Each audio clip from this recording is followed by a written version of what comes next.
Boys! Hello. Good evening. How are we? Boys! What are we all doing today? Are you guys gambling your life away? Yo. Tell you what, Kirito, very bad. Why very bad? Where's my sound alert? Where'd the Nihao go? Wait. Did that play or no? I did not hear that. Wait, what? Are my sound alerts broken? Uh-oh. Uh-oh. I think that's just through Twitch. Oh, God. Excuse me, Dusty, chat's busy here. Yeah, I swear to God, chat was going faster when I wasn't here than when I was here. They're fucking cooked. Ni hao, ni hao, ni hao, ni hao. Found it. I win. I win. You updated your computer? You want to know some baby back bullshit? I would have been on probably like 10 minutes sooner, but when I updated my computer, I went to boot up my stream element, or not my stream elements, my OBS. And I had an update for it. I updated my OBS, and when the update went through, everything in my OBS went somewhere else. Everything. Like all of my docs were just gone somewhere else. So I had to get everything set back up like from scratch. And I was just like, oh shit. Like it wasn't like gone, like deleted in terms of like my overlays, but like everything was like floating. So I had to like put stuff back together in like a very not ideal way. You know what I mean? So it was interesting. I just got home because I was out a lot today. As you guys can see, I got a couple of my hairs cut. I'm no longer egregiously homeless looking. We can view and stuff now. So, Cyrus, what up? How you guys doing today? So, I was today was my out day before I'm in for freshies. So, it was good. Dusty can only afford half his hair. You know what's crazy? You know what's crazy? The price of a full haircut, my God, it would have been insane at that rate. Yeah. I will say, I probably got over 50% of my hair chopped off. My hair was so fucking long. Like, if you know, you know. When I was putting, like, because I had my hair tucked behind my headphones, right? And when I would put my hair down, it was, like, down to here. And now it's like... I have so much less hair now. It's crazy. It's crazy. I feel like a normal, like, well-kept human being again. I was getting the gamer look going. Weight reduction. No, dude. The craziest thing is I was having to like put my headphones on and like do this, right? To get them comfy. Because I don't like when the sides of my head aren't like, you know, cleanly trimmed. So I had super long hair and I was trying to like wiggle my headphones into like a comfy spot because it was bugging the shit out of me. And like I put my headphones on today and I had to like crunch them up like 3 things shorter on each side because there was like so much hair in between headband and scalp that it was like, it was a problem. It was a problem. So one thing that I also realized is I didn't log in to the Ashes Codex when I was making my builds, right? And because of that, I may or may not have the editable link for my builds anymore. So there's gone. I got the shareable link and I put the shareable link in places, right? But like, I wanted to make changes to it today because the Goondark loot set dropped and like, there's a lot out there. I'm actually using multiple pieces from the Goondark.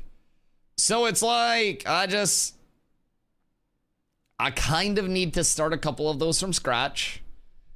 We've got to get the leveling groups all sorted as well. I actually don't even have Discord up, so that's cool. Need to see how many people you have on sign up. New World got a roadmap. Somebody came into chat yesterday. And they were like, yo, Dusty, New World's cooking, like Battle Royale mode, season 9. And I was like, in your MMO? And you think that's a good thing? I didn't even look at the roadmap.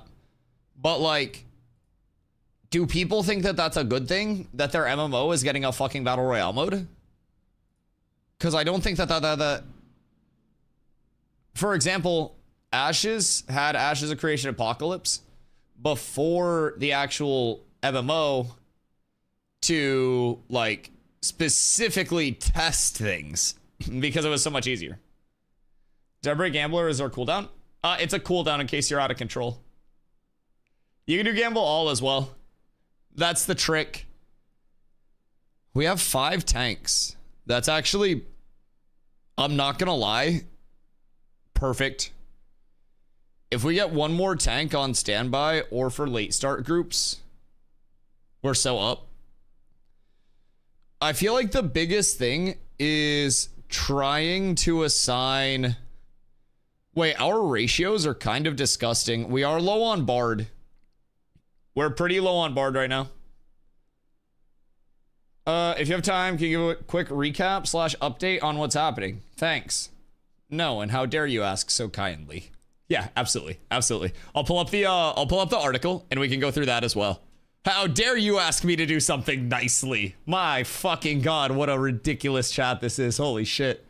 Holy shit. He even says thanks. My fucking god. Ridiculous here. Out of control. You guys are just fucking griefers. My god. Moin Tarvo, how are you? It's a late night for you. I was outside today. Today was my last day outside and like doing stuff before the grind starts. Cause tomorrow we have the dev stream at 1 p.m. EST. So I've got to be live before that or they're going to take all the viewers. Looking at you guys. And then we have the merge test after that.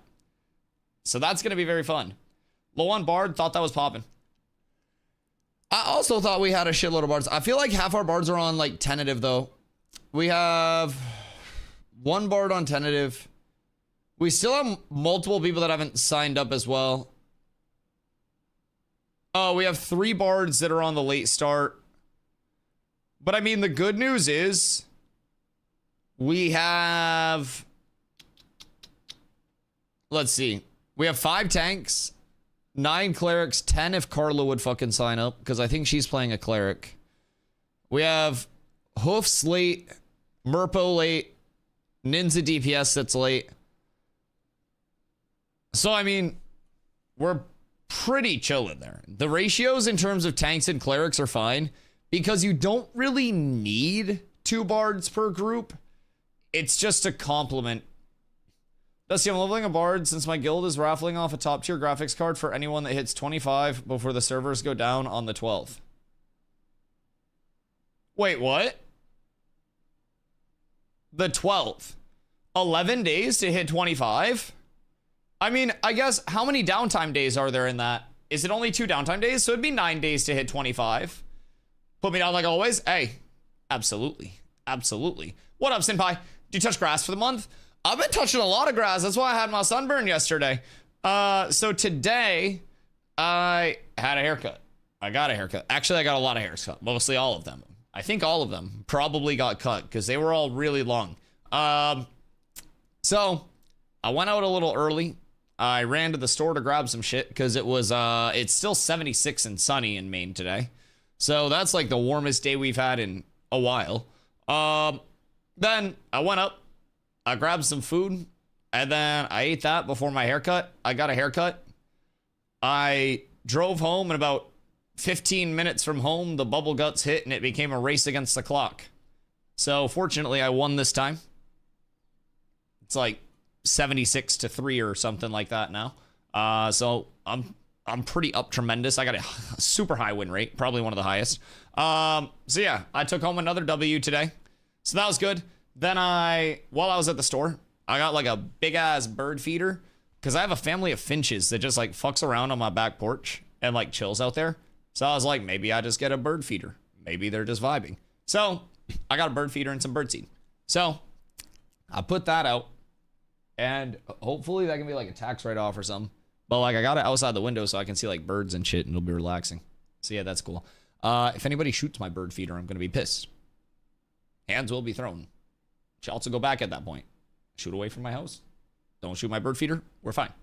We're absolutely fine. It's nearly 10 p.m. Tarvo, you're dedicated.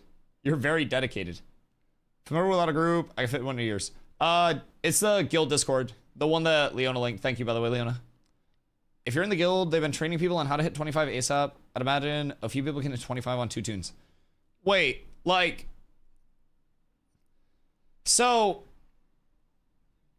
If you hit 25 on multiple characters, you get multiple entries to a graphics card raffle just for playing? What do you mean? That's fucking insane. So should we just make an alt over there? Y'all recruiting?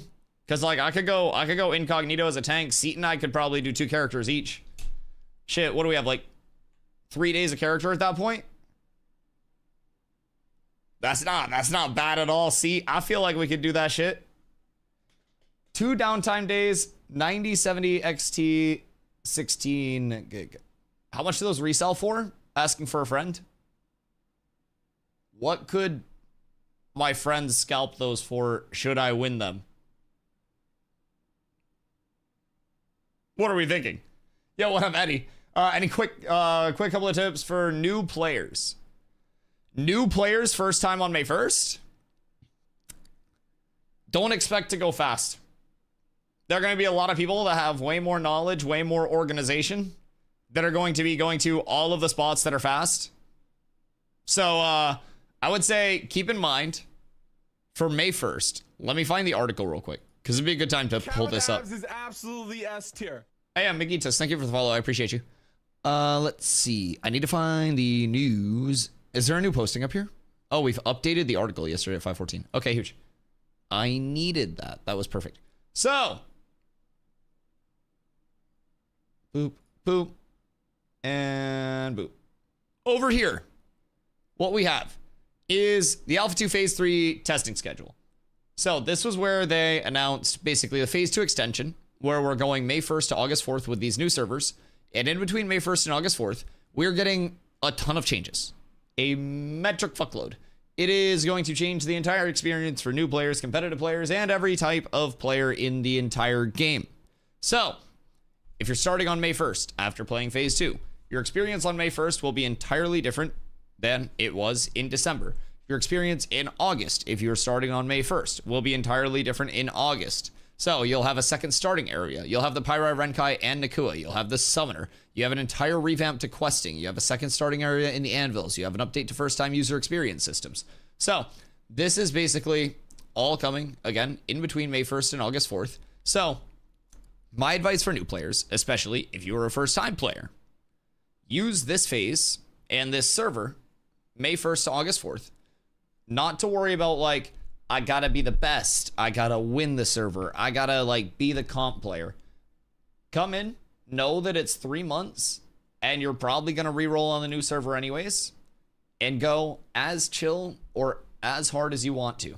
But understand that you will be at a large knowledge gap. There's a ton to learn in Ashes, and it's a game where it's okay to feel overwhelmed and feel like there's a lot going on.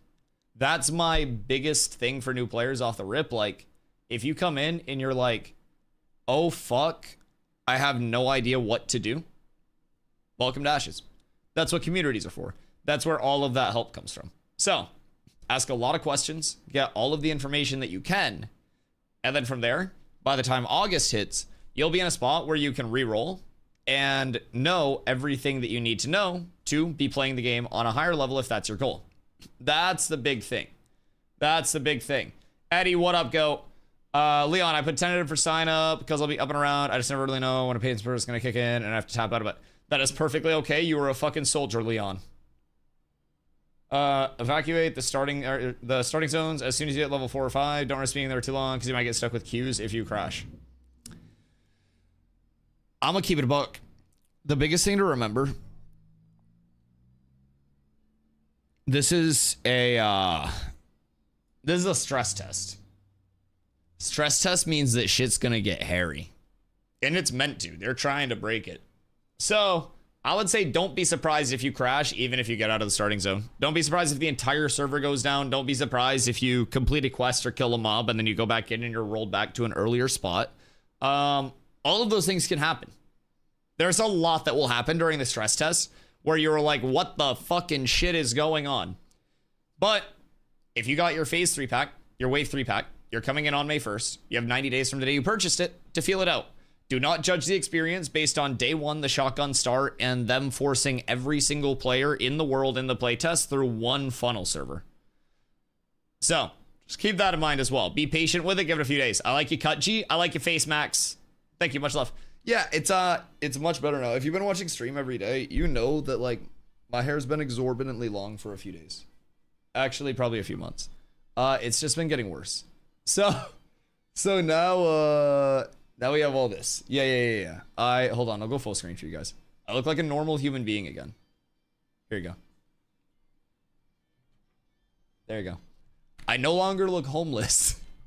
We're up tremendous. I'll give you guys the full spin. I don't know what the back looks like. I don't really see that there much. So I'll have to watch the VOD back later. I'll watch the VOD back later and I'll see what's up with it. But I haven't seen the back yet. He showed me in the mirror, but yeah, I haven't seen it since I got home and kind of like roughed it up. But back looks good. Okay, cool. I'll have to take your word for it. Hold on.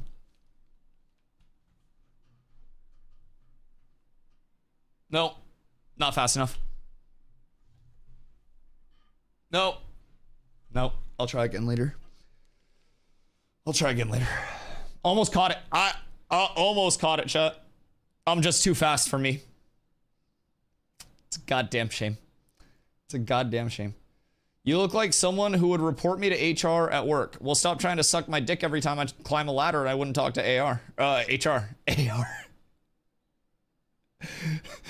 wouldn't have to keep an AR with me at work if you'd stop sucking my dick, Max. Goddamn. Okay.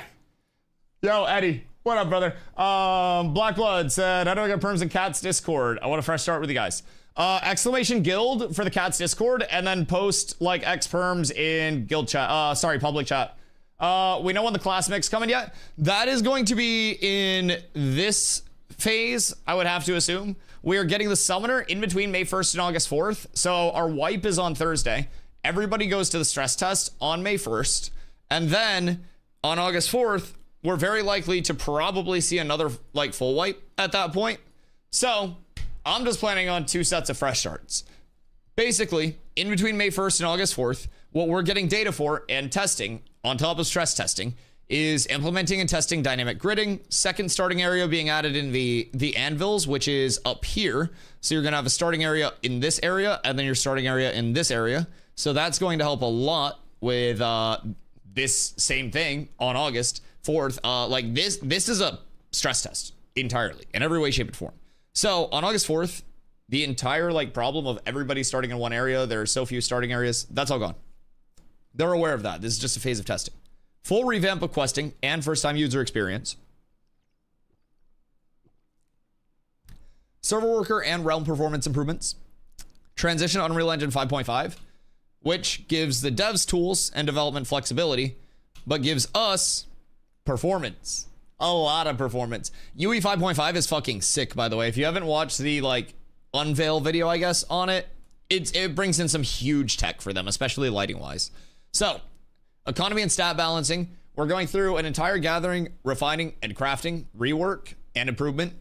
We're in the middle of a time to kill and attribute rework, as well as a full gearing and stat rework. Like everything that we are doing right now is building towards the like near finalized core systems, right? So time to kill, attribute scaling, diminishing return brackets on power scaling, all that shit. We're testing all of those things right now. In addition to that, when May 1st hits, we're going to have a lot of things pushed through, including, hold on, let me grab the screenshot real quick. You give me just 1 second, chat. You hold your horses. And thank you to Seat again for this. Yeet. So, through Steven, There will be some changes landing May 1st, as I've asked the teams to expedite promotion from our development branches into the production environment in time for the May 1st fresh start, including, but not limited to, econ changes to reward tables, crafting quantities, and a vendor overhaul to remove many store accessible items in favor of crafters making them. In addition, citizenship voting will be limited to 1 vote per account, and static rarity spawning will also be removed in time for May 1st. Boom. We're up tremendous. Think they'll patch that in for fresh. Think it'll be right. Having the anvils would be huge. Not for this one. Anvils is probably going to be end of May, according to the original timetable. Like, it was basically June Dark at the end of April, Anvils at the end of May, and then we didn't know where we were going after that. But it was Tropics, June Dark, Anvils, month. So our next timetable is Anvils at the end of May, unless they just whip it up a little bit faster. But it's not supposed to be here for like the May 1st start, because the May 1st start is entirely built around stress testing. That's the biggest thing. They completely just want to stress every part of the server workers out as much as they can. For all we know, this may be a test of dynamic gridding. I don't know, but I think it's going to be crazy. If they're able to have dynamic gridding in any form of functionality whatsoever, it'd be nuts. So, secondary classes probably going to come in, well, secondary archetypes, I should say, in like your total class output. I would say probably coming in slightly after the start of August 4th. And in terms of secondaries, what we know is every primary will gain availability to tank and cleric secondary. And then from there, they'll add in more secondary choices, like more secondary options. And it'll be completely free respecs for both your abilities and your secondaries the entire time that you are testing. And then on launch, it will not be. You'll have to pay to respec, and there will be like some friction to respec your secondary. So we don't exactly know where they're going with either of the respecs, whether it's abilities, weapon trees, stamp trees, like secondary archetypes. Like, we don't really know all of where they're going exactly with that.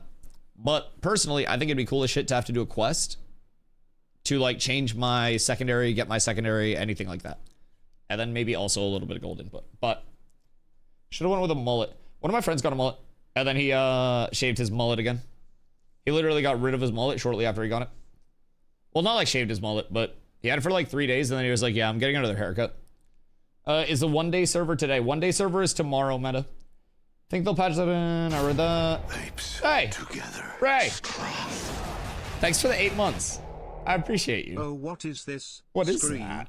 That's 1 month away from a good time. I appreciate you. What are crafting cuties? Max, I hate you. I hate you. So, crafting quantities is actually going to be...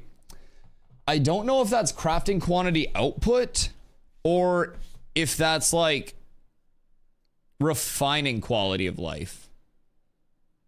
I'm not quite sure. Problem with adding chores to secondary swapping is you may want to swap due to balance changes. Being forced to do chores due to balance changes rather than the character choice is bad. Yeah, but everything is going to be subject to balance changes. That's like saying, you know, I respec my abilities because balance changes happen, right? I think there's always going to be a level of friction to it. Yo, Chili! Thank you for the raid. I hope your stream was good today. Raiders, what up? We're yapping today and waiting for all the tests tomorrow. But yeah, no, Kaiser, I definitely get that. Like, making it feel super arbitrary for swapping is arbitrary, right? Can be a negative, but it also depends on how much they want people to be kind of like locked into that secondary, right? If they want people to feel primarily like locked into the choice and everything, that's huge. So I respect these using class ups of should be IMO. If it changes and I have to change just up to the W, should make it easy. I wonder if it'll be a perma choice. No, so they've said it's not going to be a perma choice. They said that your secondary archetype will be respecable with friction. So friction basically just means like some form of input, right? And then you'll be able to respec your abilities and shit. The theory is that we're going to be respecing with gold for our abilities. And again, we don't know any of the like the finalized systems. None of that's really been talked about. I don't think yet that I can find anywhere through the wiki or anything in terms of specifics. So we're all just theory crafting at this point, but I would love the chance to kind of like save up a fuckload of gold, right? And, you know, just for frame of reference, like 500's half of gold cap right now. Save up 500 gold and then unlock like basically 2 builds that I could switch between. Think kind of like a WoW type secondary or like a WoW type dual class. You know what I mean? So, you look like fuckboy with that haircut. It's a weird thing to say. I'm glad you like my haircut. It's literally my same haircut, but slightly shorter. Yeah, this is my normal haircut. I just hadn't had a haircut for like 4 months. So thanks for your support, dude. Appreciate you. Love you too, dog. Very, very cool. I appreciate you. So anyways, hi, I'm Dusty, if you're new here. I stream Ashes every single day, starting around 2 p.m. EST. I was late today because apparently I was getting a fuckboy haircut. Thanks, Pear. Appreciate that, dog. Sedora, thank you. I appreciate you. What do you all know about freeholds? Someone told me at one point freeholds give account storage. Is that implemented? I don't know freehold yet. Freehold storage and full functionality. I want to say freehold storage is in. I think it just received a patch recently, didn't it? I want to say freehold storage is in. Not all freehold functionality is in though. Freeholds are going to continue to go like more and more in-depth and expansive past just like the rooting balls, planting trees and shit like that. You'll also have the, oh, what the fuck is it? It's not the, because the vassling system's for nodes. What's the freehold system? Where you can just place it anywhere. My fucking god. Why am I brain farting this right now? Log, thank you for the hydrate. The estate system. I'm pretty sure it's the estate system. I'm cheating on the wiki real quick. Hold on. Ashes of Creation wiki. Estates. Oh. Baronies. Baronies contain parcels of land. Okay, yes. Okay, so it's the implementation of the assist. Freehold storage didn't work before at all, but I was told by someone that freeholds and apartments have the account storage and apartments aren't in yet. Okay, cool. Yeah, I don't have a freehold, so that was all just like what I've been keeping up with. I wanted to say that the freehold storage was in. I don't have a freehold though. Savo had a freehold and gold cap. Still feels awkward. No, it's okay. It's okay. I just like giving Pear shit. Yeah, I think freeholds are all set up in terms of their like base functionality, because rooting balls are now working in a much more normative way, much more proper in terms of their rarity outputs. Storage, I believe, is functioning. So there's still going to be a lot more changes that are coming to it. So this is the Baronies and estate system. I knew it as the estate system, but maybe it's Baronies. So baronies are large designated swaths of land in the ZOI of a village or above node. Village is what we have now, including ZOI of any of its vassal nodes. So that's zone of interest. Baronies contain parcels of land called estates that are reserved specifically for the freehold and guild hall systems. A barony can only have a single guild hall. The number of baronies that can have an active guild hall is determined by the node's stage. Guild halls are not able to impose any taxes on freeholds within a barony. Guild halls owned by patron guilds, which patron guilds unlock the following benefits for their members. And it's a bunch of benefits there. So we'll check that in a second. I'll open this in a new tab. And then we have the ability to confer benefits to surrounding estates by speccing into passives in their guild skill tree and carrying out a lengthy quest line. So Steven said, each zone of influence in the world has designated large swaths of land that act as these parcels that can be catered to specific points of interest or thematically relevant. And you might want to bid on that almost county-sized area where you then get to place your freehold. And once you have bid on that area at the node, then you can acquire the freehold plot and you can go out into that zone, that section that you have bid on and acquired, and you can place your freehold footprint, which previously we had set the freehold size to about 1/2 acre. However, that's recently changed to be 1.5 acres or roughly 100 by 60. So you'll have the opportunity to kind of like place your freehold throughout your baronies. There's a lot of depth to all of the real estate system, which is why I'm kind of like, I don't know if I'm smart enough for all of these steps. You know what I mean? I might let the actual real estate experts kind of go and understand that while I focus on smacking and bonking. So, players obtain freehold deeds by completing a quest and then winning a freehold auction at the parent node. These deeds enable the player to claim a freehold plot in a specific estate. Placement of the freehold plot is enabled by using an unplaced freehold deed item from the player's inventory to get a top-down view of the estate, then selecting the desired icon for the plot. There's minimum distance between baronies, in addition to the minimum distance between freehold plots. Baronies don't impose any appearance restrictions on freehold buildings. So then you have freehold auctions. You have your freehold placement, and then we can check this real quick. I don't know what this visual is. Okay. So that kind of breaks it down. So if you own a barony, then you can get your guild hall on that barony, which is kind of like a plot of land within a node. So you have your guild hall there, and then if you like have the barony, have the guild hall, you can also get your estates and put them on the baronies themselves with your guild hall, and I believe you'd get buffs and bonuses and stuff like that, right? That's what I've gathered so far. But my fucking god, it's a lot. We're gonna have to hire actual realtors. Well, dude, that's Steven's thing. He's a real estate guy and a gamer. Like, he's probably designing this shit himself. Is Steven a realtor? Yeah, that's how he got like most of his money, was like real estate. So yeah, something tells me we may actually need like a fucking undercover realtor. We're about to have the gaming equivalent of one of those like fucking TLC shows. What is the difference between a realtor and a real estate agent? Is there one? Is one licensed and one like independent? Or is a realtor like the thing that real estate agents come from? Realtor versus real estate agent. There are major differences between real estate agents and realtors. Real estate agent is a licensed sales professional who helps clients buy, sell, or lease property. A realtor is a real estate agent who is also a member of the National Association of Realtors. So you're a real estate agent in a club? What do you mean? Hey, Gary Mustang, what up, dude? How you doing today? It's just accredited. The ethical board is a bunch of fancy BS to just have a title. Hey, George, how are you?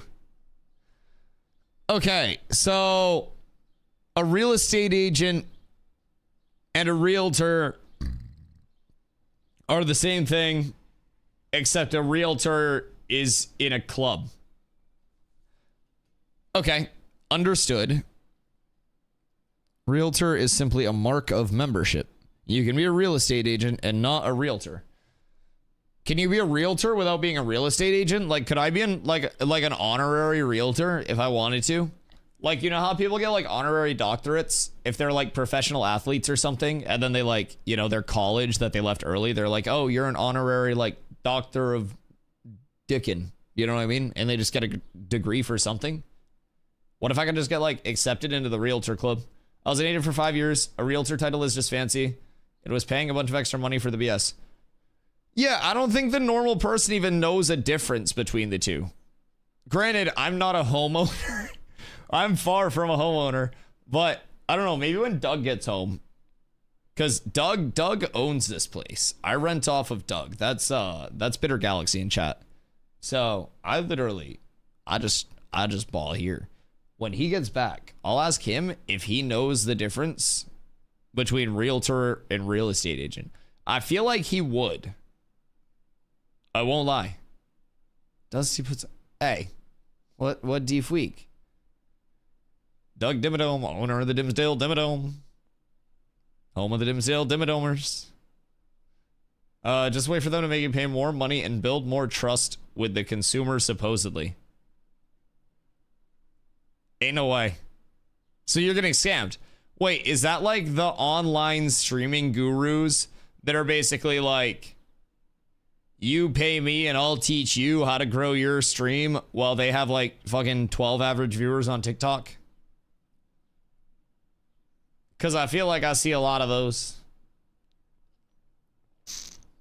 Which is also why whenever someone offers to pay me for like helping them with stuff, I'm just like, you can support stream if you want. I don't really care. Bro, those... There are a lot of those. There are a lot of those. That'll just be like, hey, I'll teach you how to grow your stream. It's like real estate agent premium. It's like being certified to do a better job than a normal agent. Exactly the same. Yeah, that's rough. That's rough. One's a realtor, the other's a fake-ator. Get the fuck out. I think Power Software is still streaming. Go watch him. Fuck out of here. Don't come back. And please, let the door hit you. I'm kidding. I'm kidding. You can stay. I hope you're having a good day. I hope you're having a good day, Athil. AI answered it above. A real estate agent is licensed to help buy and sell properties, while a realtor is a certified member of the... Well, yeah, I Googled it. Yeah, I had already Googled it before you wasted an AI. Oh, God, there he goes wasting AI. Statistically, the choice depends on personal preferences like content style and engagement. Analyze viewer count. Don't do that.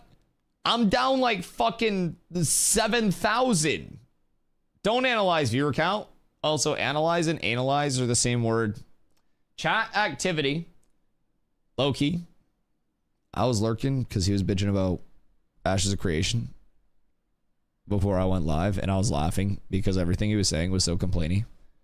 So yeah, feel free. His chat also wasn't moving much. Most of the people that were typing in his chat were the people that type in my chat. It was kind of weird. I was just like sitting there, and the only people that were yapping in his chat were like people that come in here for Ash's content. And I was like, oh. What a strange set of circumstances. It's so weird to move my head without my hair just like flip-flopping around everywhere, you know what I mean? That's very strange. But yeah, I won't lie. I won't lie. He was kind of complaining a lot. It was kind of funny. He's still mad that he had to re-gear in an alpha. So did I. So did everybody else. It's okay. I don't know what their process is. I'm just here to support it. I have fun. I enjoyed re-gearing. Personally. It was about 2.5K a year for my realtor dues. What the fuck? 2.5K a year to be a realtor? That's a lot. Analyzing the figures you stated, which would you think people are more likely to watch? Yeah, you're getting roasted.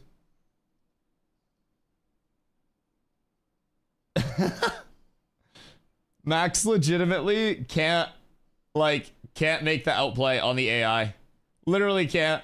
He can't outsmart it. Yo, Texas. What up, brother? I appreciate you. I appreciate you. I hope you're having a good day. What are you getting up to, dude? Timo! What up, dude? One single server means this will be an actual virtual reality place. What do you mean a virtual reality place? Timo, how deep are you going on Ashes? What is your setup looking like? My man's in the fucking Matrix farming trees. What do you mean a virtual reality place? Just like a very world-like MMO? Because if that's what you're trying to say, then yes, I absolutely agree. I absolutely agree. I think Ashes already feels like a very living map and a very living environment. And I definitely think forcing everybody onto one server and having that one server massive uptime, like concurrently, by the way, because you're going to have the EU time zone, you're going to have the other time zones everywhere. Everywhere. Right? It's going to be insane how active that server is.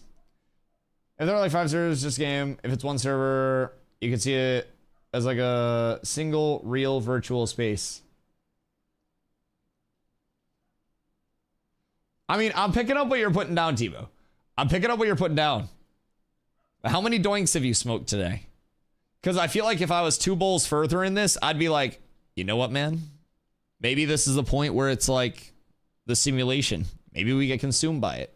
maybe as a guild leader, I just end up putting on, you know, the headpiece that they send me, and it sucks me into the world, and I can never leave, and I become an NPC in the game. And then, like, the story is that I died, but realistically, Intrepid added me as an NPC. And Intrepid's like, to commemorate streamer DustyWhy that mysteriously vanished midstream, weird, we're going to build a statue or an NPC in his honor in-game. And then it's just me. And nobody believes it's me because they're like, oh my god, wow, this is so sad. Look at Dusty the NPC. He's an NPC. That's where I'd probably go.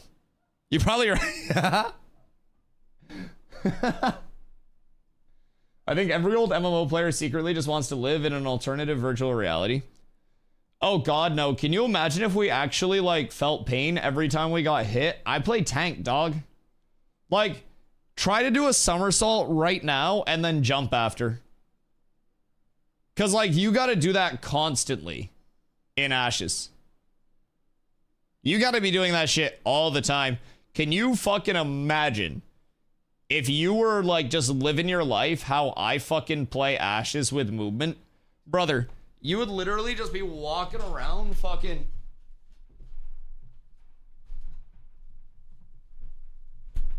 Like, what the fuck? What kind of life is that to live? That's a terrible fucking life. You'd just be, like, fucking back tap strafing the entire time you exist. Be fucking awful. My knees and back would be so much worse than they are now with all the jumping I do in game. What if that makes your knees and back really good, though? What if you're not jumping enough? You know what I mean? What if the secret is a lot of jumps? Did you hear about the alliance between Polar, Envious, and Federation? Did I hear about it? We're invited to it. Honorary member Cats. It's okay. Cats is a neutral entity. Cats is an unaffiliated community. Wink, wink. The true Fepsi. The true Fepsi.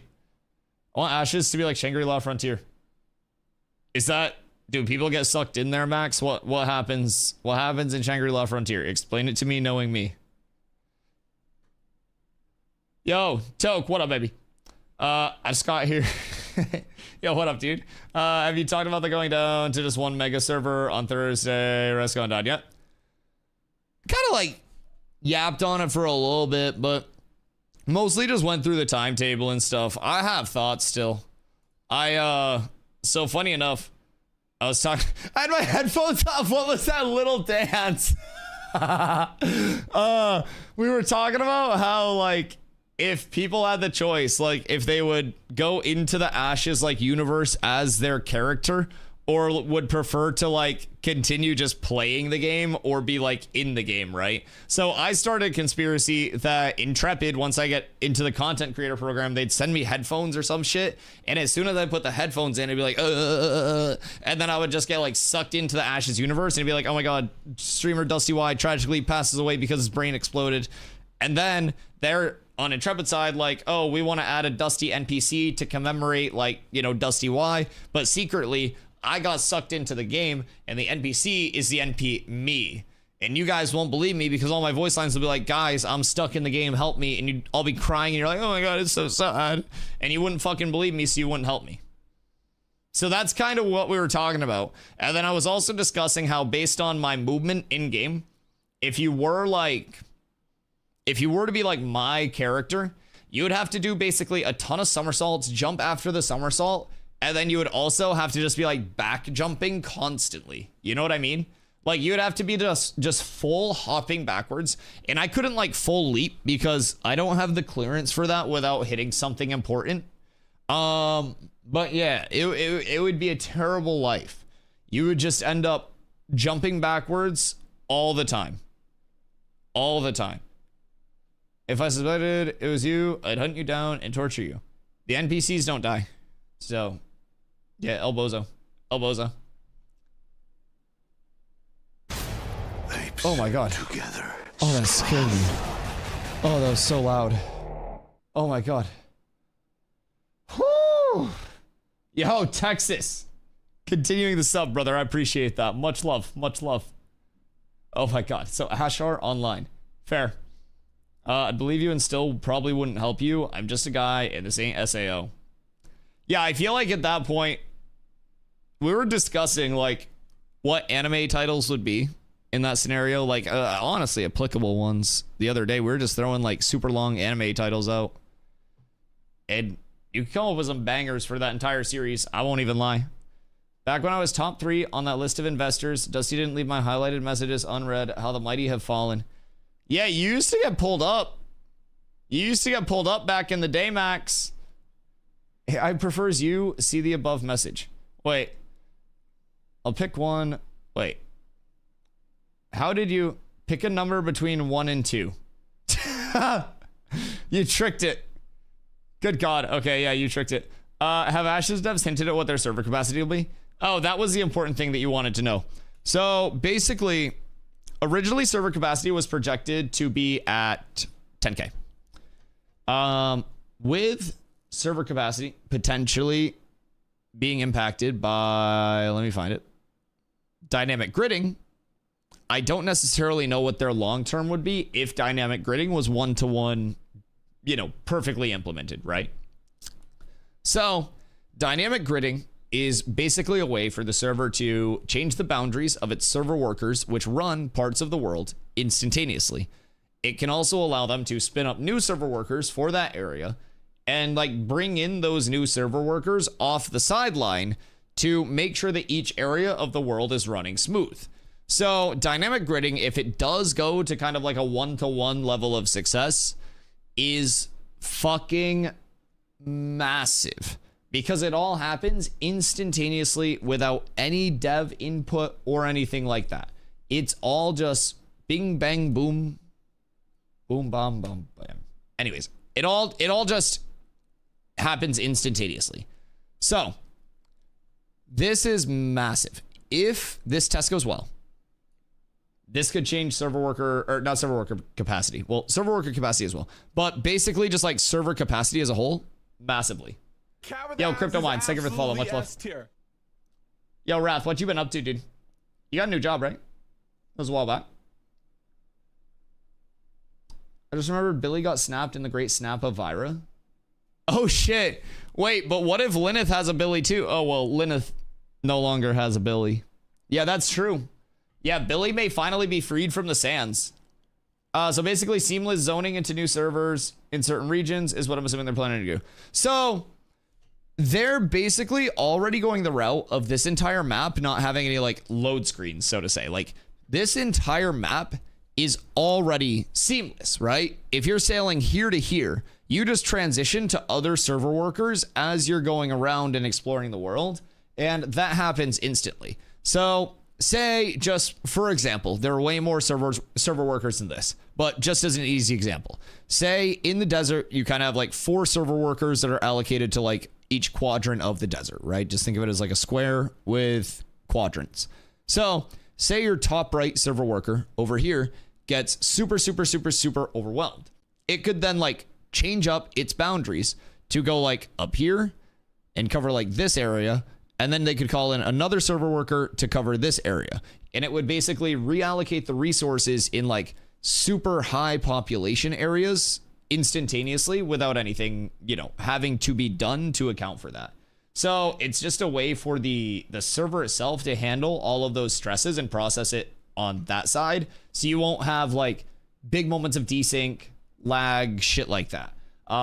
Especially in like guild versus guild castle sieges or big node versus node wars, node sieges, all of those massive areas, and even super populated mob grinds. If you're in a dungeon, one of the open world dungeons, and every single group is trying to farm that dungeon that can fit in there, it lags a lot of stuff out. So this would also be important for starting areas. So Strad, what up? So where are the anvils? Anvils are up here. So on starting areas as well, for the stress test on May 1st, we're going to be hitting just the Riverlands for our starting area because the anvils is going to come in likely at the end of May. So we're still waiting on the anvils. That'll be here for the August 4th startup. So say hypothetically everyone's just going through the Riverlands and dynamic gridding was up. Dynamic gridding would, in theory, understand the actual like, you know, capacity that's here and be like, oh fuck, I need a lot of you guys. And it would change its boundaries and call in a fuckload of other server workers Oh, sorry, I'm burping. I had a Reuben today for lunch, and Reuben's kicking my ass. I got heartburn. So it would call in a bunch of other server workers and basically shrink its boundaries to just be like a little area with enough players that it can handle. So it's a way for the server worker to identify, like, I'm fucked. Like, I need help. So that's good. Another baseline coming. You can make a mix at this point between the stutters and like when I get caught up on words. You could do that, and then you could do the baselines. Yeah, it's crazy. It's called having a Reuben nowadays. I had a Reuben with fries for lunch. Yeah, it's delicious. I mean, I actually didn't smoke much today. I'm not even gonna lie. I don't even know what you'd be alluding to. Is it Bolskis? What are you trying to say here? Oh. No, I said I have heartburn, not esophagus bruising. Jesus. Max, you're the only one with that. After you see me. Reuben's so good, one of my favorites. Oh, dude. Oh, they fuck. Yeah, I'm a big sandwich enjoyer. I won't lie. Like Sammy's burgers, all of that shit. All of that shit. Do you think Intrepid will release the eastern half of the map as an expansion? This? Steven said that this will all be in before launch. Yeah, like this is a map for launch. Before any expansions or anything. Someone actually asked that during one of the dev streams. I think it was either the most recent or second most recent dev stream. But yeah, he got that question. And because someone basically, I think it's John will like feed him the questions, or whoever's feeding him questions. They'll like pluck the questions and then feed them over to him via Discord or whatever. And so he reads the question and it was like, will the Eastern continent be in before launch? And he looks with like this, the fuck look on his face. And he goes, yeah, why wouldn't it be? he was just like, what the fuck? What do you mean? Why wouldn't it be? So just for perspective, there are 18 biomes on the entire proposed map for launch. And we're still basically, my guess, 2.5 years out. So they've been dropping a biome a month for the last 3 months.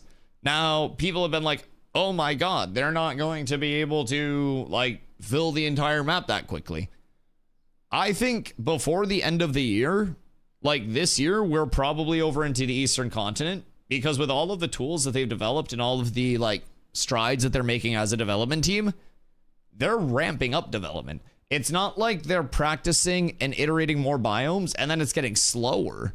Like it's just going to get better and more clean and more refined as it goes. Like developers are not perfect people that instantly know the most efficient solution and have it mastered. They also have to practice and learn the same way we practice and learn to play the game. So the way that I played the first week that I was playing is the similarity to how the developers probably developed their first and second biome. They were figuring it out. They were fumbling through it. And honestly, you can see the improvement. I like it. I like it a lot as it goes. Not true. All developers just know everything. All developers know nothing. They're all stupid. Except for our developers. I love you guys. Our instance dungeons planned. Yes. So it will be on launch. Roughly a split of 80% open world and 20% instance dungeons. And let me see if I can pull up the instance dungeon wiki and see if anything's changed actually. I love doing wiki dives on days like this, because it's just, it's so fun. You can learn so much. Okay. So, boop. Approximately 20% of content in Ashes of Creation will be instanced. What we're creating is a PvX game, and what that means is our target audience is the PvX player, and that is our golden cohort.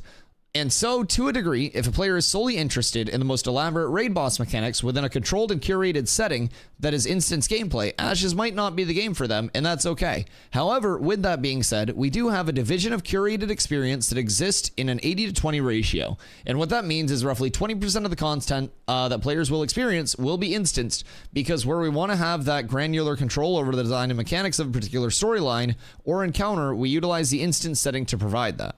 Instance content is meant to provide rails for an experience the designers want to achieve, such as a set party size, specific environment, or storyline, which can include class-based, culture-based, or node-based storylines. Instancing will also be used to more tightly control encounter design. Let's see. Instances are not intended to be places that can be farmed repeatedly. Instance content will contain scripted and difficult boss fights that can drop gear, but the gear will not be best in slot items. So they will not be best in slot items. You will not accomplish that from instance-based content. Those will be found from within the open world. It'll be a competitive area for you to achieve those things because other forces will want to achieve them as well. And because it's open world, there will be a limited number of those who can successfully complete on, whether it be some timer for a world boss or some condition or other world predicate. Those are the things that people are going to have to contend with each other for. Some open CPOIs, such as underwater dungeons, may be instanced. So let's see. Where does it say more about the Dungeronies?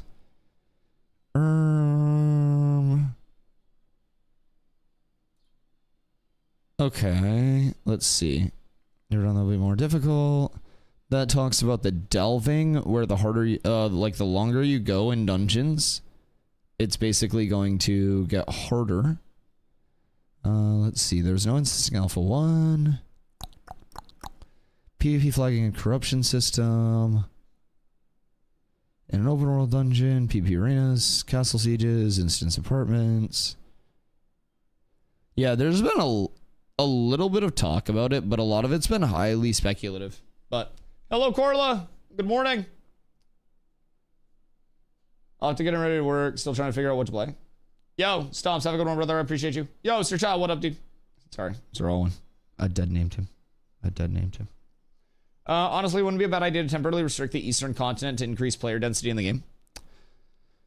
I mean, I don't necessarily think they'll drop it until they're ready for it, because August 4th, we're going to have our second starting area in the anvils, and then I don't really think it would open up as just like a full wipe and shotgun start with all 4 areas, maybe for like one of the shorter betas, just so they can get data on it, you know what I mean?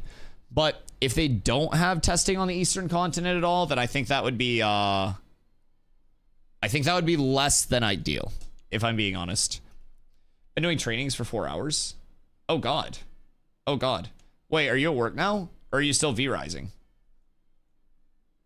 If I choose a mage class going solo, will I have issues with mana? Yeah, probably. Completely solo mage is very doable.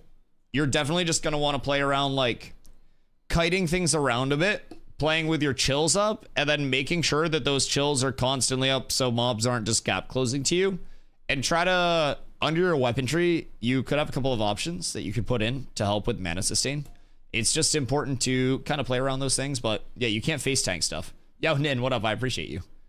Hello, Strag, how are you? Yeah, you definitely can't face tank stuff, but I would recommend just keeping a shitload of rations on you at all times, like all the time. You can get them incredibly cheap, and they're very, very, very worthwhile. It's better to have a ton of rations on you than to not have them on you.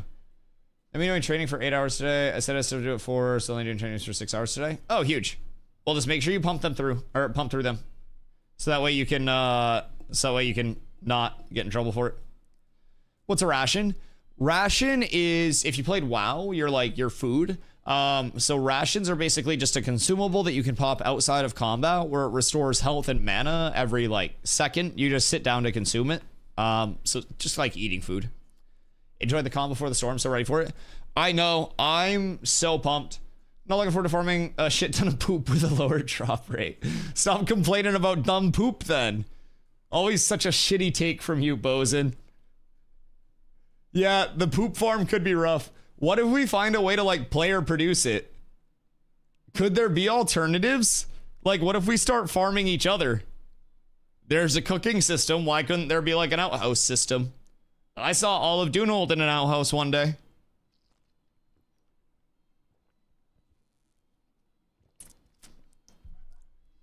Your hair looks cute. Thank you. I tried very hard. I sat there very still during the haircut. I was told I was great. So, what are the valid poop farms now? I mean, I do feel like, do crabs drop poop? Because I feel like there are a lot of beasts that are out and about now, between like desert mobs, between tropics mobs. Like, I feel like there should be a good amount of poop, right? not crabs don't poop? Are you telling me crabs don't shit? What in the hell? Crab. Oh. Crab. Crab. Drops. What? How do crabs not poop? What about giant crab? Crab. Giant crab? Nope, no giant poop. Uh-oh. Poop. What's it actually called? Is it actually called? Oh, no, it's droppings. God damn it. God fucking damn it. Wolves, amber crawlers. They should make some humanoids drop poop. Ashiris the Windlord. That's gonna be the Pegasus looking motherfucker. Why can't we get humanoids dropping poop? Yo, Mikey, I think scorpions do. Yes, scorpions absolutely do. When most of the content is open world, does that mean the top guilds just gatekeep content and small guilds can't do anything? No, absolutely not. So there are going to be 85 player-owned nodes across a map, and this is 1,200 square kilometers. So there will be a lot of opportunity for communities of all sizes to participate in the game through different measures. And if you're a small community or a casual community that's trying to be like, you know, the most oppressive force or a tier 6 node, then that's not going to happen as a standalone. Like, there are benefits to being the community in power, but there is also, you know, it's always a non-zero chance that a server could be extremely oppressed in certain circumstances, but it would take a lot to work its way through an 85 ownable node server with all of the vassling, all of the node sieges that can happen on the way up, all of the just social structure of everything. I do think that there's a ton of availability for both standalone casual communities as well as casual communities to actually like become a part of the bigger picture, right? Dorgo, thank you for the follow. It's like, if I come in with a crafting guild, right? I know that if I get guild decked on, I'm not going to have much force with that, right? So I need to align my crafting guild with one of those very strong PvP guilds. And while that may not be like our guild's gameplay type, it's an entire PvX game. It's an entire PvX loop. So one thing that Steven said in this, what we're creating is a PvX game. And what that means is our target audience is a PvX player. So whether it's a PvX player or a PvX community that's entirely supportive in the holistic picture, that's going to be the most successful approach. So you could just, on your server, say it's like Metropolis, Metropolis, Metropolis, Metropolis, Metropolis. You could just fuck off all the way to like the edge of the map where there aren't any metropolises, and you could actually just chill out, avoid the hustle and bustle of like all the node wars, node sieges, stuff like that, right? And you would be able to kind of like commute into the city if you needed to go there for anything or for that quality of life. So our mounts should drop poop from time to time. Fair. You just gotta like, would you have to get off and harvest it? Or could you put like a mount bag behind your mount? Grem farm it is. Yeah, Grem farm is probably gonna be good. You know there are some humanoids that are shitting themselves when you fight them? Oh yeah. Yeah, absolutely. Yeah, of course. There are a lot of systems that are built around accessibility and kind of like tier content, as I call it as well. So instead of high tier communities punching down, I think what'll actually happen, because in terms of sieges and all of those things, a lot of it is an input cost. You'll have an energy system for declaring guild wars, so you've got to be decisive with those. You're gonna have to have a huge system for node sieges. Castle sieges are once a month. Node declarations are also going to have a cost and energy system. So it's not like everyone's just going to be decking on all 84 nodes at the same time and going around pillaging. It's not like the same guild is going to deck on 100 guilds all at the same time. So it's all that level of like who you interact with will be your direct story. And if all of your, you know, excitement over here in the Riverlands is, or in like the Western continent, Vandagar, is the Riverlands and up in the Dunes and Kill Mountains, then you can go all the way down to the corner of the desert and stuff.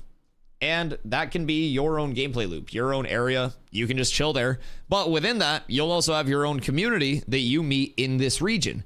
And from there, you'll have your competition. You'll have your nodes. And once something surpasses that, like if there's a metropolis here, it's going to have like vassal node, vassal node, vassal node, vassal node, like probably a lot of vassals in the vicinity of it.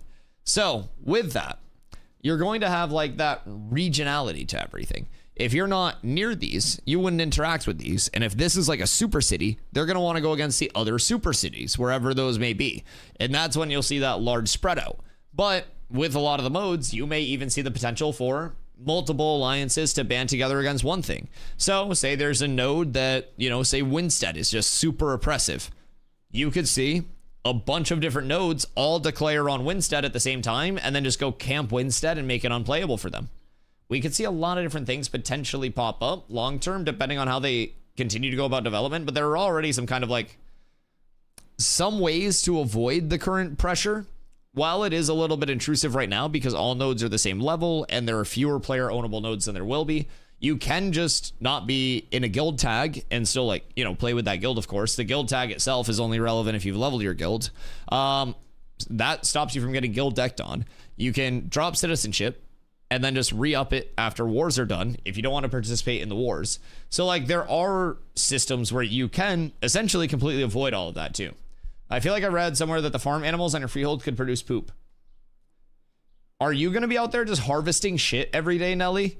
You just like, you walk out the door of your freehold and it's just like this full like high boots poop harvest. Poop should be dropped on the ground where you click to get it. Human outhouses should hold poop. Just poop storage in the outhouse. Oh God. I don't know how I feel about that. You just have, I mean, what if there was a certain food capacity that you could have, and then once your belly was full, you had to like empty your belly before you could take more consumables? Low key, I feel like that'd be cool for a survival game. Like every survival game wants to make you drink water, but no survival game wants to make you take a shit and actually maintain your body. Shitting is just as important as drinking water. If you don't drink water, you die. If you don't shit, you die. Took a shit before stream. I'm drinking water now. I'm still alive. Like a lootable poop node in human mob camps. Every outhouse with poop in it just starts sparkling. Oh no. It's like a fucking treasure chest. What would happen if that turned into a hoarder though and it starts flapping at you with the door open and shit and it's just like jumping at you? Would that be the most terrifying mob in the game? Or would there be something potentially more scary than that? Because my fucking God, I don't know how I feel about any of that whatsoever. I can't wait to start the first Varan World War. We might have a chance to on the merge server. Not like a full like World War to break it down, but I have a little something in my pocket for the merge server tomorrow that's going to make it very fun. I have what we need to call in a relic. And when we call in that relic, a big server announcement's going to go out. Now, I don't even know if we'll be able to get a caravan yet. I have no fucking idea. Absolutely none. But we'll see if the nodes are leveled. We'll see if we can cause some shenaniganism to occur. That's always one of our big goals with these things. I want to cause as much chaos as possible for the one day of the merge, and I want to make everybody scatter like crazy for it. I'm gonna Discord, someone confirms that. What are you wondering if poop is from farming animals? We can look up animal farming on the wiki. Let me see. Animal fat. Maybe just farming. Farming. Hell yeah, brother. Farming. I'm being farmed. He, she, we, farming. No, that's okay. You take your time. They don't want to know about farming at all. Yeah, no. No, that's perfectly okay. There we go. Okay. Farming is a processing artisan profession. Crops and livestock are farmable resources and ashes of creation. Freeholds allow placement of farm workstations for farming crops and livestock. Static housing allows placement of small garden sections for farming special types of crops. Apartments allow placement of pots to grow seeds. I know what we're growing in the apartment. Public spaces and nodes allow low-tier animal husbandry and farming activities. The method for placing livestock and plants on a farm will vary based on available farming tools, furniture, and hired farmhands. Farmed materials can be processed into craftable materials. Okay. Farming skills. Okay. So that's just the farming skill tree. Ag supply, freehold farms, freehold perms can be granted to other players to allow them to harvest resources on a freehold farm. So that's nice. You can share perms. Apartment grows poop too. Apartments would grow poop. That is true. And you can share perms for freeholds for other people to poop in your freehold. That'd be valid. Let's see. Farm hands. Based on node type and progression, players will be able to hire NPCs to work as farm hands on their freehold farms. Players will be able to command these farm hands in-game as well as potentially offline via an application, mobile app, or web interface. Interesting. Crop rotation management. Plant or harvest specific crops. I don't know how I feel about that. That seems really weird. Oops, hey, what up, brother? How you doing today? That seems really weird to me. I just haven't played a game with that before. At least not in a legal way. Let's see. Crops are grown from seeds. Crops must be watered and fertilized. I'll fertilize your crops, baby. Livestock. Livestock are farmable resources on freehold farms. Livestock will have process-oriented upkeep requirements such as feeding. Livestock can be bred by the animal husbandry profession. Not the person that has the profession. Chat. Not by the person with the profession. With the profession, you can have animals breed. 2 animals, no humans. You're not involved in the process. Are we clear? Is everybody good? Moving forward. I feel like I need to clarify that. Because some of y'all are freaks. I'm not going to show the milking a cow video because of you guys. I can't show that shit.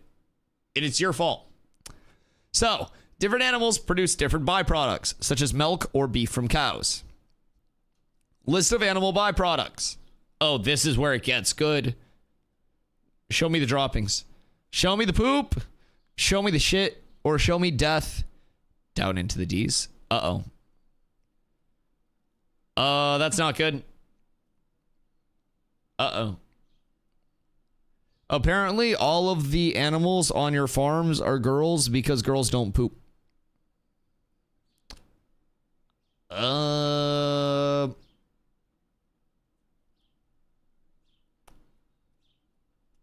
I don't really know. I don't know how to feel about that. There's no poop. I don't think there's any poop. Droppings? Nope. Yeah, no, there's no poop from farming that you'll be able to attain as of right now in the loot table. But I feel like that would make sense to have poop, right? Just canonically, like you feed an animal on your farm and then it like processes the food to poop and then you can have a farm hand harvest the poop within a set amount of time before it poofs. Could be another loop for like the AI automation or whatever it is. Or you could hire a farmhand that's an actual player.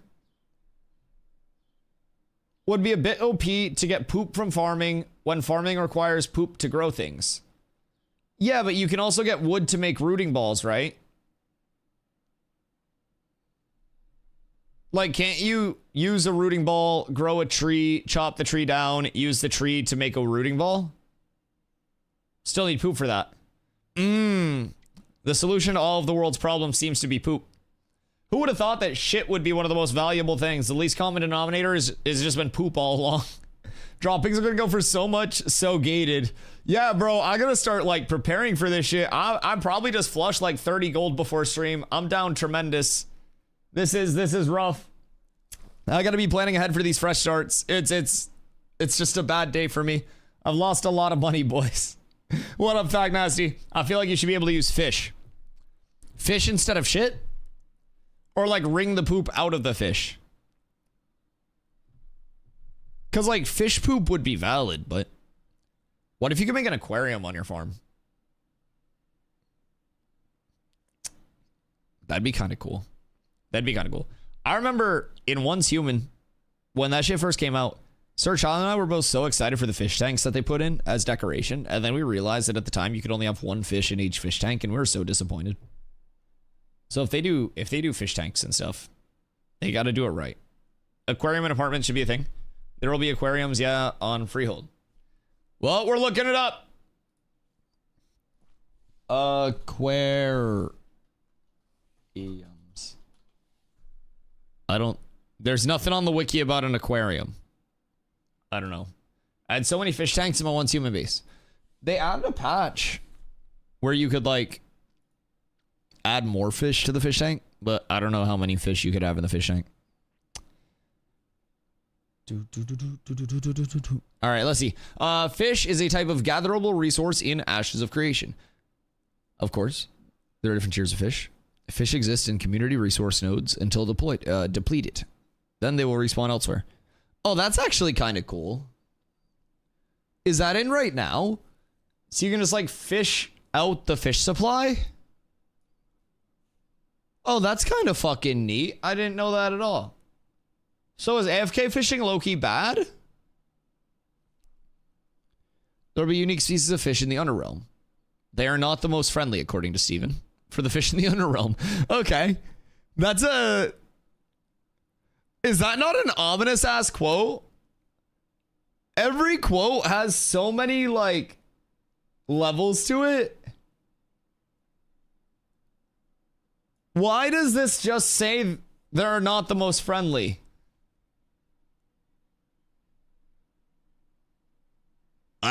I'm not going to the Underrealm chat.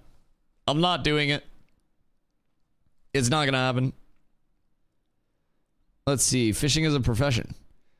There may be fishing style tournaments. Fishing will be lucrative if done well. Treasures may be attained through fishing and by exploring naval content. Types of fishing.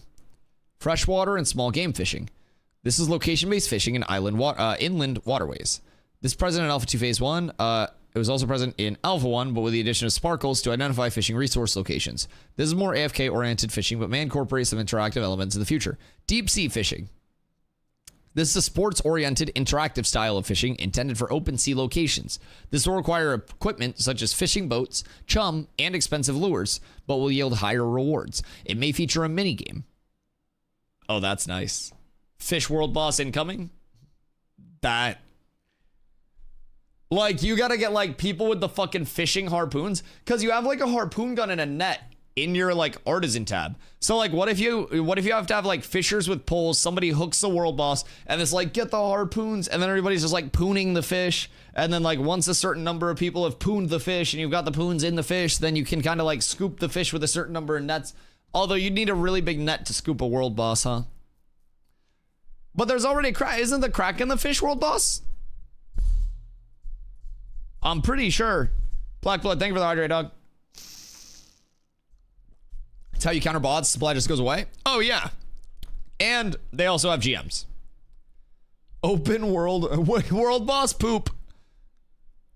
World boss poop would be insane. You should...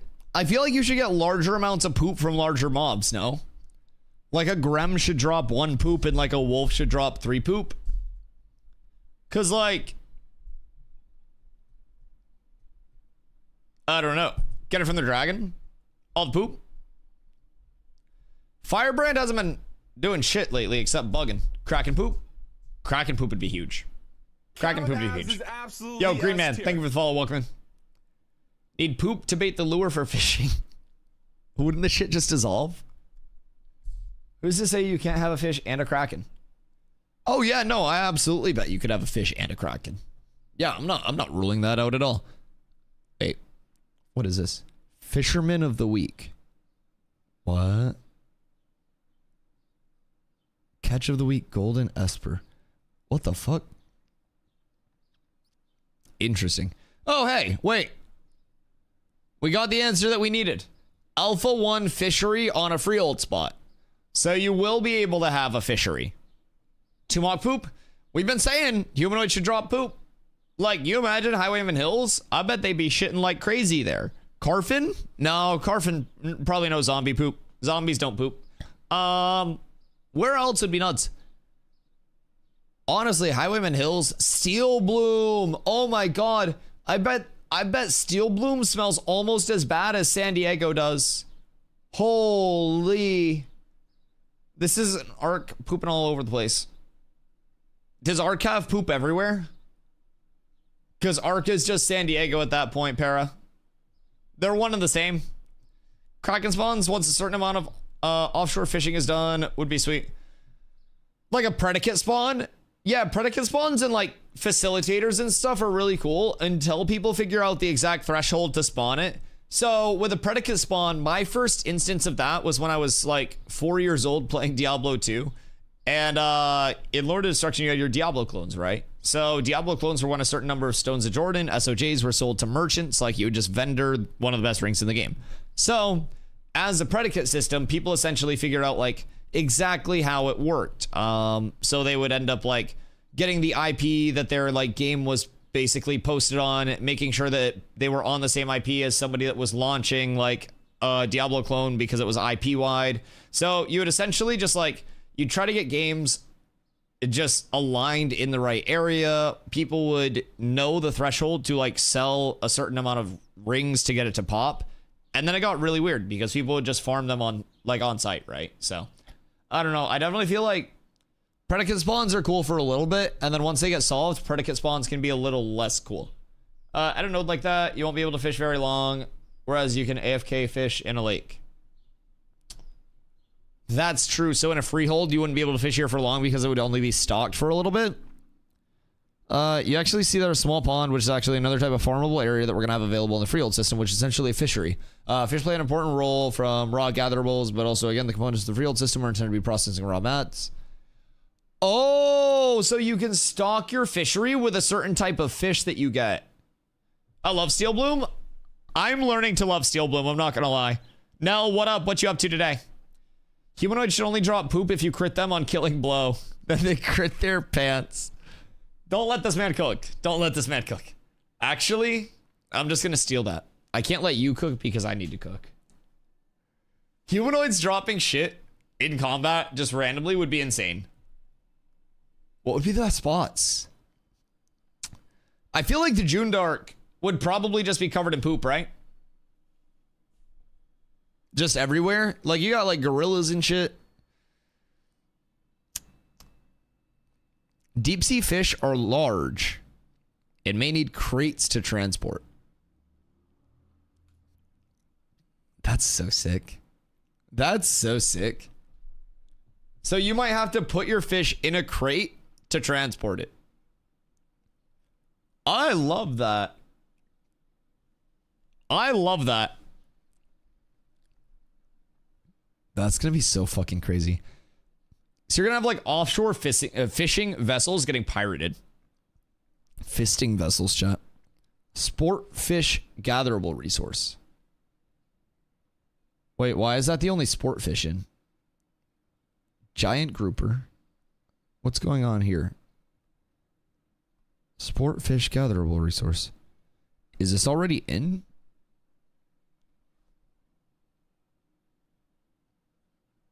What? What? Giant grouper. Sport fishing. Possibly unobtainable. Oh, okay. That makes sense. That makes a lot of sense.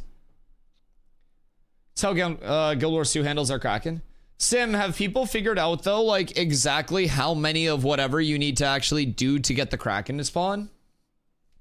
Because I feel like at that point, it always is just, like, people figure out the predicate for the event or for the spawn, and then it just takes out all of the, like, I don't know, discovery of it, in a sense. Oh, yeah, they farm it. Yeah. Like, if you give us something that we can figure out as a player base, we're going to figure it out, and we're going to use it to our advantage. What up, dang? Is there a known time when the servers will be up? 1 p.m. EST is their typical uptime. I don't know tomorrow for the merge test what time they're bringing them up at, because tomorrow we have the 1-day merge test for the NA servers, Vira and Lineth, over to Resna. Then on May 1st, they're trying to have servers up by the same time, 1 p.m. EST. Merge test now. What? Merge test now? Merge test isn't up, is it? Or are you saying they should do it now? Can we play right now?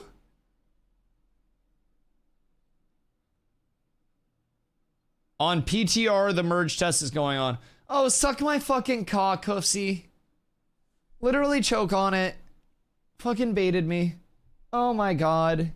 On PTR, it's up. Chortle me. Good fucking god. I'm updating my fucking launcher because of you. Sorry, I'm updating my launcher.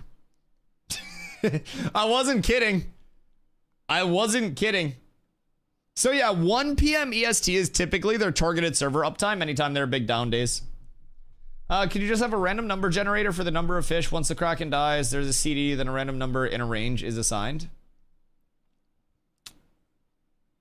In theory. Yeah, I mean, if there's no way to track it as well, and it's like global and stuff like that, then sure. Someone cringe gonna take your name? Nah, I don't really care. It's 1 day, and then May 1st is the fresh start servers. So like, I personally, the merge test, I keep my name anyways.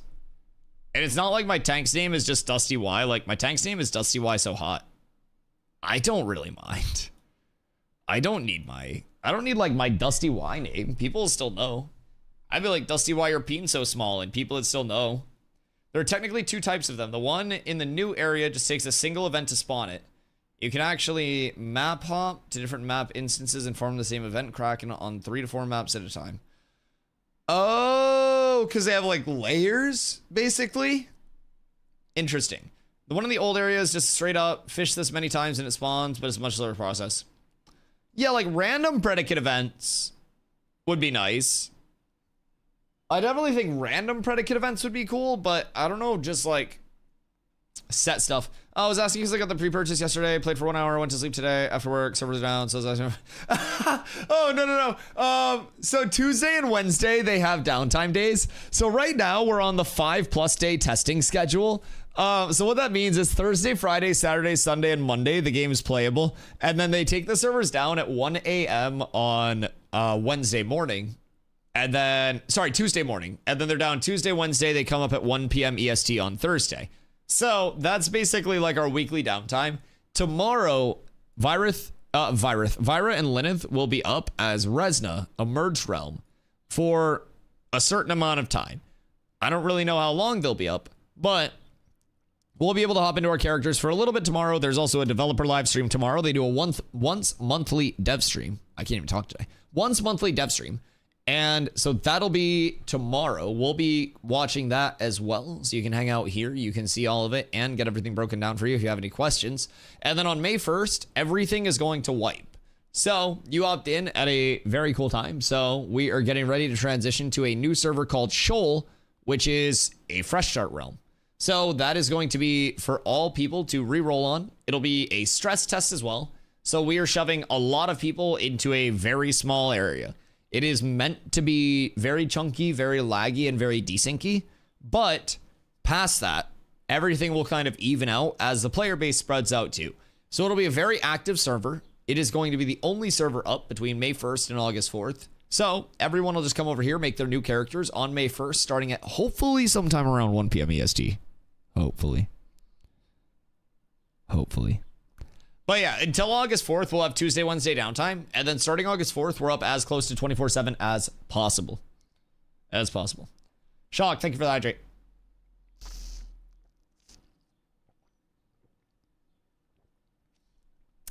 What I'm doing tomorrow, it's going to be good to level 1 rush to see the mobs at node 0. If they don't level the nodes too fast. They waited about 30 minutes to an hour before force leveling it up each tier. Oh, are you talking like Riverland's nodes? That is true. Riverland's node corks may have something. But I also feel like a lot of the Riverland node corks still have their spawns, right? Because even in even in the tropics and the June Dark and shit, it's not like the unleveled nodes are just level, 0 to 7 mobs. You legitimately have like higher level mobs out in each node cork, even if they're very low level. Oh no, you're good. What I care about server stuff, if I'm in EU and playing EU servers. So basically right now it's playtesting, and this is not a matter of like, everybody is here to play on their long-term character. So every server gets completely wiped out. So the server that you play on, Lotharia, is permanently taken offline for May 1st.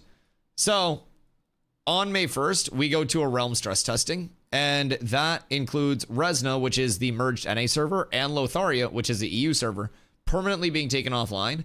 So May 1st to August 4th, all you'll have is the NA server to play on. So that way they're forcing as much stress onto this one server around the clock as they possibly can.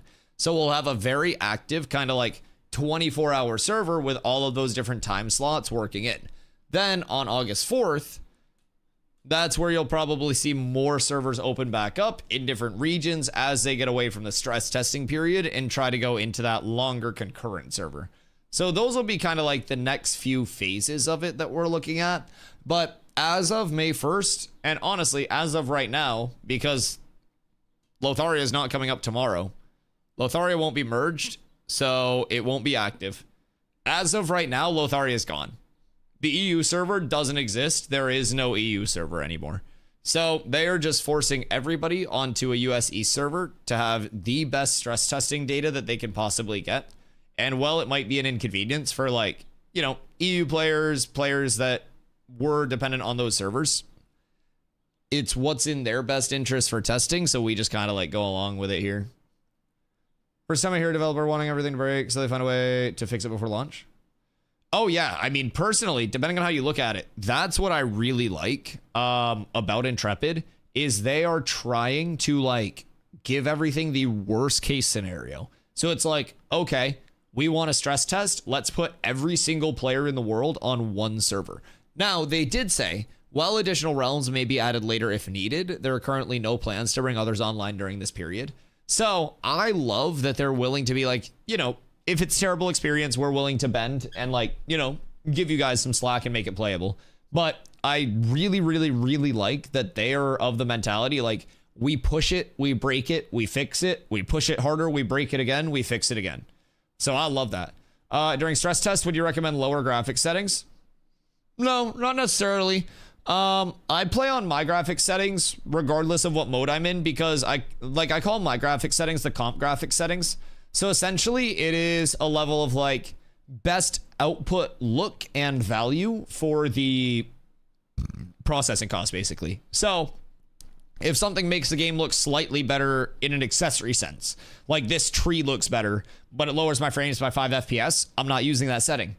If there's something that is like combat sensitive, like view distance, I'll put that up. I'm willing to take FPS loss for view distance so I can see people further out and see things more clear. So I messed around with my settings a lot to get them into a spot where I was comfortable with like how everything was looking and how everything was playing. And from there, I was just like, all right, this is feeling smoother and smoother and smoother. And I'm loving it. Most Riverlands nodes are 8 to 10. Let's look and see if we can find it on the codex. Real quick, I'm going to fill up my water, and then let's check out some of the node corks. Remind me when I get back in case anybody asks a good question, because I will get distracted, but I'm filling up my 40-ounce water bottle. I'll be right back. Also, chat, do you guys actually like the haircut, or do I look stupid? That was my chair, not my ass. Do you guys actually like the haircut, or do I look dumb? Is it too short? I feel like it looks okay. I feel like we're vibing. I feel like I look like an esteemed lad. All right, I'll be right back.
What up, bitches? Looking dapper. Thank you. Dapper is what I was going for, actually. I basically, because I've been going to the same barber for like years. Like since I was playing basketball in college and stuff, right? And so he seemed like the full evolution of the hair. And I basically went in, and first of all, he was like, how the fuck did your hair grow so much in a few months? He was like, this is the fastest your hair has ever grown. And I was like, maybe I'm just not as stressed, because he knows like the whole streaming thing and shit. And he was like, no, genuinely, that could probably be it. He was like, if you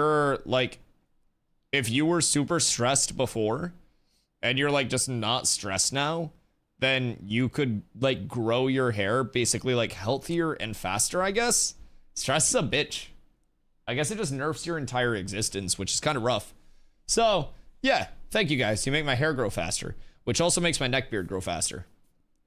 But we do it. Stress is a killer. Dude, that's one of the biggest things that like I'm really grateful for from Ashes, right? Just coming over here and like New World, even though I was streaming full time and literally living out a dream, right? It was this level of like uncertainty of what was going to happen. And it was this constant level of like New World's drop and it's going down, it's going down. And so I've my entire like full-time streaming time been so obsessive with like, I gotta always be on, I gotta always be here, I gotta always do this, always do that, right? And like just being in New World as a whole created a ton of stress for me, even though I was able to stream full time and literally do what I always wanted to do. So I'm super thankful, man. I no longer have that looming shadow of like, oh my God, what if this game dies? I am fully confident that over the course of the next 2 to 3 years, this community will grow week over week, month over month, year over year, and will continue to get better. And that is something that I couldn't say with New World because I wasn't sure who would be watching the next day.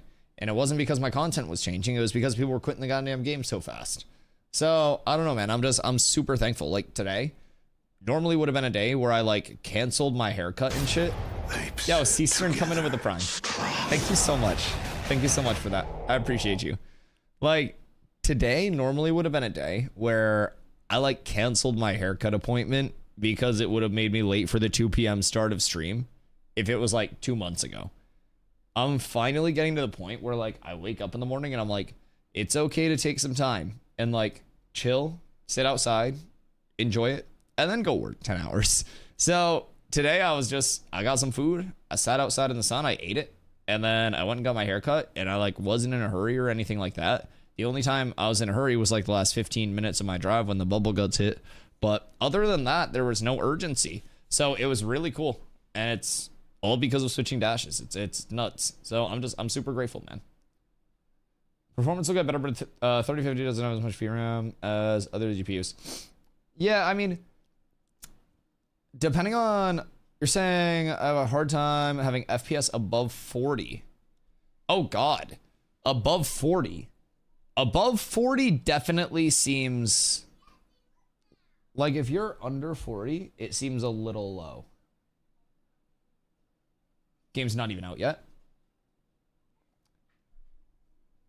Well, so I don't necessarily think that it's going to get worse. I don't think the game's going to get worse. I think like performance, processing, all of that is going to get significantly better through this phase, right? And in between May 1st and August 4th, we go to Unreal Engine 5.5. We get tool improvements, performance improvements. We get development flexibility. We get a lot. For us, the performance improvements. But they have an entire lighting system called Megalights that's coming into the game. That's going to allow them to have a lot more capability and a lot more efficiency with pretty much everything lighting related. It's going to bring in UEFN capabilities, which basically reduces like storage capacity required for every single character in the game and a ton of other things. Like this is going to be huge for what we actually feel playing wise. You know what I mean? So I would say performance wise, it'll definitely get a lot better May 1st to August 4th. But I feel like depending on when you're getting the low FPS, we know somebody that is playing on a 950 and their game runs. It doesn't run the greatest, but it runs. About what I run, 45-ish on medium settings on a 2070 Super. So are you guys just like going in and clicking like, I run on medium settings, I run on low settings, I run on high settings? Or are you guys like customizing everything? Because if you do exclamation settings, that's a list of like my settings, or not a list, but a clip of my settings. I would recommend, if you have performance issues, give those a try. See if it helps comparatively to what you're running. And if it doesn't help, drop everything to low. And then just tweak stuff up as you can from there until you're comfortable with how it looks versus the performance. But exclamation settings, in my opinion, is going to be like the best way to set up your actual video. Customize everything until I find the best settings. But yeah, if you want some inspiration or you want to see what I'm running on, definitely check that. My game runs smooth as hell. I will say though, there is a memory leak that they've been trying to work on, and they continue to work on. With the memory leak, the longer you play and the more you travel and the more like server worker boundaries and stuff like that you cross, you can notice some degradation of game performance over time. But you said, no, it wasn't your first day. Was it your first day? No, it was somebody else's first day. Either way. But with performance like degradation, if it is later on into a session, even like a couple hours, or you're going like place to place, you can definitely notice the memory leak. The biggest way that I tell if it's like the memory leak versus my PC fucking up, I think someone just drove by on a lawnmower. The biggest way that I can tell if it's like memory leak versus like bad graphics is if you move your kind of like character's like camera around, like you're basically moving your head around, right? You move your camera around. If it gets really like stuttery and choppy, then that's typically going to be a memory leak. If it's just like consistently chop, chop, chop, chop, chop, chop, chop, memory leak. If you're getting like a full FPS drop where it's like down to 2 and then back up to whatever, then that's going to be your settings. So there are a couple of different things. That's at least what I've noticed feelings wise, is when it gets consistently choppy, that could very frequently be the memory leak itself. If you got performance issues, there's a blue pill made for that. You just gotta build a PC and submerge it entirely in mineral oil. Hoofs, what are your thoughts on that? Get like a dope ass aquarium setup and then submerge your entire PC in mineral oil in like an aquarium, and then you have like a nautical themed PC. You know what I'm saying? Do you have to change the mineral oil on those, chat? Like if you have a full mineral oil submerged PC, do you have to change your oil and like drain it? Oil PCs are not worth it for the gain. Yes, you have to change the oil. Okay. So, question. You have to change the oil, or you're supposed to change the oil? Because I'm supposed to clean my PCs, but I don't. So, like, you have to, or it'll break, or like you're supposed to because of some reason. Because I feel like it's probably a, like, you're supposed to. I feel like it's the equivalent of, like, washing your hands after you pee in your own house. Sometimes you do it, sometimes you don't. I do it most of the time. Some of you probably do it none of the time.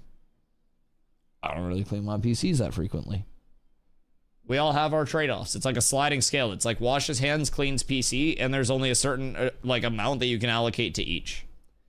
It should be maintained like a custom liquid cooling system. You have to change the radiator fluid. Okay, so when you say custom liquid cooling system, do I have to change the fluid on my liquid coolers? It's not custom. Like, it's not a custom loop. I just got, like, AIOs. Mineral oil can cause oxidization on components. You have an AIO like I do, no changing. All right, bet. But because I hadn't changed mine in my streaming PC was previous to my gaming PC, I was like, oh shit. Oh shit. AIO don't need to change, just replace. Well, I hope I don't have to replace it. I feel like it would be ideal if I didn't have to do that. I don't almost anything, but I decided to play the game for just one reason. I can finally play an MMO as a bard. Yo, dang, the bard class is amazing. The bard can fit so many different roles within the game as well. You can support from restoring your group's mana to helping with healing to doing an additive damage buff for your group. And you can fulfill all of those roles, bang, bang, bang, just like that. It's fucking insane. We also, funny enough, need bards to play with us in guild for the May 1st reset. That's the thing that we're shortest on right now. Reppy, is that what I think it is? Is that the forbidden clip? Watch that on stream. Is that the forbidden clip? That shit's a banger.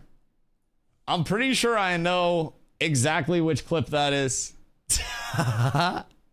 Gold. How big was that raid that I sent your way? Thanks for the raid, man. Good fucking god. That's why I don't join VCs anymore. I know I got one coming back my way at some point. 2 viewers. The days. And one of them was you. I think it might have been me and you. Oh, man. Yeah, that's actually crazy. That's so insane.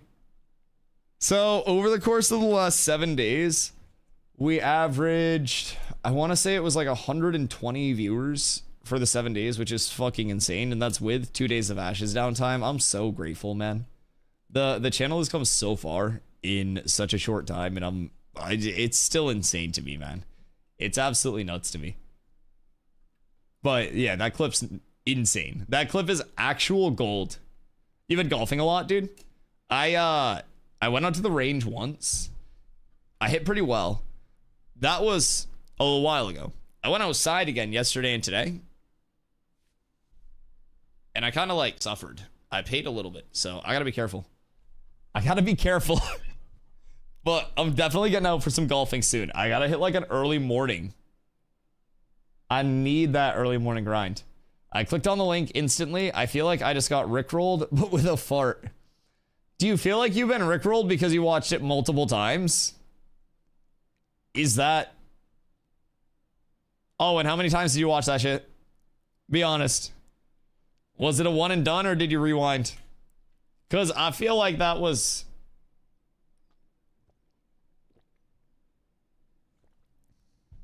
First time you one and done it? That's miraculous. That's miraculous. It is yeah, it was a sneaker. Hey, what up, Gary Mustang? How's your skin? You still looking like a lobster? I wouldn't say like full lobster. Like I'm like red, but it's like I'm fine. I think I'm fine. It's getting less red. He's more cooked shrimp today. Yeah, I feel like it's transitioning to a tan really quickly. You know what I mean? Like, I feel like it's going more tan than red at this point. Dude, holy shit. Is it that bad?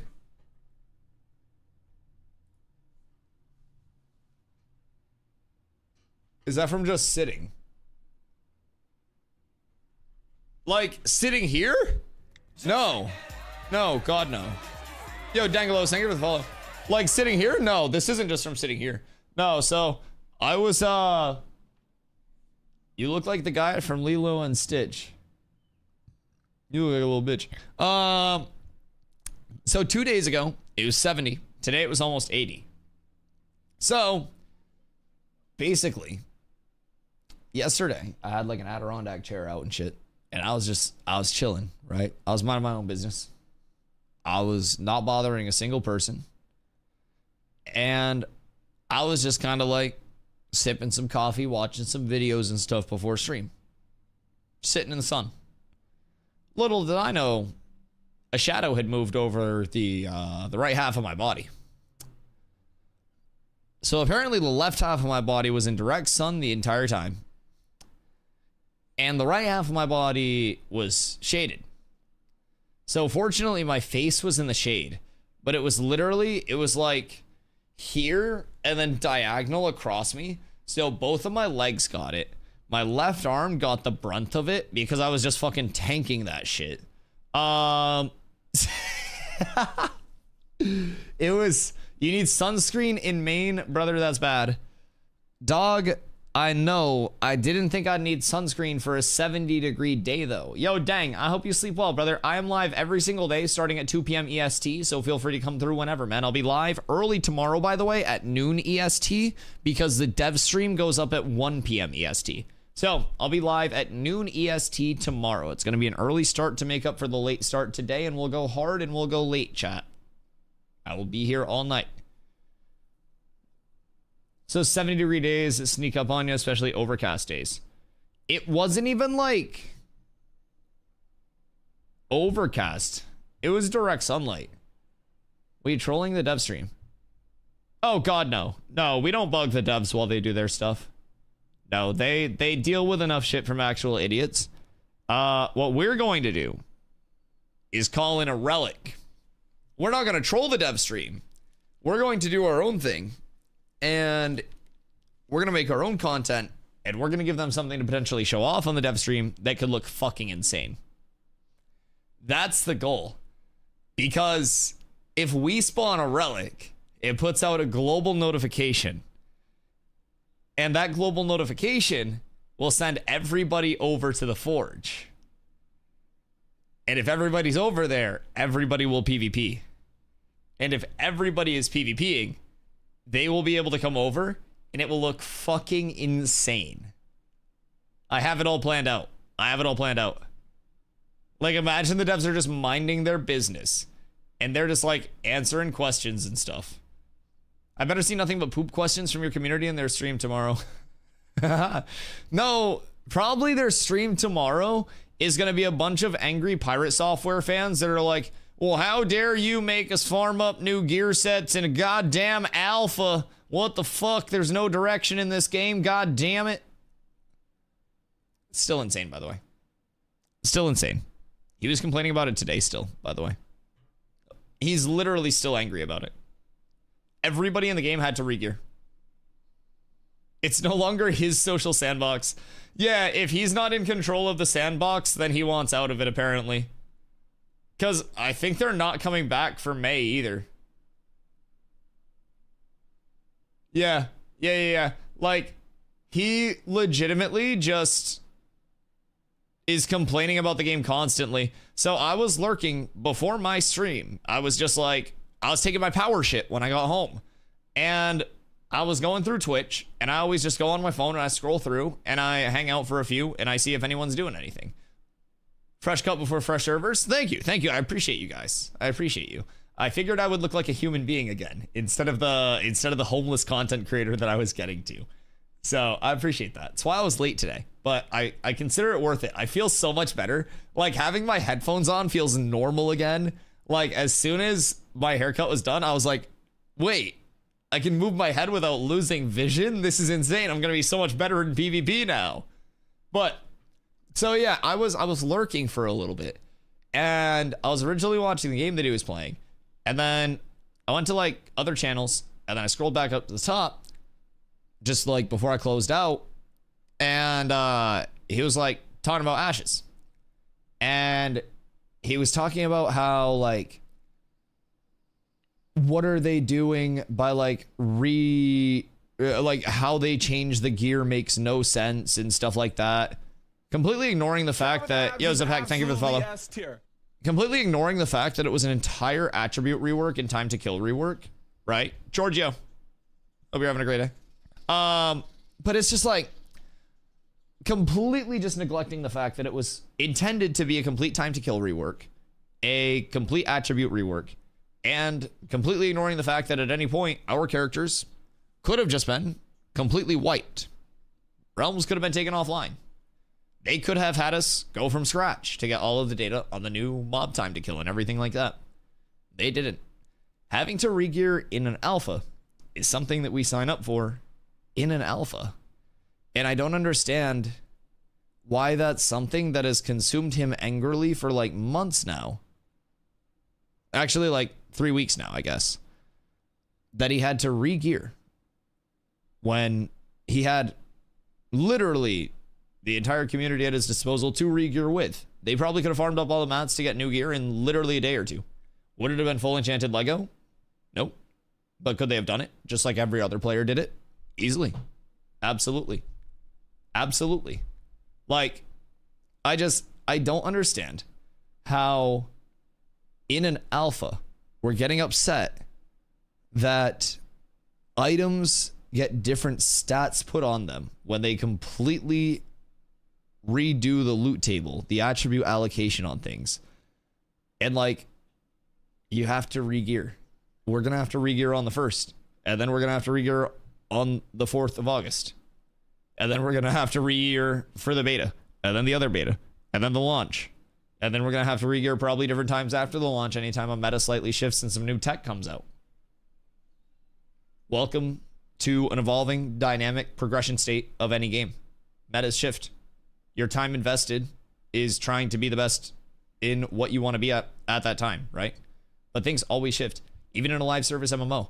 What happens if you get a full set of gear and then there's a balance change when it's launched? Like, that's such a bad attitude to have, in my opinion, at any point in an MMO, especially in an alpha. How many times in an MMO did you think you had your set solved and then there was a slight balance change and you're like, oh, fuck me, man. That's 4 pieces gone. I gotta run this. I gotta enchant this. I gotta get all this done. Oh, man. But you know what you probably didn't do? Quit and complain about it for 3 weeks on your stream to thousands of people. I just don't understand. I don't get why he's so mad about it. Every MMO ever. Yes, that's a normal thing in MMOs. And he's mad that it happened in an alpha in an MMO. Like, so then, after he was done complaining about that, he like pulled up the Intrepid Studios like for hire, like their job listings. I almost called it their for hire page. The Intrepid Studios job listings. And they're looking for a principal economy designer. And so he was basically then trying to be all smart and discuss how, because they are looking for a principal economy designer, that means that all of these economy changes that they are working on and implementing and this and that have no direction and will not actually be finalized or be able to be implemented until that principal economy designer is in. Again, completely being short-sighted and neglecting to think that there could be somebody already assigned to that they want to move to a different team, or it could be somebody wearing multiple hats that they want to only have focus on one thing, so they could be hiring that out. This is a team that went from 12 people to over 250 people now and will continue to grow per Steven's words. We know they're going to be hiring for just about everything. There are probably multiple project leads working on multiple projects that they want to help just kind of like focus up on one thing for progression purposes. Why are we taking such short-sighted approaches? Because we're angry about gear. I just don't understand it. I don't get it. It seems like, again, another content creator in Ashes, and we've seen a couple now, that thought they had their way with this directory and thought it was their own little personal sandbox. And then when it ended up not being that, they kind of like threw fits. And we've seen 2 content creators now that got like really, really ego hurt by Ash's decisions, by Ash's development, threw fits in their own little, their own little echo chamber. And as a result, ended up kind of getting run out of the community. You know what I mean? So, I don't know. I do feel like, to a certain extent as well, the entire like Fed situation and stuff like that absolutely weighs in a little bit on how he feels about everything and his willingness to regear and stuff. But Narc's crash out was a little larger. I don't think Narc's crash out, while Narc was more dramatic about things, I think Pirate Software's influence is much larger and he has a much, much, much further reaching net. Now, Narc had like the Asmongold react and stuff like that with it, but I think with somebody that large, it gets very rough, especially for in development like things, when people are extremely upset about silly things like this. Oh no, you guys are good. Let me catch up. Crackle, thank you for the 5-day streak. I appreciate you. So basically I was lurking in streams before I hopped on, and you guys don't have to be sorry. But basically Pirate Software was playing a different game, still just shitting on Ashes and like the development direction, because he's been upset for like 3 weeks about the gearing changes and like how him and his community had to regear. He's been so upset about that for 3 weeks that he was going on a rant about like how that shows that they have no directionality and stuff. And like, why would you do that? What do you even gain from that? Brother, they reworked all of the attributes, all of the loot tables. Everybody had to regear, right? And then he basically brought up the Intrepid like hiring page, like their job listings, and was trying to say that because they are hiring a principal economy designer, that all of the economy changes that they are supposedly working on will never be able to be finalized or implemented because this job is vacant. And what I was saying with that is he's completely neglecting the fact that that role is very likely being filled by somebody who is wearing multiple hats, as Intrepid Studios went from 12 to 250 employees over the course of this development progress so far, and will continue to expand. So it is very likely, being someone that has interacted with project managers and understanding how busy they are and how many things they work on simultaneously, it's very likely that that is already being handled by somebody that is also handling something else, and they want to make it so they can focus on one thing at a time. I don't work in software dev. I ran a Starbucks, and I understand that you can hire for a position while you have other people fill that position temporarily and still have it functioning. I had to hire shift supervisors, and during that time, I had to get 2 other shift supervisors to cover those extra hours. That's very simple. That's just how businesses operate.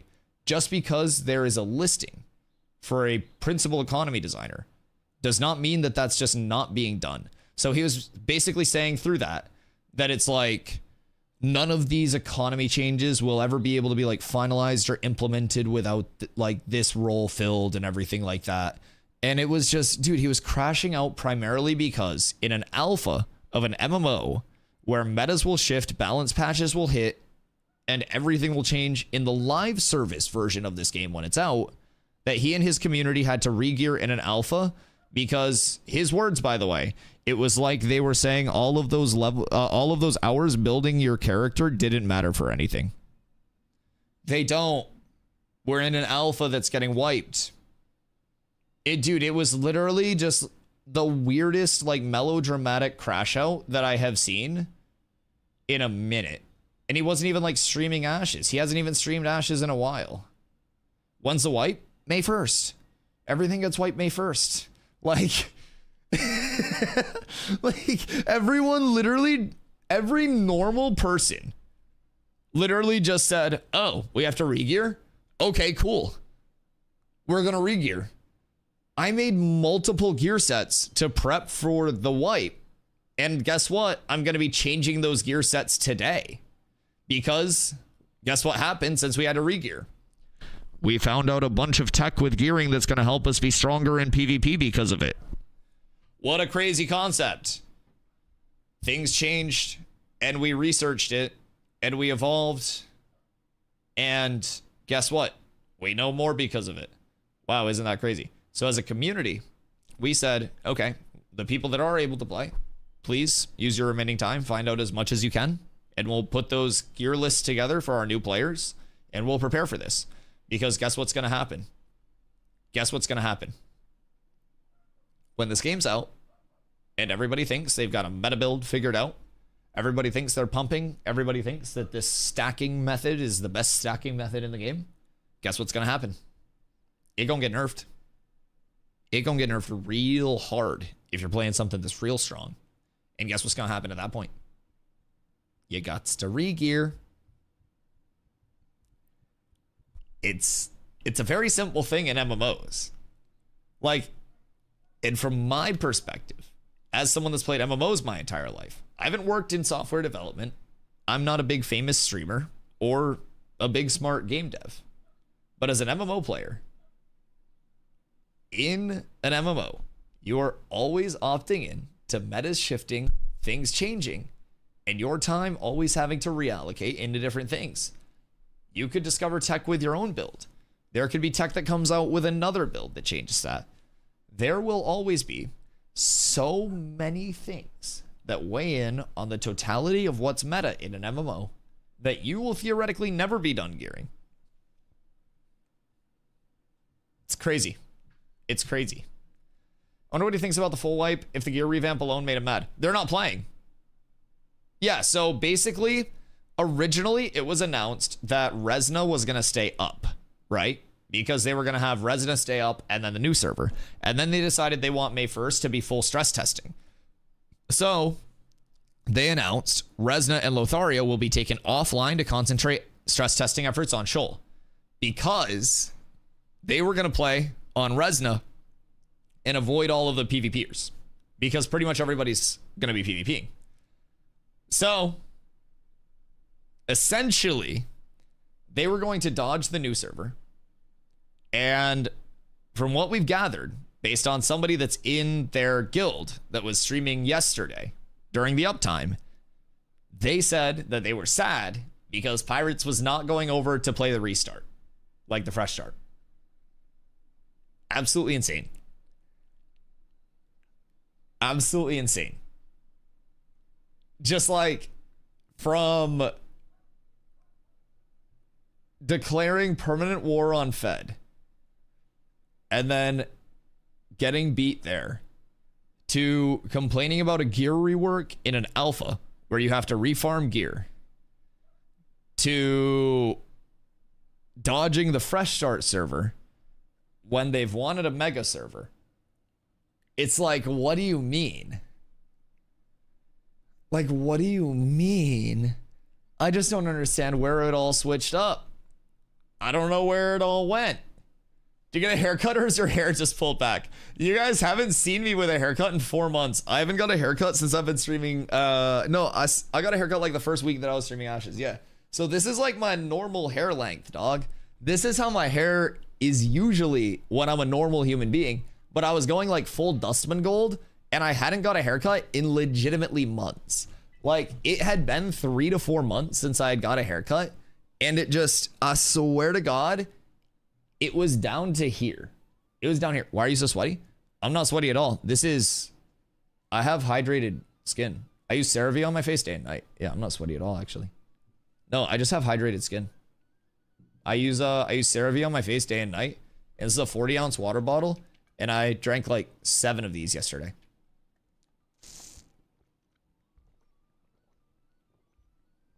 Yeah, no bags under these eyes. This isn't a camera effect either. I don't have filters on my camera. I just have very youthful skin. Shout out to whoever gave it to me. Natural glisten. Yeah, now like, hear me out.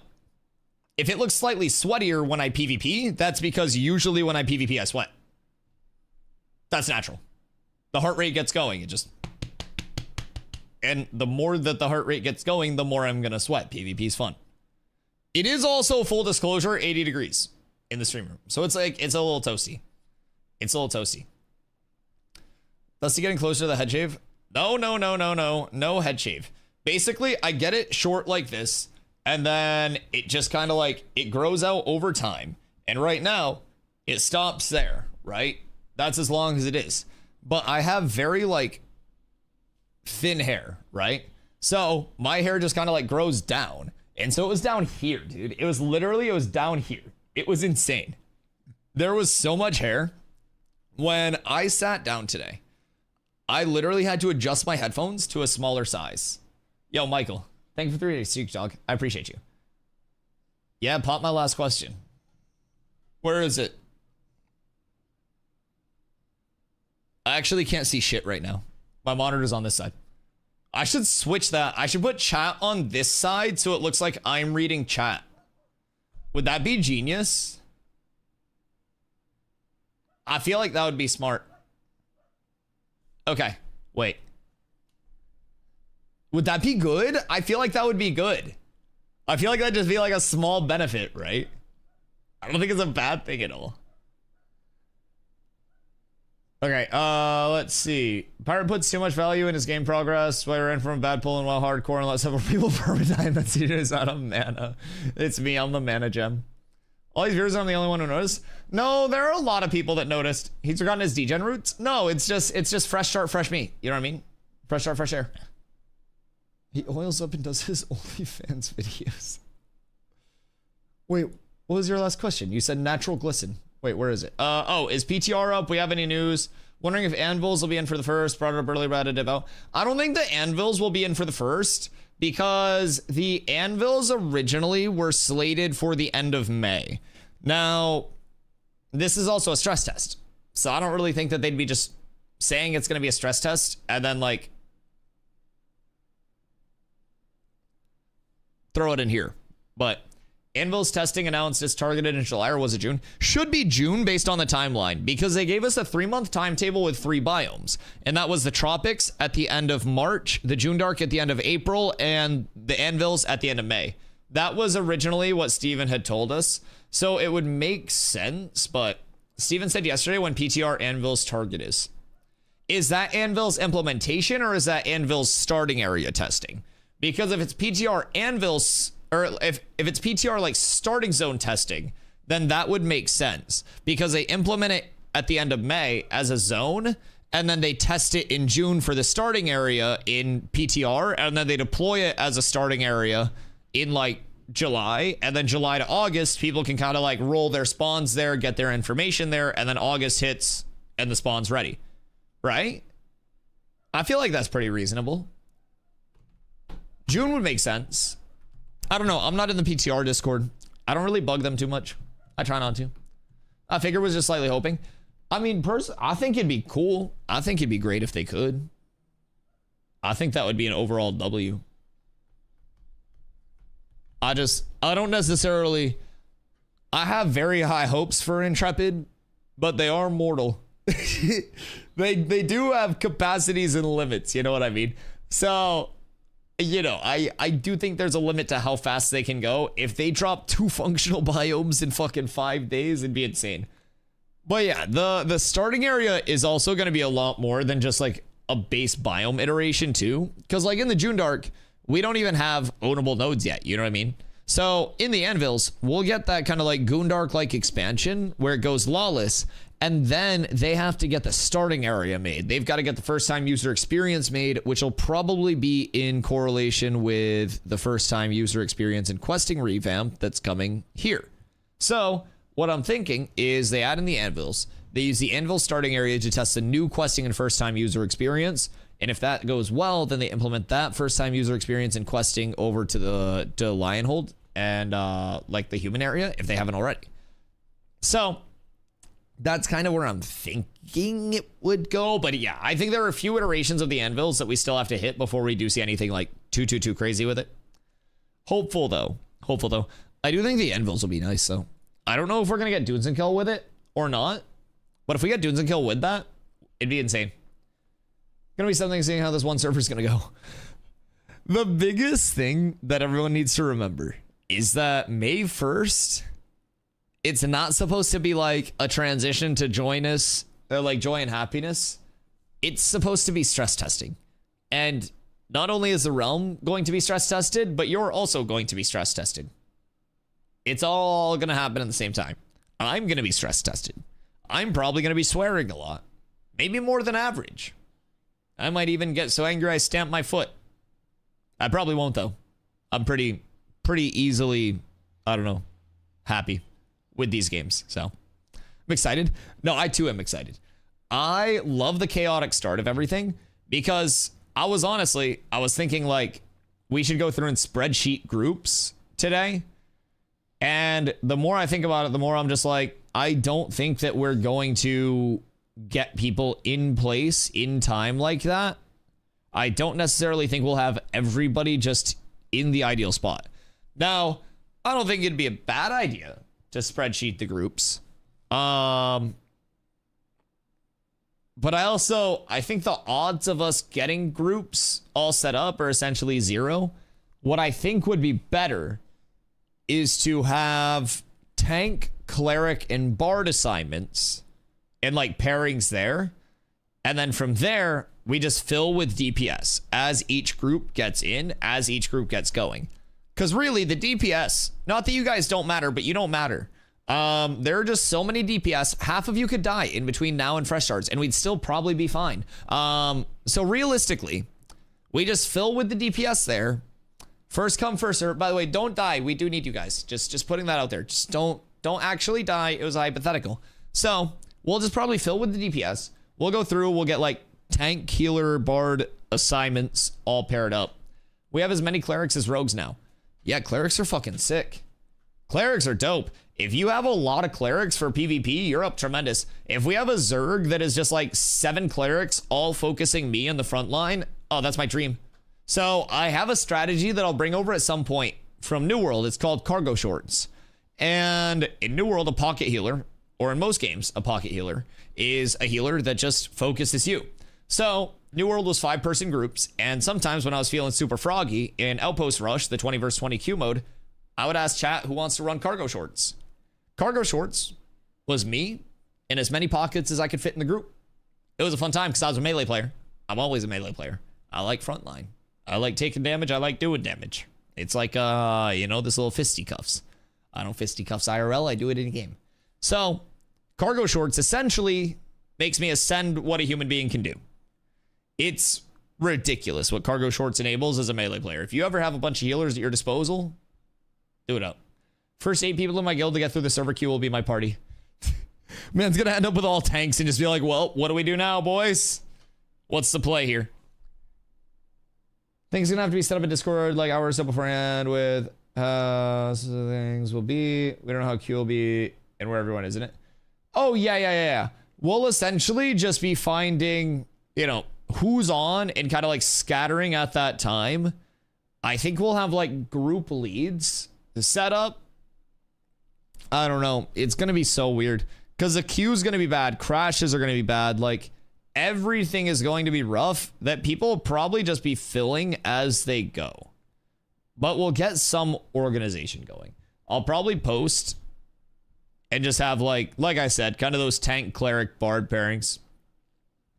Party setup is tank, cleric, bard, 2 mages and a rogue. It's probably pretty solid. Depending on how you feel about your cleric as well, you could 1 cleric it, especially with 2 bards. But that's one thing I've been thinking. It's like, do I have my group 1 cleric or do I have my group 2 cleric? I might have my group 2 cleric, just so we have that extra safety early on with a new time to kill. Because mobs are also hitting extremely hard right now. Found it July. Steven. Our current goal is to begin testing the Anvil's 2nd starting area in early July on the PTR. Well, goddamn. Although I guess that would make sense. Yeah, even with a May implementation of the base, like, biome, right? So say we get the Anvils as its base. That base implementation, we won't have nodes there. They'll probably add the nodes, and then they'll probably add the starting area, right? Thinking big pumper groups with AoE and the smoke bomb for evasion. Yeah, no, that absolutely makes sense. That absolutely makes sense. A lot of mages in a group is definitely going to be a solid bet for AoE. Which POI is top prio? Like, in an ideal world, for the first couple levels, probably Coralock if you can get Flare Farm. But I mean, it's all just like, sorry, everything's going to get contested. It's simply going to. Like, there's no way to avoid mob contest. So, like, with that being said, I don't really know. Oh, in gear when you get close to max. Oh. Are you saying, like, endgame gearing? Depends on build. For me, we're probably going to have people prioritizing, like, Steel Bloom, Grave Peak, Carfin early on, just because those are going to be, like, loopable areas with good trash drops as well. So in a couple of those areas, Steel Bloom and Grave Peak, you can look for named mobs as well as trash mobs having very valid drops. So Rangers are the redheaded stepchildren getting forgotten about. No, Rangers are important to me. I love Rangers for PvP. I will say I love Rangers in my group. They also do a shitload of damage now. Rangers yesterday were hitting me harder than any other class was, Rogue included. I feel Steel is getting good magic, good fizz. Yeah, the thing with Steel Bloom is it did kind of get hampered because some of the mobs that were level 20 previously that were dropping like iron pauldrons and shit like that just aren't available anymore. So there aren't any 20 mobs in Steel Bloom at all that can drop those things. So I have a few pieces of gear in my set that are like Ruvidium Mace, Iron Shield, Iron Pauldron, shit like that. And those are only dropping from the Forsaken Blade mobs that are at Grave Peak. So that's a little bit of a weird thing. But yeah, we're kind of trying to like plan around that and like plan accordingly with everything.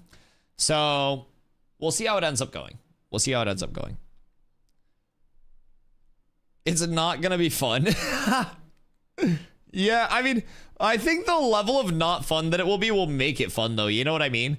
If you go into it with the proper expectations, then you can't really get disappointed. So that's why I tell everyone my dick is 2 inches. So that way when it's 2.5, everybody's like, oh my God, Dusty, that thing's huge. Wow, a big girther. Wow. Like, you have to set expectations for yourself lower. So that way when good things do happen, say you get in and you like make it out of the starting area without crashing and you get your mountain lion hold and you get a safe fast sure and you're like, oh fuck, what the hell happened, right? You set up expectations in a really realistic spot because this is a stress test. This is meant to be borked. It's meant to be janky. It's gonna be fucked up and I'm excited for it. All right, so question was asked, is the Fresh Start server a temp server or is everything getting deleted? Everything's going to continue to get deleted multiple times until launch. That is a guarantee. None of this stuff will carry over until launch. But basically, May 1st, we have our new server coming up, Shoal. That is going to be the only server available in the game. Every single tester that wants to play will have to be on Shoal May 1st. On August 4th, we have another potential full wipe for phase 3. And at that point, I'm sure that we would also, even if it wasn't a full wipe, see new servers come in. Because with those new servers coming in, we basically would have implementation and testing of dynamic gridding in between May 1st and August 4th. You'd have the second starting area in the anvils, a revamp of the questing and first-time user experience systems, server worker and realm performance improvements, and a transition to Unreal Engine 5.5, the finishing of the economy and stat balancing efforts, and then you also have Pyrai Renkai and Nakua with the summoner. So you won't have all of those things available on May 1st, but those will be available for August 4th, which will be another fresh start. This is going to be when servers go on 24/7 uptime. This is still Thursday, Friday, Saturday, Sunday, Monday up, Tuesday, Wednesday down. So keep in mind, 24/7 here, August 4th. So everyone will probably reroll at this point as well. You'll have summoners up. You'll have a second starting area up. You'll have an entirely new first-time user experience and questing loop. So everything here will be entirely different than it is here. Everything here is entirely different than it was in December when phase 2 started. So just really important to keep in mind. And then this is meant to be the longer server for phase 3. By the time this server is done and all dead, the game will be completed. That's the biggest thing to keep in mind. This is meant to be through phase 3, as far as we know at this point, unless they announce more phases and kind of like subdivisions. Phase 3 will be the game where the game becomes feature complete. And by the time it goes into betas, they want it to just be polishing, like final touches, final tying together, and then it launches in a good state. Ready to launch, ready to be a game. So this is what they're preparing for. All of the data that we get during this is stress testing for this launch. All of the questing data that we get is working on the questing revamp for this launch. All of the time to kill an econ change info that we get, it's for this launch.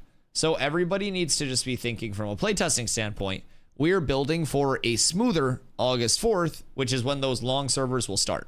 If you're a new player coming in, my biggest piece of advice for this period, the May 1st to August 4th period, would be to come in with the most open mind that you can. Ask as many questions as possible. Figure out exactly like what you want to do by the time August 4th hits. All current characters are gone forever now. There is one day where Vira and Lyneth characters will be available. That's going to be tomorrow for a little bit for a merge test. So they have the merge test scheduled for tomorrow. They also have a dev stream tomorrow at 1 p.m. EST. I'll be live at noon EST tomorrow. But you'll be able to play on that merge server Resna for one day, and then Resna and Lotharia will be taken offline permanently. So those characters are effectively gone. Yes. Forever. Except for tomorrow, unless you're an NA player, or if you're an NA player. But on May 1st, everything's gone. Everybody's over on Shoal. August 4th, you'll probably have like more regional servers and then that full fresh start. Having a very hard time. Hey, Zombie, what up, dude? I'm here where group. I'm basically theory crafting that right now. We've been talking about that because with how many queues and crashes and stuff like that there are, if we just restrict people to statics, it's gonna fuck everything up. So what I'm thinking is we do tank, cleric, bard pairings because tanks are tanks, clerics are the healers, bards are the supports. And then we essentially just like have the DPS fill. So when a group needs DPS, you say we need, you know, this, and this. Like we need 3 DPS, we need 2 DPS. And you have your pairings of the important things and you just fill with the roles that are kind of like fluid, right? So that's where we're going to be going with it, I think. So I'll make the pairings and shit in a little bit here. Having a very hard time picking between what cam mode to use. So used to action mode from 4 years of New World. Getting used to tab target, but I'm just sloppy with it and feel bad using it when grouped. I feel like I'm slacking on holding out the group. I don't know. I mean, both are viable. It's literally all just preference, in my opinion. I like tab target because it's a mix of tab targeting as well as having your like actual cursor to be able to click on nameplates directly. So like there's click to target, there's tab target, and you lose a lot of your click to target with your cursor and the precision of that, like decisively targeting someone and sticking to it if you're on that action mode. I also feel like if you're on action mode, you restrict your movement a lot because I can be essentially tab targeted to you, standing over here, looking at you, shooting you, and then I can left mouse button my camera to free look and see what's going on around me while also moving in the direction that I want to go without having my camera direction impact who I'm shooting. So I could be shooting you over here, looking at somebody over here that's about to die, instantly click target this person, jump in with a trip pulve, and keep the pressure up on you. So that's like one of the many advantages, in my opinion, to tab target. You can literally be looking so many different places at once and be doing so many different things at once through tab target. Whereas action combat, it may be a little bit more like, you know, easy on the baseline. But personally, I think it's a lot less controllable and a lot less precise. But there are plenty of people to play on both. Plenty of people to play on both. Yo, Knights, what up? It is a fresh cut. I appreciate you. That's why I was late for stream today. Can't really think of any advantages for action cam. I think it's just preference. Yeah. It definitely weighs heavily in preference and like where you're comfortable with stuff. I played 7,000 hours of New World with full action. I played fucking 20,000 hours plus of WoW in my life. So it's been a lot of both, but have you looked at the event sign up? I have, yes. The pairings are actually looking great in ratios. What days can you actually play Ashes right now? Is it 24/7? Thursday, Friday, Saturday, Sunday, and Monday you can play right now. And then Tuesday, Wednesday is downtime days for testing. August 4th is when it goes to 24/7, my friend. What up, Mill? Hope you're having a good day, dude. Yeah, it's truly just preference. And like, you'll notice kind of like small things and small differences like fluidity-wise, like precision-wise, entirely in what you want to do. I know people that play on both, and I know people that succeed on both. And I also know some people that suck on both. You know who you are. So, it's all just getting used to stuff. Everything is just preference. Thursday to Monday. Yeah. So it goes down Tuesday at 1 a.m. EST and then comes up Thursday at 1 p.m. EST. So, by the time it comes up, their goal is to have Thursday 1 p.m. EST be shoal uptime. But we do also have tomorrow a merge system test and the dev stream. So a lot of things tomorrow. I'm also going through and shoring up all of my gear sets and stuff tonight, doing all the rest of the prep that I need. So we'll be going through Codex, checking out some of the new changes to gear, getting everything all ready and getting the rest of the prep done, like I mentioned. And you guys will be able to ask any questions about like, oh, I'm playing this. What do you think I should rock? Like stuff like that. So, but yeah, event signups looking great. Got phase 2 key ready to roll. I love that. So hyped for Thursday. I remember when I first started and was asking you for leveling advice. Oh, dude, Saker, keep in mind, man. I started after the start of P2. Like, all of the knowledge that we've gained and spread throughout the community as a whole, I started late for phase 2. We did this in a partial phase to now every single, like, new player is able to come in here and just be like, yo, where do I go? What do I do? And every player gains so much from it. It's insane. The community has come so far, and I'm so thankful. It's definitely wild to think about. But yeah, as of right now, we should be looking at, I want to say 2 healers per group, everything. I was 25 before Dusty was through character creator for context. Yeah, I started on December 26th. I don't know what day you like hit 25 on, but yeah, I started very behind the curve. And I think how far I was able to like bridge the gap making my own community, basically doing it without the handouts and stuff like that, and like trying to source everything organically, like I was super impressed with how far we came, man. It was insane. I think a lot of people were not ready for us to, as a community, kind of like come up this fast. But what about the New World handouts? The New World handouts weren't even like things that fucking I asked for. Hear me out. I told this story a lot. The only reason people gave me shit in New World because they knew I would award with ass gear and still outfrag their people. So they ended up just making me the shit because they knew that I wasn't going to get GG items myself. They knew I was lazy as shit and I was just going to show up. I was going to play OPRs on one of my 3 East characters. And I was just going to show up and outfrag everyone. Zombie, how crazy is it, by the way? I try to explain to people sometimes, like, if I went back to New World right now and played Bruiser in a war, I would still top frag. Bro, it's like every good melee player just doesn't exist anymore. I would literally go back over there and have 40 kills my first war. The people left. Everybody left. Everybody left. Me leaving and just slipping off into the night. The people left are fucking ass. Yeah, like me leaving at the point that I did with New World and slipping off into the night would be like LeBron just not playing a basketball game for the rest of his life. Like in his peak. I just kind of like put on my cap and walked out. Yo, what up, Slippin'? I want to start on May 1st, but got a lot of questions. Oh, you came to the right place. What DPS class is the best to start? They're all going to feel a little unique based on what you're looking for. Rogue is going to be very quick, stabby. It's got very good CC, kind of like damage, very good CC, some poisons, some bleeds, some evasion, some smoke clouds and stuff to play around. A very in-out play style where you can re-stealth frequently. Fighter is going to be the more up in your face, kind of like yelling at you, big chonky damage. Tank also has some good pop from the melee standpoint. Ranger is a mix of kind of like, you know, bursty bow type abilities. So like snipe, a little bit of AoE mixed in, and kind of that like mid to long range class. Ranger also has a bit of good area control. They have like an AoE vines that they can drop. That's like a nice little root circle for PvP initiates. And then let's see, we have Mage. Mage is your traditional caster. You're going to play off status effects a lot. So with Mage, you can freeze a target and then you can hit a target with lightning and that can proc a shatter combo. A shatter combo does 225% bonus damage. So shatter combos can be nice to execute as well. It all really just depends on like what type of DPS you're looking to play, so to say. But if you do exclamation classes, that will bring up a full list of the archetypes. Now, we do only have the primary archetypes right now and we'll be getting Summoner very soon. But every DPS definitely has their place. Everyone has a unique feel and a unique skill set. So, yo, what up, Dre? Are your tits ready for tomorrow, brother? How do you know? How did you know? They have been fucking screaming all day and nobody has noticed my tits. Everybody's like, Dusty, you got a haircut. Dusty, you got a haircut. Nobody notices my titties literally jiggling for tomorrow. Bro, you notice the small things, Dre. Thank you, dog. Thank you, Dre. God, I did not forget about Dre, man. Never once. Never once.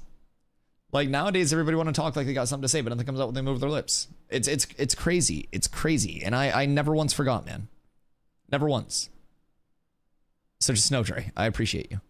Poor Willie over there still coping. There are a few people that I care about that are still coping over there, man. And the sad part is they're just sitting there trying to come up with some form of change in the direction of New World where their viewership goes up. And nothing is going to bring players back into that game. It is not. Like, new players aren't going to come in and stay long. Old players aren't going to come back and return for a fucking Battle Royale mode in season. That's not going to happen. Like, it's cooked. That directory's cooked. The directory's cooked every single relaunch. Like, dude, people that were at like 200 viewers previously are at like 50 now. In that directory. It's absolutely insane. And everyone's just over there like, oh, we just gotta hold out for the next big update. It's actually insane. It's actually insane. Like, if they put that amount of time streaming literally anything else and learning anything else, they'd probably just grow. Every single one of them. That's just how it is. But they're playing a game where it's just kind of like downward trending, downward trending, downward trending. And if they stay on that train as content creators, they won't be able to like create content anymore. So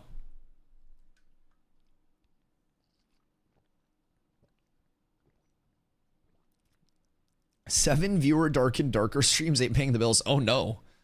What the fuck? Who plays Dark and Darker now? I haven't heard of Dark and Darker in a minute. Didn't they get sued? Does you seen the Ashes directory lately when you're live?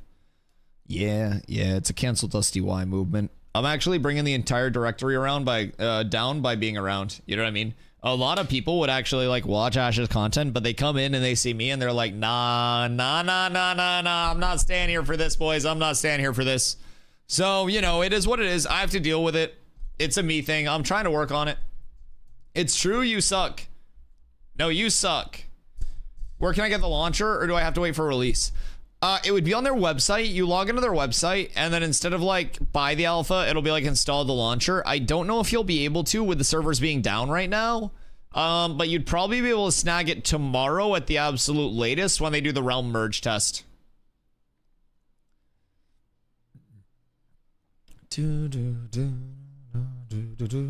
However, you're always at the top of your ships. Leavers are.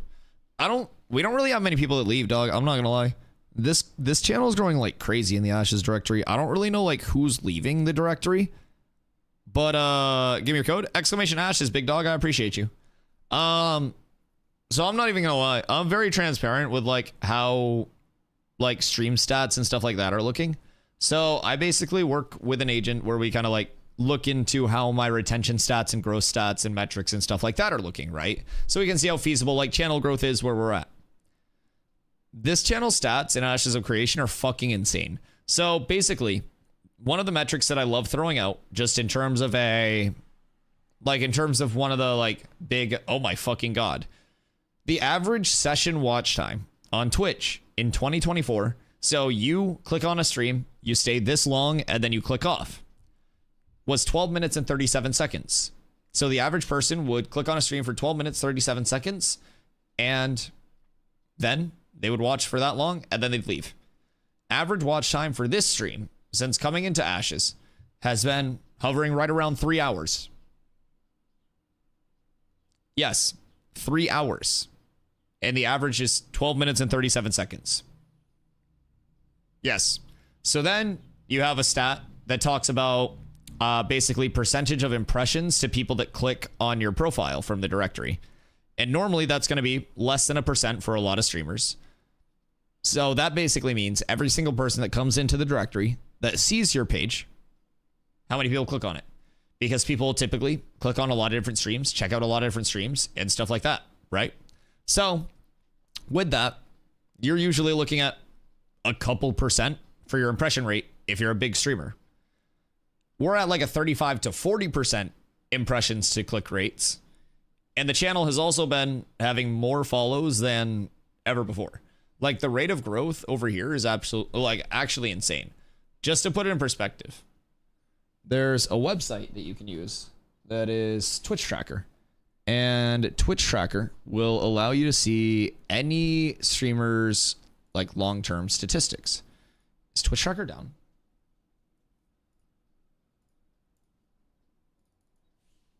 Twitch. They're fucking cooked. Ni hao, ni hao, ni hao, ni hao.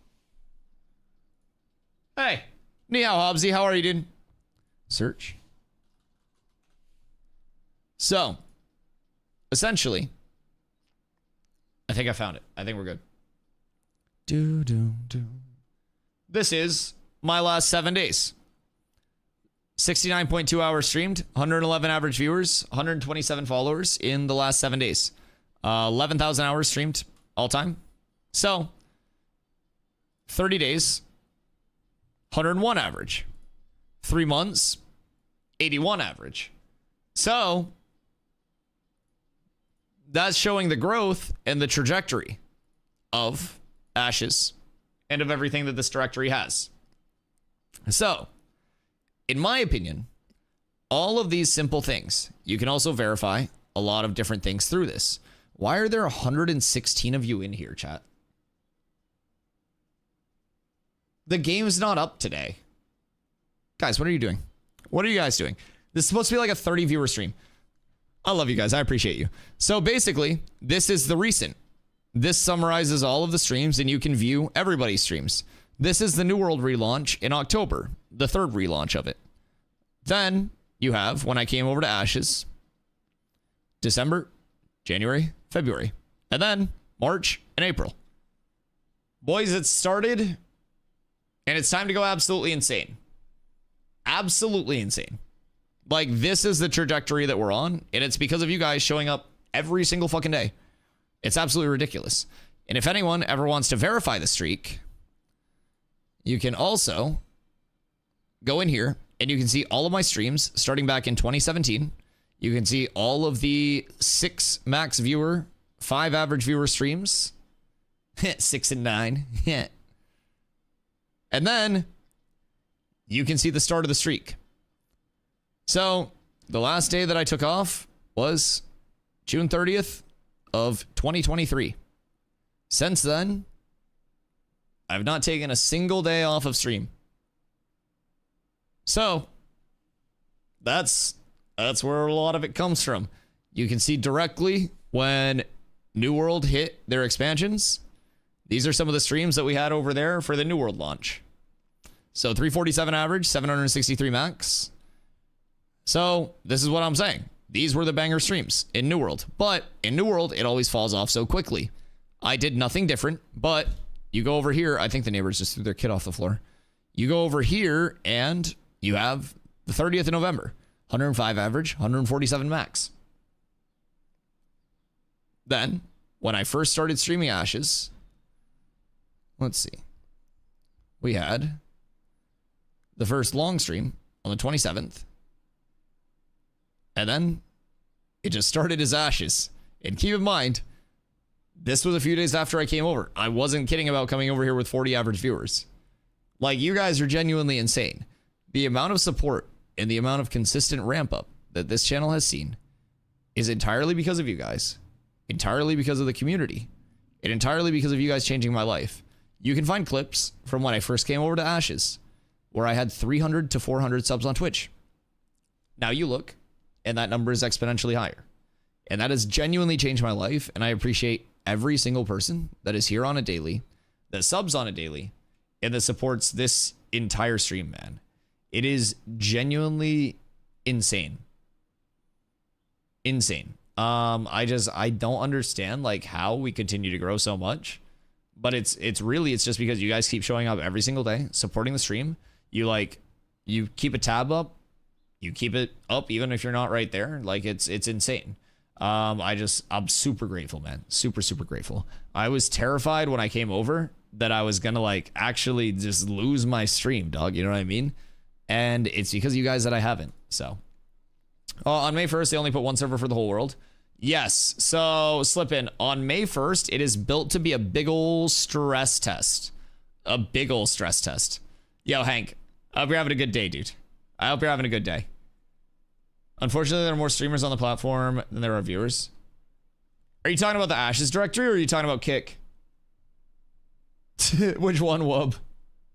Because in terms of, like, Twitch, Kick, New World? Self-heals. Please help me! Hi, Panda. Twitch in general? Oh, God, no. They're really, like... Because you have to remember, there are a lot of streamers that, like,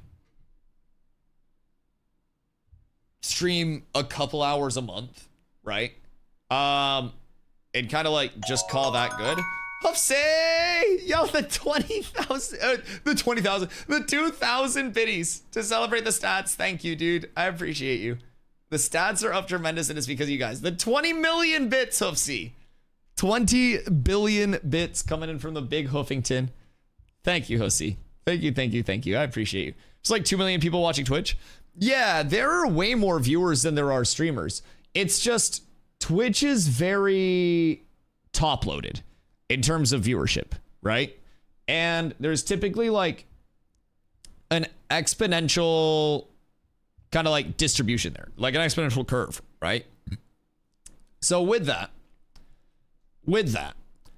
you have a very, very top-ended, and that's why a lot of people say it's hard to grow, because you have to go through all of these kind of like small jumps before you get there. You know, 1 viewer to 5 viewers, and you're going to be so much further down everybody's list that it's going to be harder to go to 1 to 5 viewers. And then once you hit a point where you're like a certain amount of large, basically, it's kind of like auto building, right? So like you get into the point where you're like 1,000 viewers plus, and then more people just trickle in because they're like, oh, I haven't heard of this person. Wait, who's this? So that's I mean, honestly, that's the goal. That's where I think we could end up. I'm not even gonna lie. I think Ashes is gonna continue to grow like crazy. I think this community is gonna grow like crazy, and I've been talking about it a lot lately. I easily think we could be 1,000 plus viewers very soon. Very soon, chat. Because you got to think, we've already doubled up like 3-ish times since coming over here. And if we hit 3 more double ups, we're 1,000 plus. Very, very simple in terms of like what the average viewership has been. Well, close to 1,000 plus. But just makes it more impressive that you're growing, doing something right, and consistent as fuck. I appreciate that, dude. I mean, a lot of it is just that I have like a very consistent community, you know?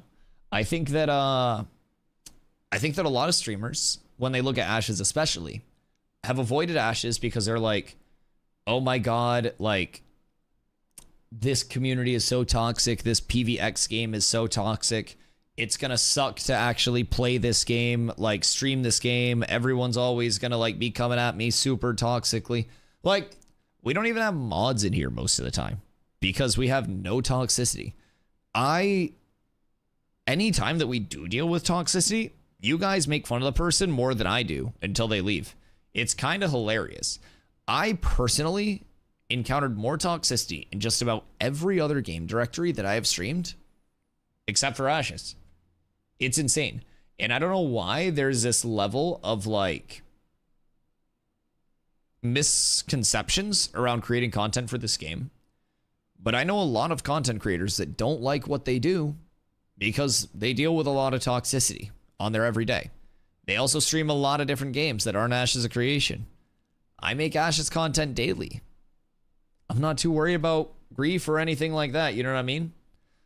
I feel like this community has been more encouraging, more positive, and just an overall healthy community for the game than anything else.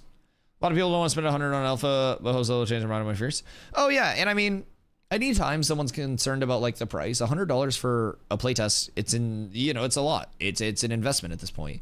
You're investing your time, you're investing your money in that, hoping that it's going to be good. And a lot of like playtests and like early accesses and shit like that, they really leave you wanting more. And a lot of the time, as soon as you spend that money on a playtest or an early access, you don't get it back. You're not able to. So with Ashes, they give you a 90-day period where you can just get a full refund. If you're not happy after your purchase, count out 90 days, you have till then. You can play as many hours as you want. If you're hopping in for this May 1st period, that means you can play just about all of May 1st to August 4th and figure out if you want to be here for the August 4th servers or not, or if you'd like to wait it out until launch. I think that is, in my opinion, the most insane refund policy that I have ever seen in a game. It makes no sense to me. It is absolutely wacky, but it goes to show how confident they are and how player-based they are. They're all about the players. They're all about the community. They don't want you to feel trapped. Also, Kilimanjaro, I did get a haircut today. Yes, thank you. Thank you. I appreciate you. I hope it looks good. I hope you're doing well, my dude. Didn't know that? No worries. No worries. It's not really like spelled out anywhere on the website, but I think that is absolutely like, if more people knew about that, because you can play as many hours as you want. It's not like you play 2 hours and you're like, oh shit, I'm fucked, right? You get the full 90 days. The entire time. You can play 10 hours a day, and by the time August 4th hits, or like August, whenever they purchase their pack, right? May 1st would be August 1st or whatever. But like, you'd have that entire period to be like, do I want to be in this game? Do I want to be on the playtest? Do I want to continue this? If you don't, you just get your money back.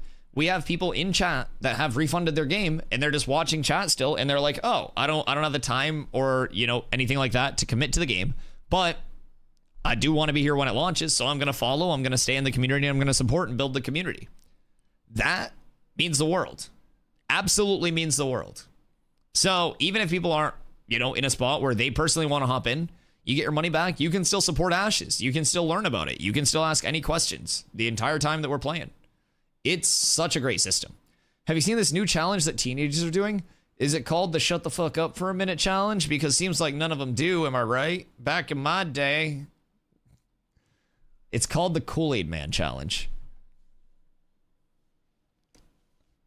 Oh yeah. Oh yeah. I kind of look like him right now. Why, what's up? Are they trying to run through walls? That seems appropriate. Honestly, fuck it. Let him sort it out. Yeah, let him sort it out. There's a certain level where it's just like, I'm not gonna win this. Like, I was kind of like an accident prone lad. So, you know, I would accidentally do stuff like that. One time I was playing basketball in gym class and it was pickup basketball and somebody that didn't play basketball was trying to drive to the hoop and put a layup up. And I timed that shit up. I jumped as high as I could, and I volleyball spiked that shit off the backboard. It came back, hit me in the face, and gave me a bloody nose. And I feel like that was karma for bullying people. But I've never heard just like on a basketball the way that I did on that one layup. I timed that shit up, and it was just like a fucking anime level. Like everything is perfect, and I just feel like I elevated. It was like an outer body experience. And then I got hit in the fucking face. Or is it where you tank with your bare left arm? Oh no. Oh no. Find a wooden fence and run through it. Why would you run through it instead of jump over it? I did the same thing, but I spiked it straight down and got hit in the palm. See, the scary part about that is you were probably an inch away from absolutely Thanos snapping your fucking ankle. Like, you probably almost had 3 ankles because you almost snapped your first one in 2. If you, that was my biggest fear. Like, I'm 6'5". I broke both my wrists dunking. You ask how? Somebody was under the hoop and basically had their arms out like this.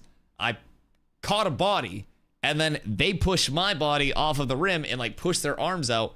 And I fell off the goddamn rim and snippity snappity clickety clackety. Now I have 25 screws in my arms holding them together.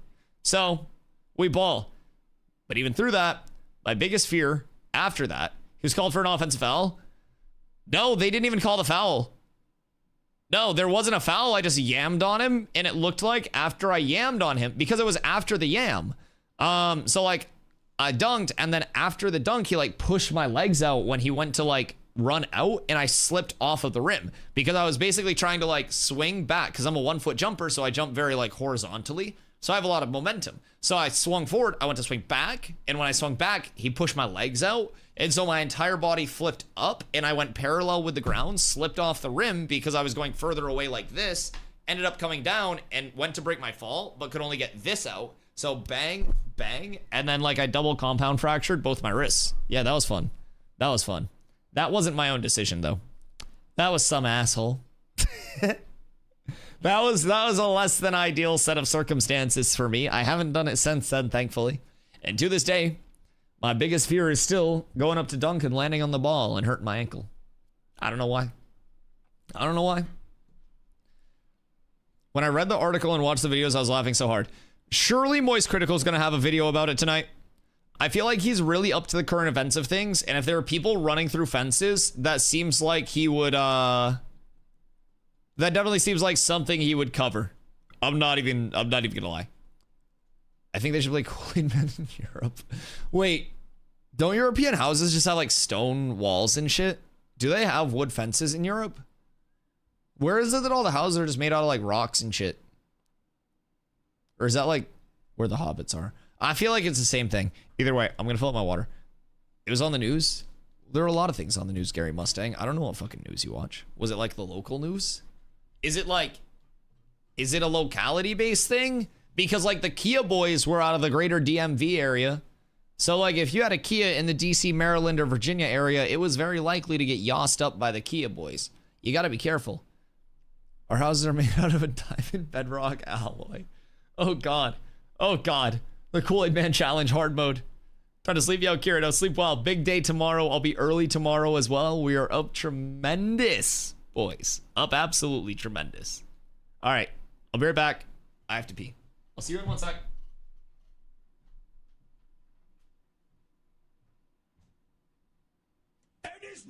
John C.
Yo, Ants!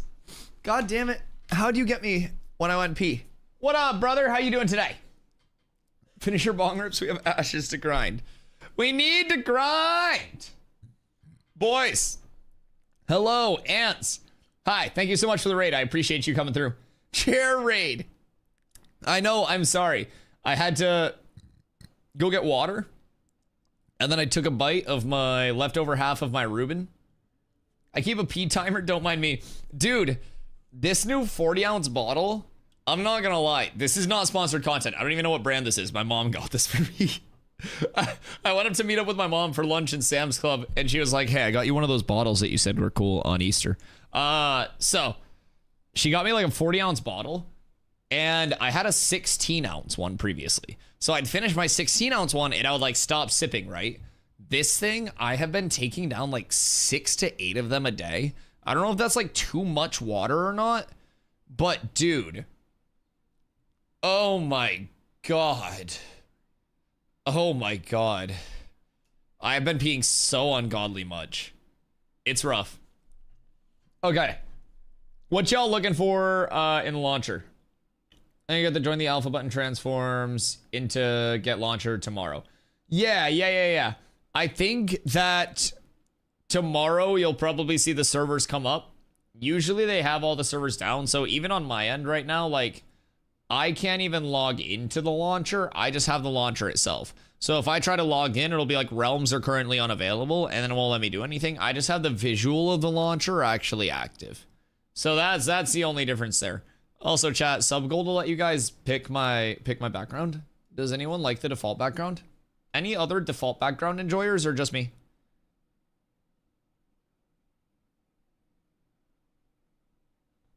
Doesn't this shit look like Golgi apparatus or something like that? I feel like this is a Golgi apparatus.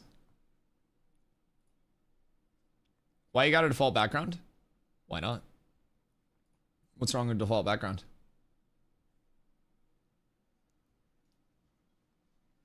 I don't think there's anything wrong with the default background. I don't think that's too crazy. I use default, but that's because I have yet to activate Windows. Okay, wait. You're a literal fucking criminal. I have a default background. Why are we not shaming you? Why are we not hitting on you? Dre, we have a common enemy. This man is out of control. Are you streaming with an activate Windows in the bottom right?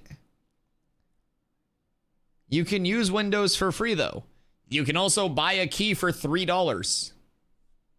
Just activate the fucking $3 key. You would have to have like 90 fake keys before it actually costs you one real key. I'm just putting that out there.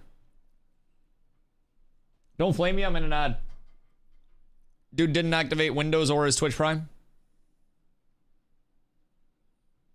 Imagine wasting $3. Listen, that $3 was budgeted into my monthly spending. It was stream necessities. Just use Linux, it's free. Doesn't Linux require a brain to use?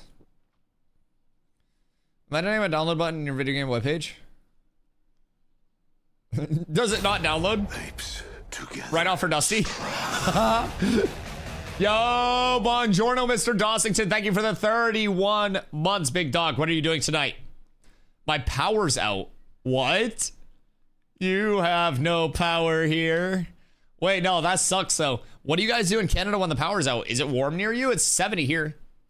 Where does he live? He lives in Toronto, I think. Are you still near Toronto? Not in Toronto, but... Do you live near Toronto? Or is that Stelio? One of you guys is near Toronto. I don't know what part of fucking Canada you're from. Better no power today than Thursday. I don't think Doss is going to play. I'm outside of Toronto, but close enough. Woo! I know my friends! I'm the best friend ever! I also remember just how he likes his hand jobs, chat. Can't share it, though. There was a massive power blackout yesterday in Spain, Portugal, and the south of France. Oh, God, wait, Dre, is that where you are? Are you in EU? Wait, that's crazy. Spain and Portugal had a big power outage yesterday. What? Like, how big? Because, like, Maine, I don't know, like, area-wise, but, like, Maine has large power outages every winter because we get such bad storms, but lasts like 8 hours. Nearly the whole countries? What the fuck? Doesn't that mean, like, a lot of essential things were offline? Was that bad? I feel like that's bad, right? What the fuck happened? Was it Fupo? It was historic. The most important shit has backups. That's fair, like generators and shit. In theory, at least, fair. Until the generators haven't been turned on in like 20 years and they're like, uh-oh. They don't know yet. What the? It's like, did they get, like, did someone just like turn off a switch? How does that happen? How big of an area is that? A huge storm blew through today and knocked down some power lines. Oh, so what if those guys just got the bigger storm first, and then they took like the brunt of the storm with their entire power grid, and then they sent it to Toronto. Do you think it could be related to us? Were there any beans or toast in the storm? Because going that route, it would have hit England on its way to you. And it would have had that going over the ocean, right? It's aliens 100%. You know what? You might be right. You might be right. Spain is 195,360 square miles. How much is a square mile?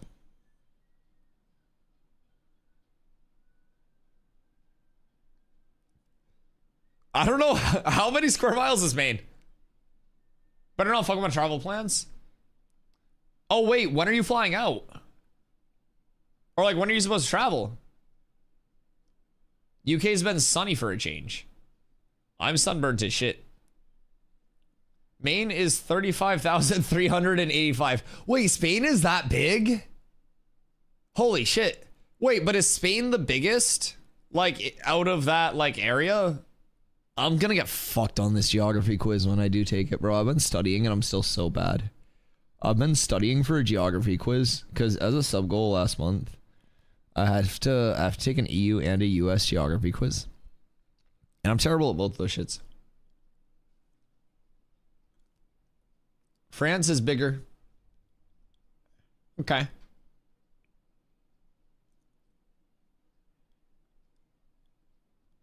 Listen, man. I'm not gonna lie. My thought is that I'm gonna do better on the EU one than I do on the NA one. Hear me out. Like, I have a theory. Does the other American public school geography education? I didn't like geography. I was too poor to travel. What do I need geography for? I grew up in a trailer. I wasn't fucking going anywhere. I've flown once in my life to this point. I don't need fucking geography. If I can't drive there, I'm not going there. Like, I don't know how else to explain it. I didn't need it. I use that malleable brain space for important things like video games. And it got me here. Where would geography have gotten me? What was I doing in the DC area? Me? Oh no, I was not in the DC, Maryland, Virginia. I mean, I've been to the DC area before, but it was for a Dota tournament. But that was years ago. I watched the Dota tournament. I didn't play in it. No, I know of the Kia Boys through urban legend. My stove doesn't work without power. What do we DoorDash?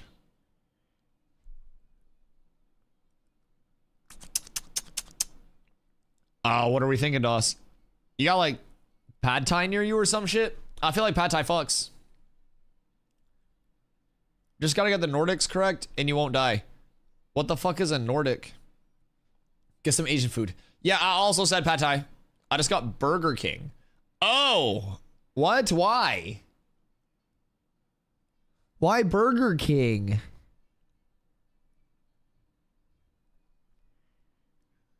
I feel like Burger King is like the lowest tier fast food on average. Unless you get it like right, like done the same minute fresh. And then their fries are good. It's McDonald's.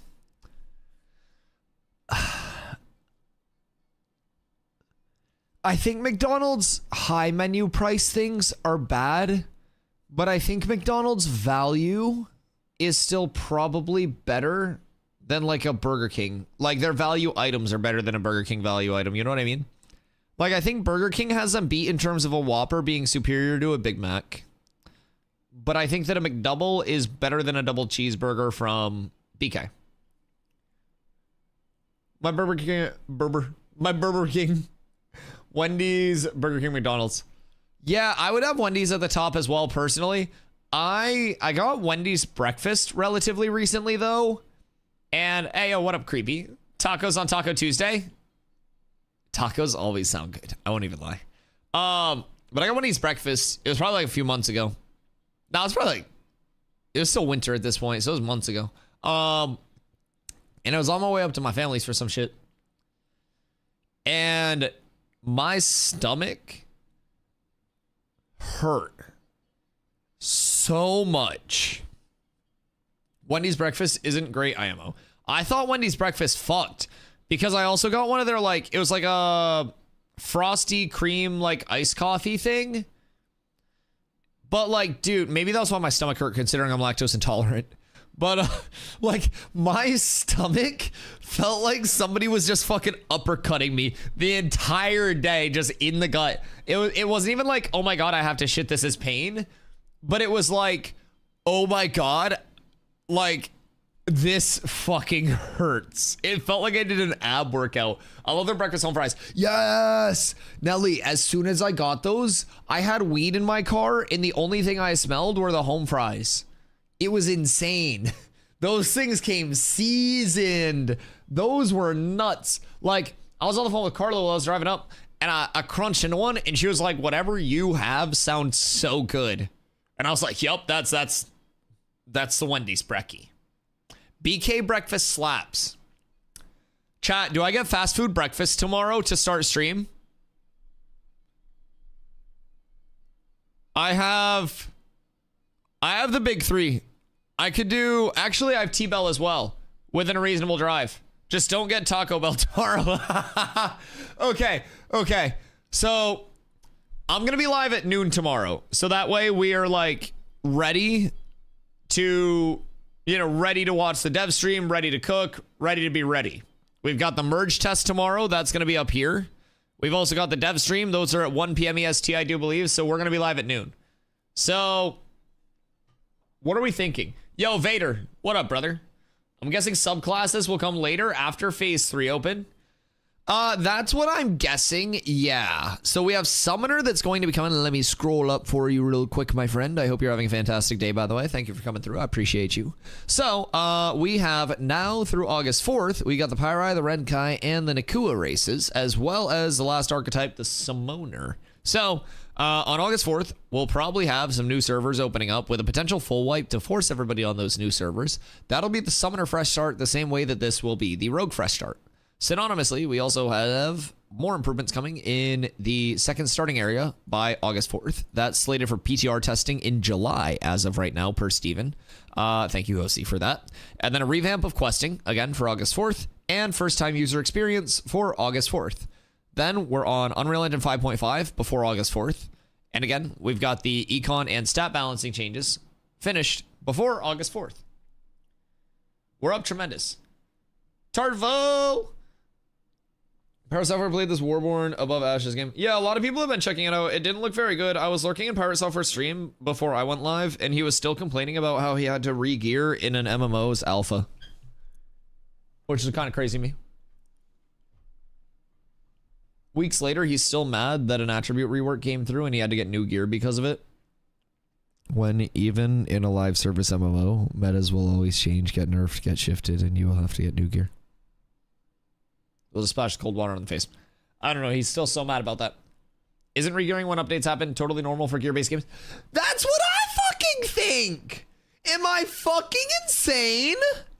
Or is it completely normal to think in an alpha test of an MMO where metas always change that it's completely normal to have to regear?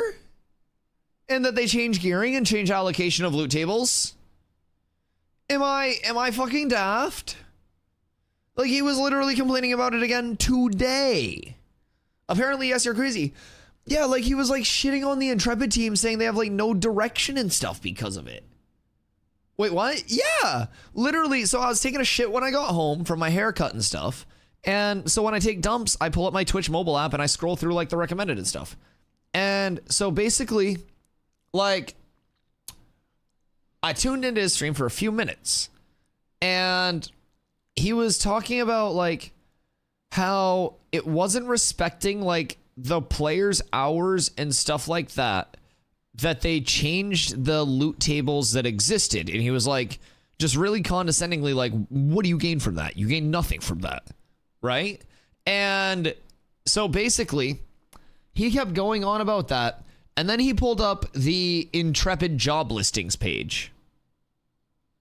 Literally pulled up the jobs listings page.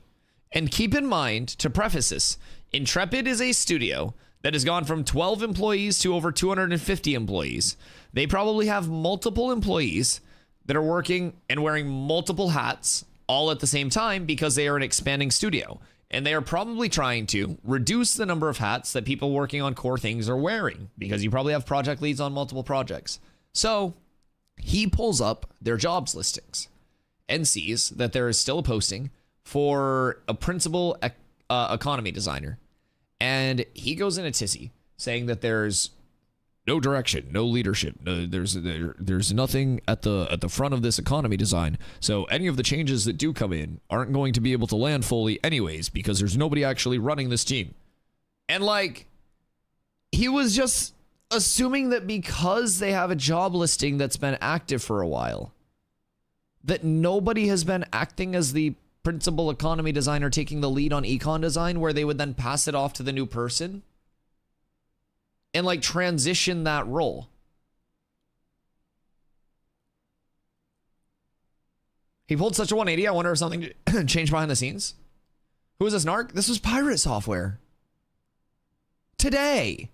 3 weeks after the rework. So basically, I'm thinking that they're mad at the closure of Resna because, from what I gathered, after like they got farmed on Lineth by Fed.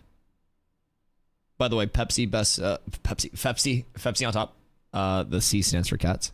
But basically, when they got farmed by Fed, and he stopped streaming and stuff, his entire community in terms of like PvP players broke off into other guilds.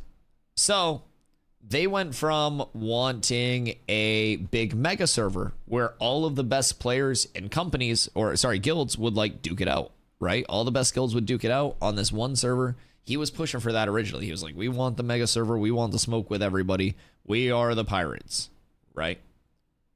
So Febex, wait, I wish, wait, can we get Puller to change to Dolar? And then we'll just be Zats with abs, so that way we can do FedEx.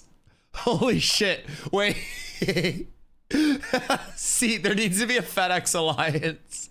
Oh my god, they could be caravan specialists. Oh, fuck. Okay, but yeah, so basically, Pirates, after they lost their PvPers, stopped wanting the mega server. So when it was announced that there was going to be a fresh start server and everyone was going over to the fresh start server, the question was asked, will Pirates be coming over? They made an announcement saying that they were going to go to Resna, the non-fresh start server, and play over there. Lo and behold, the announcement of gods, the biggest dick sandal drop in human history, saying you're going to do what we want you to do and you're not going to get special treatment regardless of your size as a content creator. Ready? With this transition, Resna and Lothario will be taken offline to concentrate efforts on stress testing Shoal, and all users will need to create new characters. Not only did their gear get wiped in terms of their progression, but their entire character is going away, and they can no longer dodge. They literally have to play fresh start. And a streamer that is in Pirates Guild yesterday in the directory was saying that they are no longer planning on playing the May 1st reset. As far as we've heard. Sounds like Pirate took it as an ego hit. Yes, that's what I'm gathering. So I don't understand where the like original tissy of like, I can't believe they're making us re-gear in an MMO where you always have to re-gear. Metas always shift. You're going to have 8 different secondary archetype options that could potentially entice you at any given point. The second tech comes out with a class that would let you respec and re-gear according to that. You will always be re-gearing, even in the live service version of this, of any MMO. Not to mention, this is an alpha. He went on about how people were, or how Intrepid was not respecting like the player time by taking away all of their like progression that they had made on their characters. But if he would take it like not as a personal attack for a second and actually look at the state of the game now and the PvP now, they would realize that every single PvP fight is now enjoyable. It's very fun. It's very fun to watch. It's very fun to play in. It's much more than one hitting each other. It's insane. And in an alpha, to be like, oh my god, they're not respecting our time as a player base is such a goddamn selfish take. Insane. From someone that's making how much money to just play the video games and yap while he plays them? Like, bro, what do you mean? Brother literally could have just re-geared and made hundreds of thousands of dollars while re-gearing and chilling and talking to his chat on a personal flyer that he has.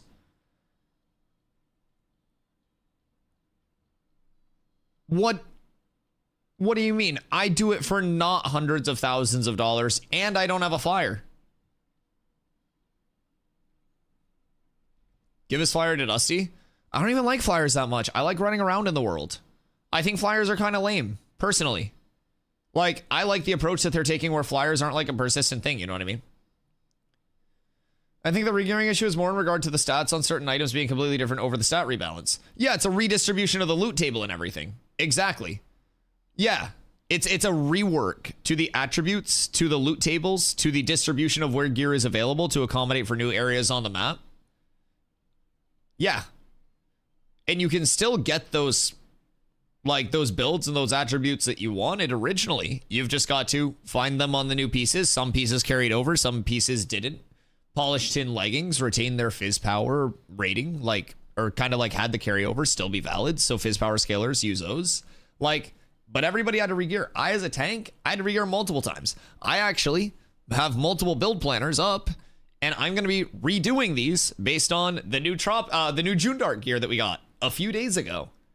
So, like, if things change in MMOs, you know what we do? We roll with it. You know what would happen if you were playing the strongest build in a live service MMO? It would get nerfed. Numbers would get tweaked. Numbers would get changed. Breakpoints could change. Diminishing return points could change. And you could entirely have to regear. It's happened many times in live service MMOs. Frequently happens with balance changes around phase changes in MMOs. If you're getting a new phase of content, you'll see a balance pass. And then you'll see a lot of people gear completely differently. Play styles are different. Rotations are different. That's MMOs. I don't know if I'm just in, like, the minority of streamers or not, but, like, I consider all of that additional content and also additional data for Intrepid to get. That's kind of like, that's where I'm at. Been playing OSRS since launch. Balances have changed the game so much. Yeah, it's a game. Exactly. Like, I just don't understand it. If they change the meta, we don't really, like, throw a fit and say, oh my god, you need to revert this because I don't like it. We respec out of the bad abilities, we spec into the new abilities that are good, and we get used to it. I don't really understand. And, like, again, I'm sitting here 70 hours a week making multiplicatively less dollars than he does. And I don't understand from his perspective how he doesn't see it as, all right, cool, I like this game. I have a good relationship with the developers. Let me just play it and keep the community over here. We'll re-gear. We'll show off the new re-gearing process and the new content. And we'll help the community learn. But instead, his community, which is an echo chamber of him, as every content creator's community is in somewhat, you know, resemblant of the content creator themselves. His community also will just get into the stance of, oh, this is stupid, this is dumb, this brought nothing to the game, because he says it. And honestly, some communities where they ban a lot of people with contradictory views tend to be more echo chambery than other communities where nobody gets banned. Hi, everyone that's ever disagreed with me that's still in chat. You could choose to be any way, but you all choose to be this way. And I love you guys for that, because you all make this community amazing. So thank you for being the way that you are. It's just crazy to me. They said classes would not balance, especially in 1v1 early on. Like, why does Sword and Board have the best ability in the game now? Why did Firestaff get a 20% plague on the easiest ability to use? Why the fuck did I lose my grit? Nothing sucks. Everything sucks and nothing makes sense. Nothing sucks. Dude, probably bitch when Death Knights were introduced in WoW and they didn't have to level from 1. Yeah, I mean, group balance is 8v8 personally. Farm him, reaped. Dead. Fucking idiot. I don't really trust people who never had to struggle in life. I mean, I don't judge people based on whether they have a struggle or not. I don't necessarily think that that's an indicator of like whether their opinions are valid on shit. I think there are plenty of people who had very good like off-spawn RNGs that are very like rooted and reasonable people, right? But I also think there are some people that are just like they enjoy having a platform to kind of like preach to and hear the same thing back as a supportive like fuck yeah. And I don't know. I don't want to get too into it. I'll be on a list and then I won't be able to stream anymore. I trust them, but I judge the fuck out of them. I judge them less if they give subs to twitch.tv/DustyWhy. I think that's a good way to atone for your sins of being born into good RNG. That's the one way. Anything else is blasphemy. Pineapple on pizza is still blasphemy? Are you more upset about pineapple on pizza or warm Dr. Pepper? What bugs you more? Because, like, if I could have a bacon pineapple pizza with a warm Dr. Pepper, that would honestly be S tier. Pineapple? That's reasonable. I mean, I think bacon pineapple is delicious. They don't have any pizza right now. Yeah, I literally had bacon pineapple pizza a few days ago. Pineapple and burgers? Oh yeah, pineapple and burgers, fuck. So if you do like an Asian chili sauce and coleslaw on a pineapple burger, it goes insane, Dre. It goes absolutely insane. Yeah, you can do like a smash burger with some pineapples, like, and then smash the pineapples like into it basically. And yeah. You just know like sweet Asian chili, some pepper jack, and some coleslaw on that bitch. Oh, oh my god. Pepperoni and pineapple pizza is the best. Okay, so like a little sweet and spicy type shit. Yeah, that makes sense. That makes sense. Is the pineapple cold or warm? Warm. Yeah, the pineapple gets like cooked. Anything spicy with the pineapple? Yeah, dude, it's so good. It's so good. Same way you can't convince someone who finds videos combat to be the best of the best for MMOs. Trying to convince them otherwise isn't gonna work. Are you talking about pineapple on pizza?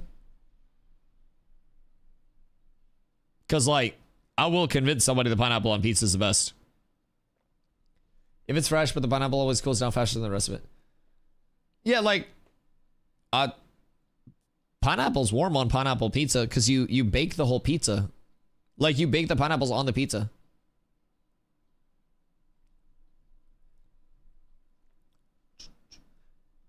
People like cayenne right on pineapple? What do you mean?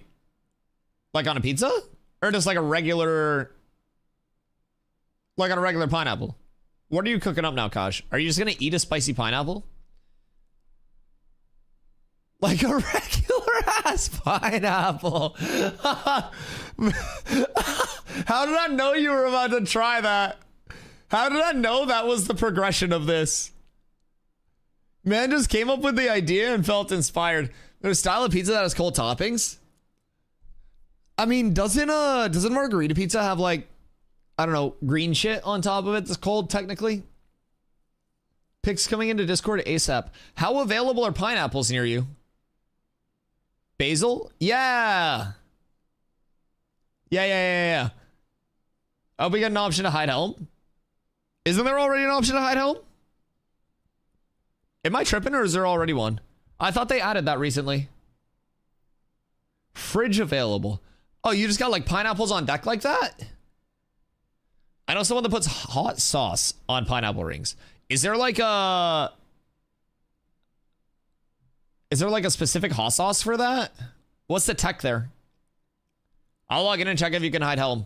Yes, thank you, my PTR testing king. I judge a pizzeria by their margarita pizza.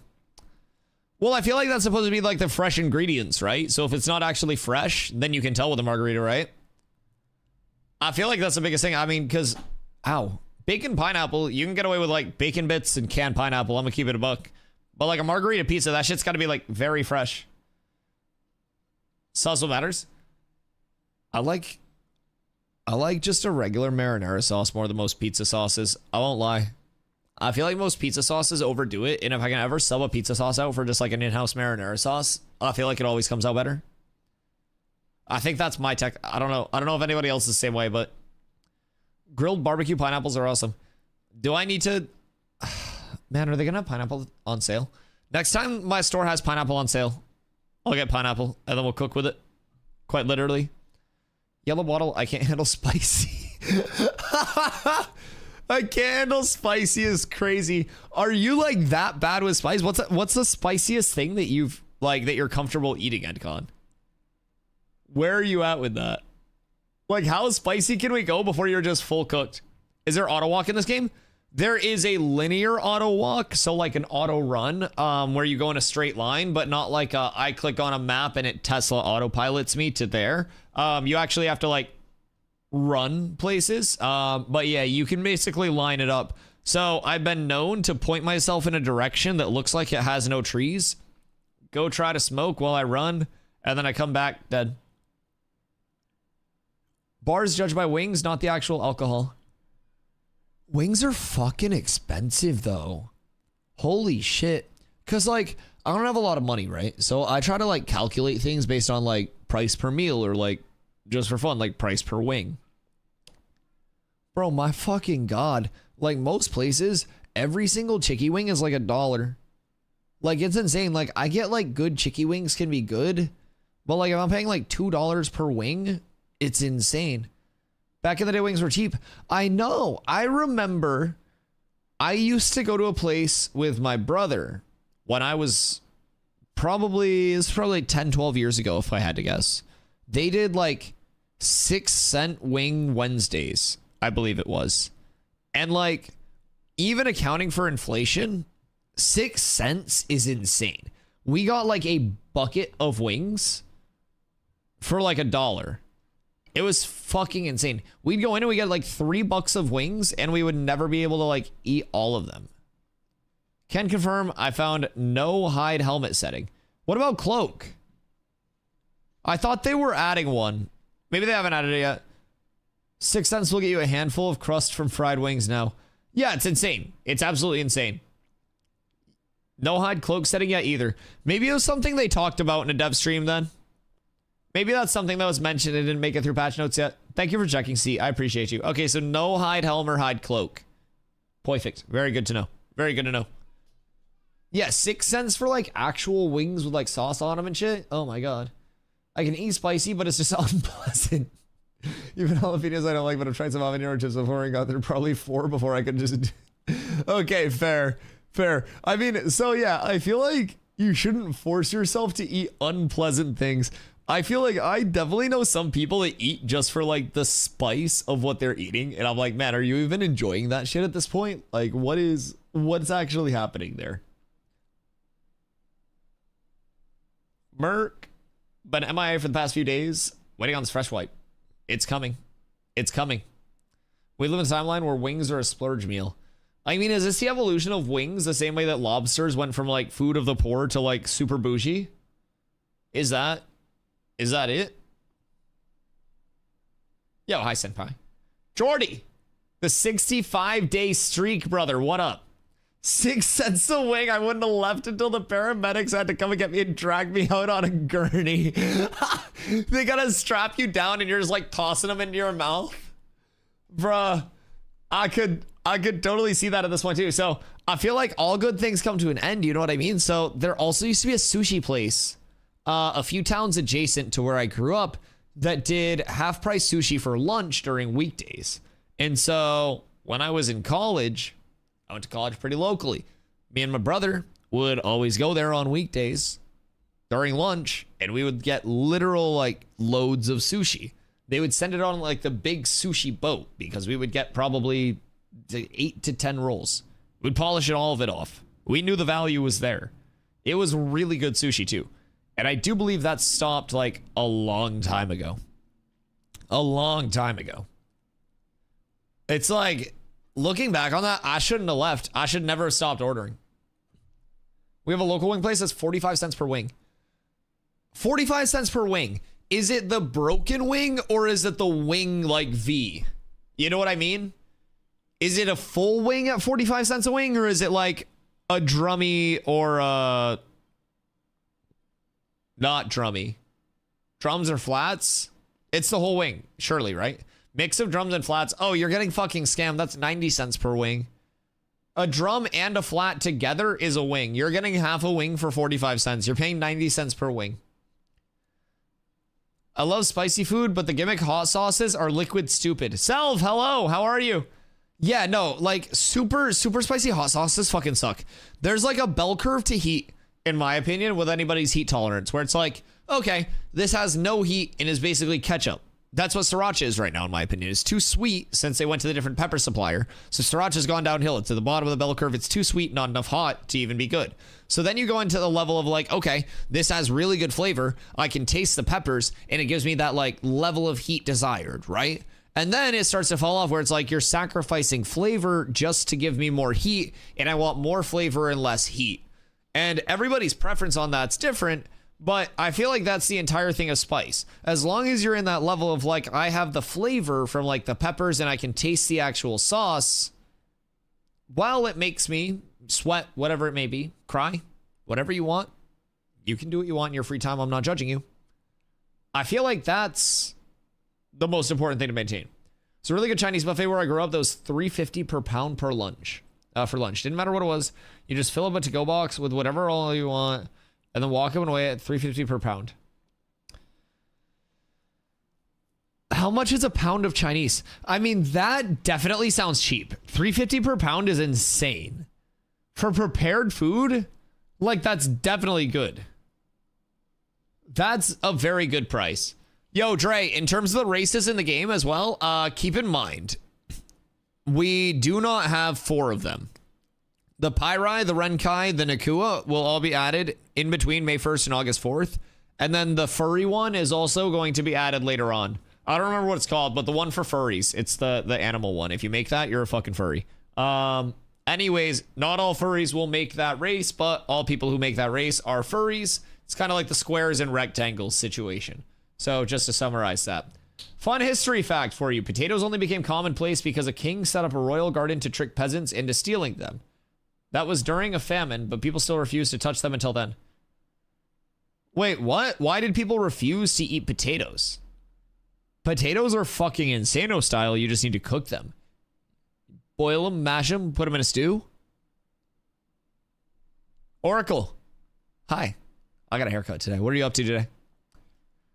Not sure where I'd be without the noble potato. I can destroy some hash browns right now. Oh, wait, chili cheese fries? Oh, are you making your own chili for that and shit? I'm between Dunir and elves. Ooh.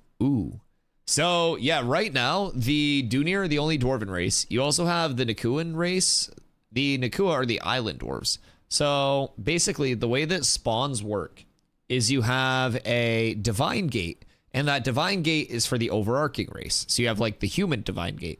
So, with the humans, you have your Kalar, and then you have your Velun, who split into the desert. So, you've got your divine gate, then your split, and your split. Up here in the anvils, where the second starting area is, you'll have your dwarven divine gate. So that's where all your short guys will spawn, and gals. Sorry to discriminate. And then the Dunir head up towards the Dunes and Kill Mountains. And then the Nakua come down to the tropics. And those are your island dwarves. So you have kind of a different take on the dwarves. Dwarves that are more away from the stone and maybe participating in the stone themselves. So some good vibes coming out there. There is a guild that stands on questionable grounds. So, just for your consideration, Dunehold on Vyra. They are a community that only allows Dunir in. And I think in any normal set of circumstances, outside of an MMO, if you had a group that you only allowed a certain race into, you would be labeled a domestic terrorist organization within your world. But in MMOs, everyone's like, oh, they're awesome role players. Woo, yeah. I don't know how I feel about it, but they're pretty cool people. Maybe they're cool to me because I play a Dunir. Wait, can you imagine if I fucking re-rolled a different race for May 1st and they all came in like slurring me? In Dunir, they came in with like dwarven slurs that were directed at the race that I rolled. Jesus fucking Christ. I don't feel safe. I don't feel safe anymore, chat. Hi, Grey Pal. I hope you've been well. I really miss a Chinese place back home called Dollar Scoop. Wait, Why does that sound like it would be an entire scoop of food for $1? 653 subs, and chat can make Dusty roll non-Dunier. Oh my god. Oh my god, the gifties are falling off. Oh, we're down horrendous. We're down horrendous. I could put it on clearance, but I won't. I already lowered it once because that's what it was. Wait, so how big was a scoop? Because like $1 for a scoop, if you have a big scoop, like I'm just going to the ribs at that point, no? Like a direct speed run to boneless spare ribs and then just yacht, right? Is that the tech? Where did you go? Take me through, I'm here for the visual of it. I want the journey. Take us all through your routine at Dollar Scoop Chinese place. Because my fucking god, I don't want to know. I'm rubbing my hands together out of habit. You have me like fucking super villain levels of contemplation. I'm just sitting here going like this. You actually have me like fucking, I don't know, just big backing right now, dude. My palms are sweating because of the thought of that many boneless spare ribs. I need to fucking calm down. I don't want to know what a heart rate monitor would have for me right now. Are there many trees where the Dunier spawn or only rock? So your dwarves will spawn in the same spot, and the anvils here is where your spawn will be. It'll be in the south anvils. So the anvils and the Dunes and Kill Mountains will kind of be like where the dwarves are. It looks like there are mountains up here, or mountains up here. It looks like there are trees up here in the mountains themselves. And then you have the huge foresty area here. I don't really know what this biome will hold, but you have trees that are like up here. I don't necessarily know how plentiful they'll be compared to something like this, or the tropics, or the June Dark, or even areas of the Riverlands. But I could see them like up on the mountains. I don't necessarily know if they'll be in the mountains. Because we actually had we had a discussion about this before on whether trees would grow inside the mountains or not. My Chinese food story that no one asked for. Bet, I'm here for it. Went to a restaurant that had the best Mongolian beef I ever had. Went back the next day and the health department shut it down. Yo, wait, just instantly? Oh no. Oh, that is not good. That is way less than ideal. Oh, that's rough. So like, how was the value? Did it ever open back up? Or was it just perma gone at that point? Johnny Cement, thank you for the hydrate, my goat. Much love. I don't know which one is swamp, but one is swamp. This looks like swamp, and this looks like Badlands. Permagon, Thanos, Creme Budicus Maximus. How are you, my dude? Are you ready for the May 1st reset? Because it's coming. It's coming hard. It's coming fast. It's coming Thursday. And I've been coming constantly thinking about it. There's only one server. Make sure you're in the cats. Sorry. Make sure you're in the cats Discord. It's exclamation guild discord.gg/cats with abs. Yeah, get your roles there and then sign up there. Cat with abs is absolutely S Yo, tier. King Troop, thank you for the follow, dude. I appreciate you. The Dunier females are ugly as. Yo, what the fuck, dog? I am a Dunier female. What the fuck do you mean? Like, have you seen my build?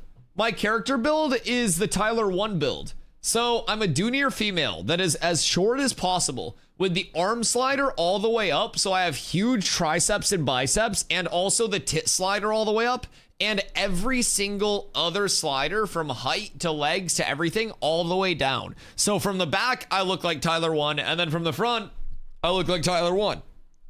So that's kind of what I based my first character off of, because I was tanking as well. You know what I mean? It was good. Dunier are also sexist. Women don't flip, or did that change? Well, it's because our tits weigh us like so front heavily. You know what I mean? Because if we went to flip as a Dunier, like a whammon Dunier with the boobas, I don't want to say anything offensive. It's a very delicate world out there now. So if I'm a whammon Dunier with my boobas and I try to flip, they're gonna weigh me down, and like, you know, on a paper plane, instead of like gliding, just kind of like pew, like that would be Do you feel a flip? She knock herself out. I feel like it would just be like a plane that tries to take off and then just goes right back into the ground. They would just face like, yeah, it would be like an instant gravity modifier, right?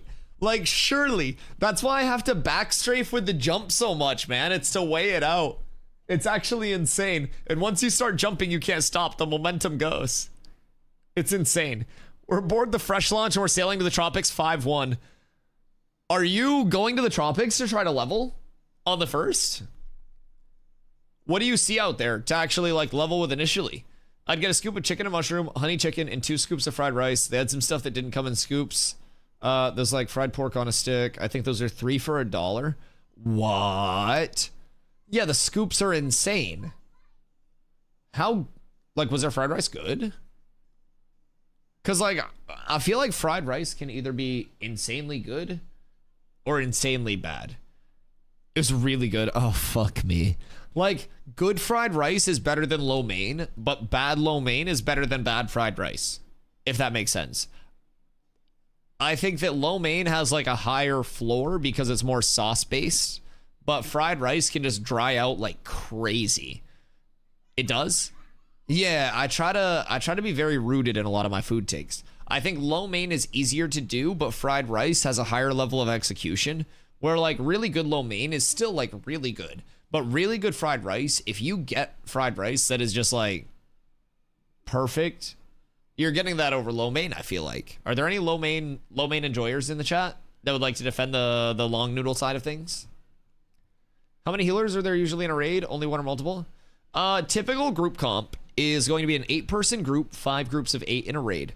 So raids will be a little bit different because there aren't a lot of like force threat swaps or taunt swaps or anything like that in Ashes at the moment with like bosses. So typically 1 tank will do in most raids. Depending on the content that you're doing, you can run more just for like, you know, security purposes. But for the most part, 1 tank is enough for most content that we've been encountered so far. Past that, traditional group comp in an 8-person, which will be like a leveling group, so to say. That's going to be 1 tank, 2 clerics for safety, 1 if your cleric's good and you want to go more DPS, 2 bards in an ideal set of circumstances, and then you just fill with the rest DPS. One of your bards will be the mana battery build, where they are restoring your group's mana constantly as long as people are left clicking. And then the other bard will typically be doing damage buff, and if healing gets rough, if you have 1 cleric, they can do a little bit of supplemental healing as well. So, it's huge. And back, did we draft? No, we've been yapping.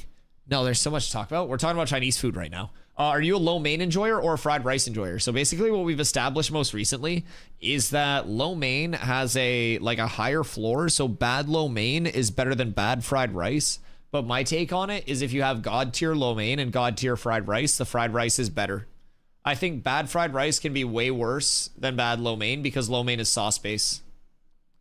I used to work in a kitchen that made fried rice sometimes. The key in that kitchen, not a Chinese place, was just don't cook the rice fully and it doesn't dry out faster. Yeah, that makes sense. That makes sense. 1 tank, 1 cleric, 2 mana bards, 4 mages. Min-max that group. 2 mana bards? Why do you need 2 mana bards? Do you need 2? I feel like 2 is almost overkill, no? Or is it not? I've never had like a huge issue with it. 1 to 2 healer per 8 people. Yeah, 1 to 2 healer for 8 people typically.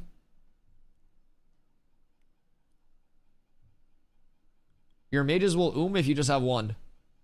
Do mages not like combo at all? Like, are you just constantly casting? Because I feel like once Saga goes up, you left click twice and then you're full mana, right? Alposh, what up, baby? Yeah, 8's going to equal a group in Ashes. So it'll be 8-person groups, and then 5 groups of 8 will make your 40-person raid.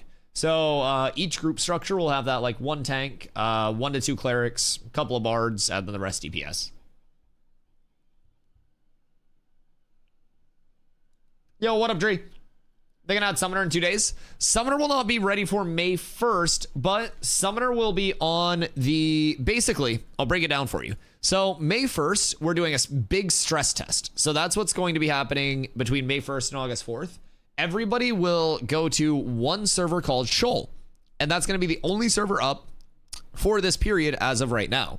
In between May 1st and August 4th, we're going to get dynamic gridding, which is some huge server technology, a second starting area in the anvils, which is going to be right up in this area, probably southern anvils here. And then we're also going to get a revamp of the questing experience, which all of the data that we gather for questing May 1st to August 4th is going to be used for this revamp. First time user experience systems, a transition to Unreal Engine 5.5, economy and stat balancing, which we're in the middle of right now, 3 new races with the Pyrai, Renkai, and Nakua, as well as the Summoner. So by the time August 4th hits, these servers will be the ones that go up to 24/7 access, and these servers are meant to be existing until the game is basically feature complete. So with that, August 4th is where you'll see the second starting area, the Summoner, the completion of the Gathering, Refining, and Crafting reworks, the questing revamp, the first time user experience revamp. So we're gathering all of the data for August 4th during this May 1st period.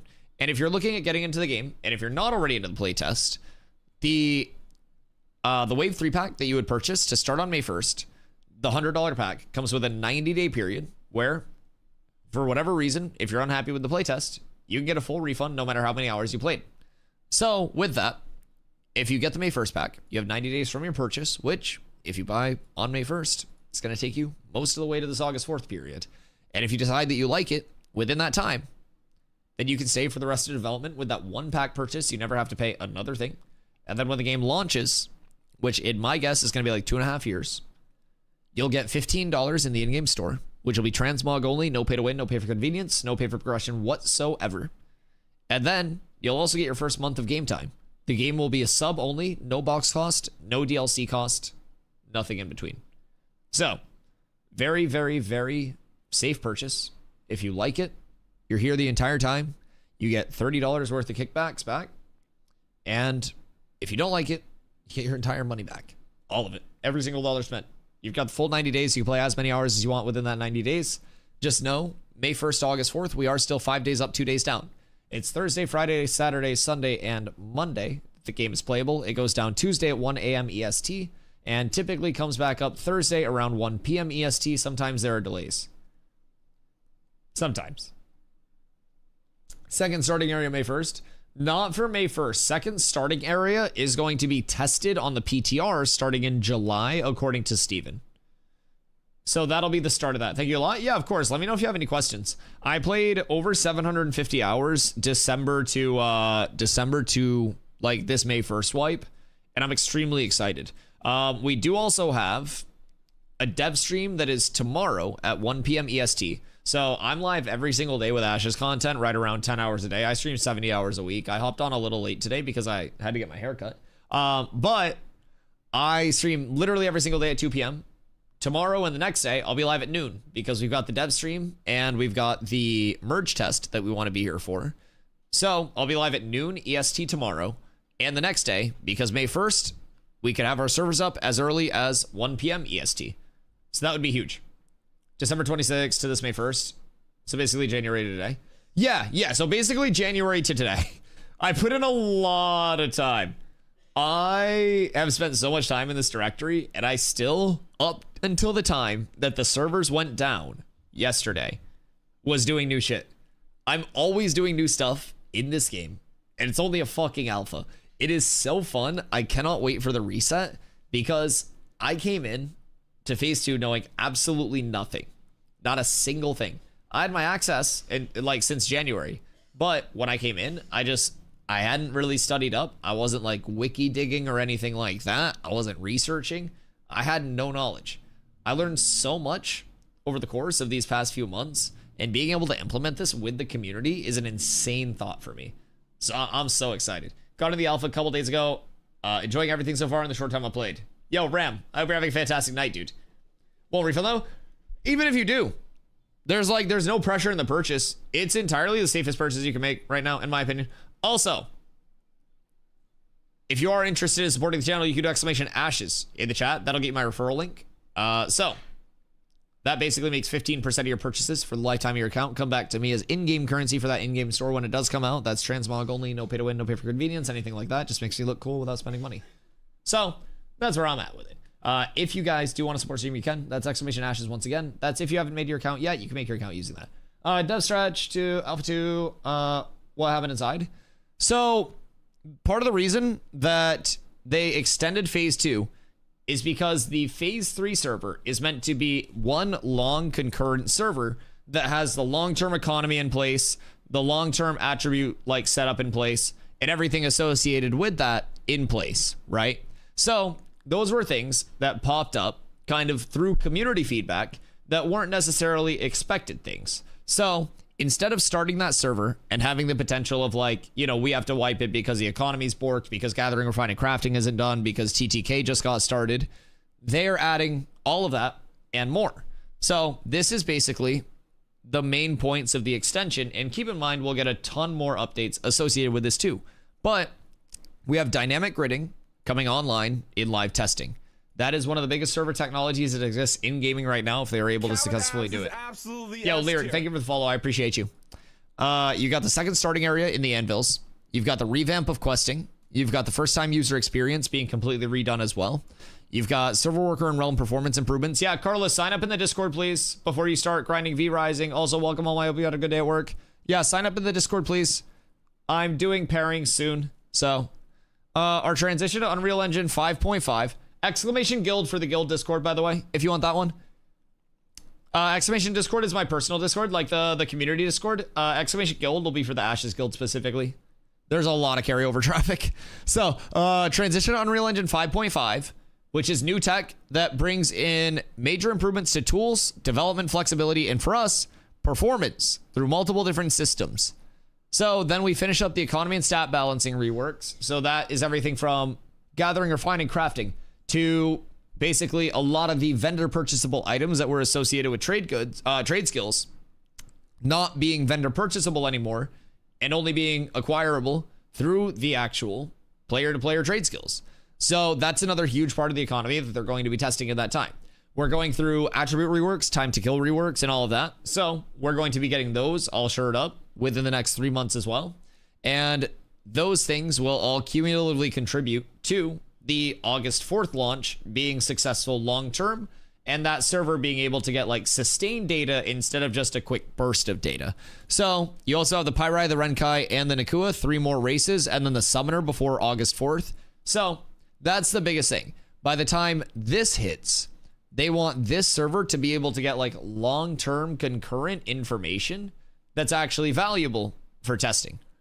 And if it can't do that, because the economy's borked, because crafting's borked, because gathering's borked, because anything like that is still fucked and needs a ton of attention, then that's going to make things very rough. So that's a lot of the big reason for it. Now, it's again, a complete extension. They could have said we're starting phase 3 on May 1st and then going to phase 4 August 4th. And people wouldn't have made nearly as big of a deal about it. They would have just been like, oh, okay, more content. Because that's what it is. A lot of this is stuff that wasn't even originally slated for like the roadmap or anything. It was just stuff that popped up that they took on as an additional task to like ensure balance would be there. So I love every part of this. I'm excited because I get an extra opportunity to reroll. As someone that came over here for P2, I now get to reroll May 1st, and then I get to reroll again on August 4th. And I get to get the entire community more knowledge during that time. We become more organized. We become more experienced, more competitive. We get more of the gameplay loop in. So I just, personally, I don't see a single negative in it. Just on my side of things. But maybe some people will. Envious still Steven P3 needs to be delayed in order to make Thor crash out of the game, and Steven listen because Envious are the real game devs. And you know what's crazy? I heard a rumor somewhere that Cat's Shadow leadership actually told Envious to delay P3 because I was traveling to Vegas and to Iceland. So basically, I'm traveling to Vegas at the end of May, and then I'm traveling to Iceland a little bit through June. So this gives me a chance to get all set up for this phase. And then by the time August 4th hits, I can degen until TwitchCon in October. And you guys are all coming to TwitchCon as well in October. So everyone will just be taking a break. And honestly, you guys want to know what's crazy? We're going to get them to shut the servers down in October for TwitchCon as well. Because they're going to be like, honestly, Dusty's, you know, he's in San Diego. And like, yeah, I'm still going to be streaming. I'd still stream Ashes on a laptop if it was up a couple of the days and do IRL streams. But like, they could also just shut down the servers and come like, like we got Steven and Planendorf out on like a dance floor. Steven's doing like head spins and shit. That'd be a lot more fun than like pushing an update. I'm just saying. I'm just saying. That's absolutely false. You don't know the internal workings of Intrepid Studios. You don't know the internal workings. Envious will be gaming from Intrepid Studios at TwitchCon. Who said they're not already? They got a high DA during the dev streams. He always comes out looking all eepy and shit. He doesn't know where he's going. Oh my fucking god. Yo, Tarvo, I hope you have a fantastic night, brother. I appreciate you. I think your caps lock broke. I miss me too. So I'm glad I got to have a try this time. Oh yeah. And I think this little kind of, think of it as like a, I don't know, fucking airlock in a sense. So for people that are coming in for the first time with the Wave 3 pack on May 1st, you'll be coming in with the knowledge that August 4th, you're just going to be restarting. So you can either try to go as hard as you can physically during this May 1st to August 4th and push yourself, or you can say, I'm going to absorb as much info as I can, and then on August 4th, that's when I'll be able to push myself. And I think the perspective of coming in and using this as like, I'm going to explore, I'm going to take my time leveling, I'm going to figure out the world, I'm going to figure out my class, I'm going to figure out what I want to do, right? You join a community, you ask all the questions, and then by the time August 4th hits, you're ready to be a big part of the community. We have our leveling signups in the Discord for people that, you know, want to just pump levels. We have a couple hundred people that are not going to be pumping levels right off rip, that'll be doing their own thing and taking it a little bit slower.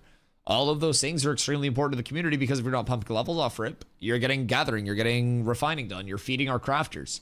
All of that stuff adds up to the entire community. You know what I mean? Happy to get more content. I just can't wait. No, I feel that. The good news is, if they had just called it like a delay and they were like, none of this shit's ready, I feel like that D word is so incredibly scary, right? But the extension and just having all of this additional content coming in, it makes me extremely happy about it. Like the delay, the extension, all of that, it is very like scary to hear, especially in development phases. But what do we know about the tavern system in game? You'll have proximity chat. Envy's meeting to figure out what we want Steven and Maggie to go over in tomorrow's dev stream. Tell them to mention Twitch Primes for me a couple times. They haven't been plugging it enough lately. My contract's gonna get voided out if they don't. So I'll do a wiki dive on taverns real quick. I also have to fill up my bottle. I've been sipping. Let me pull it up. Tavern. All right. Be right back 1 sec. I'll see you in just 1 second, and then it's story time, chat. Lo mein or fried rice?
Chat, how much water is too much water in a day? Continue our mutiny plan. Wait. What mutiny plan? What do you mean mutiny? Was this because of pineapple on pizza? The internet's forever dry. All right. I got my eyes on you guys. Listen, currently is a modless area. Don't make me get the fucking popo in this bitch. I'm letting y'all roam free. I'll drop martial law on this bitch if I need to. I'll get CDOS out here running routes. Man, I'll be on patrol. All right. Taverns. Popo fears me. You keep in mind, despite trying to weaponize monkey bucks in the past, you cannot time out mods. You cannot use your 10k on mods because I would have to remod them and that's an annoyance. Mods are exempt from the timeouts. You simply can't. That's just the rules. It's like how Steven says Vera's round when it's fucking flat. You out there, sandaled one? I'm willing to travel up to the top of the world with you to challenge this. You call me whenever you need me. Have your people hit my people. It's flat. Might be a dome. Do you think with the gathering changes, Lego gear will be harder to get? I think that legendary rarity and high rarity in general will feel a lot more like assembling a piece in an economy instead of going to the same place every 4 hours. I think that it will be much more evenly distributed. And I think if you are one of the top 1 to 2% players from like Envious, Polar, stuff like that, like Nova, you'll probably notice that it is harder to get. If you are a casual player who never had a heroic, epic, or legendary piece, you will probably notice that you have a higher chance to stumble upon that higher rarity stuff, thus, in theory, distributing the economy a little bit more evenly. But keeping that in mind, there will also be systems that can be used by more in-depth players, like survey pylons. And survey pylons will be able to reveal information about an area, so that way you know exactly what's worth hitting, what's not worth hitting, so you can like pick through, you can move on. So there will be a skill gap and a skill ceiling to everything in Ashes of Creation, from hitting trees to hitting people. In game, don't hit people IRL. That's not nice. So I really look forward to the changes. I think what we'll notice is that your very top players, they'll still have the legendary gear, because if they're not getting the legendary materials themselves, they're going to be using that time to make the money to buy the legendary materials from the people who are farming the legendary materials.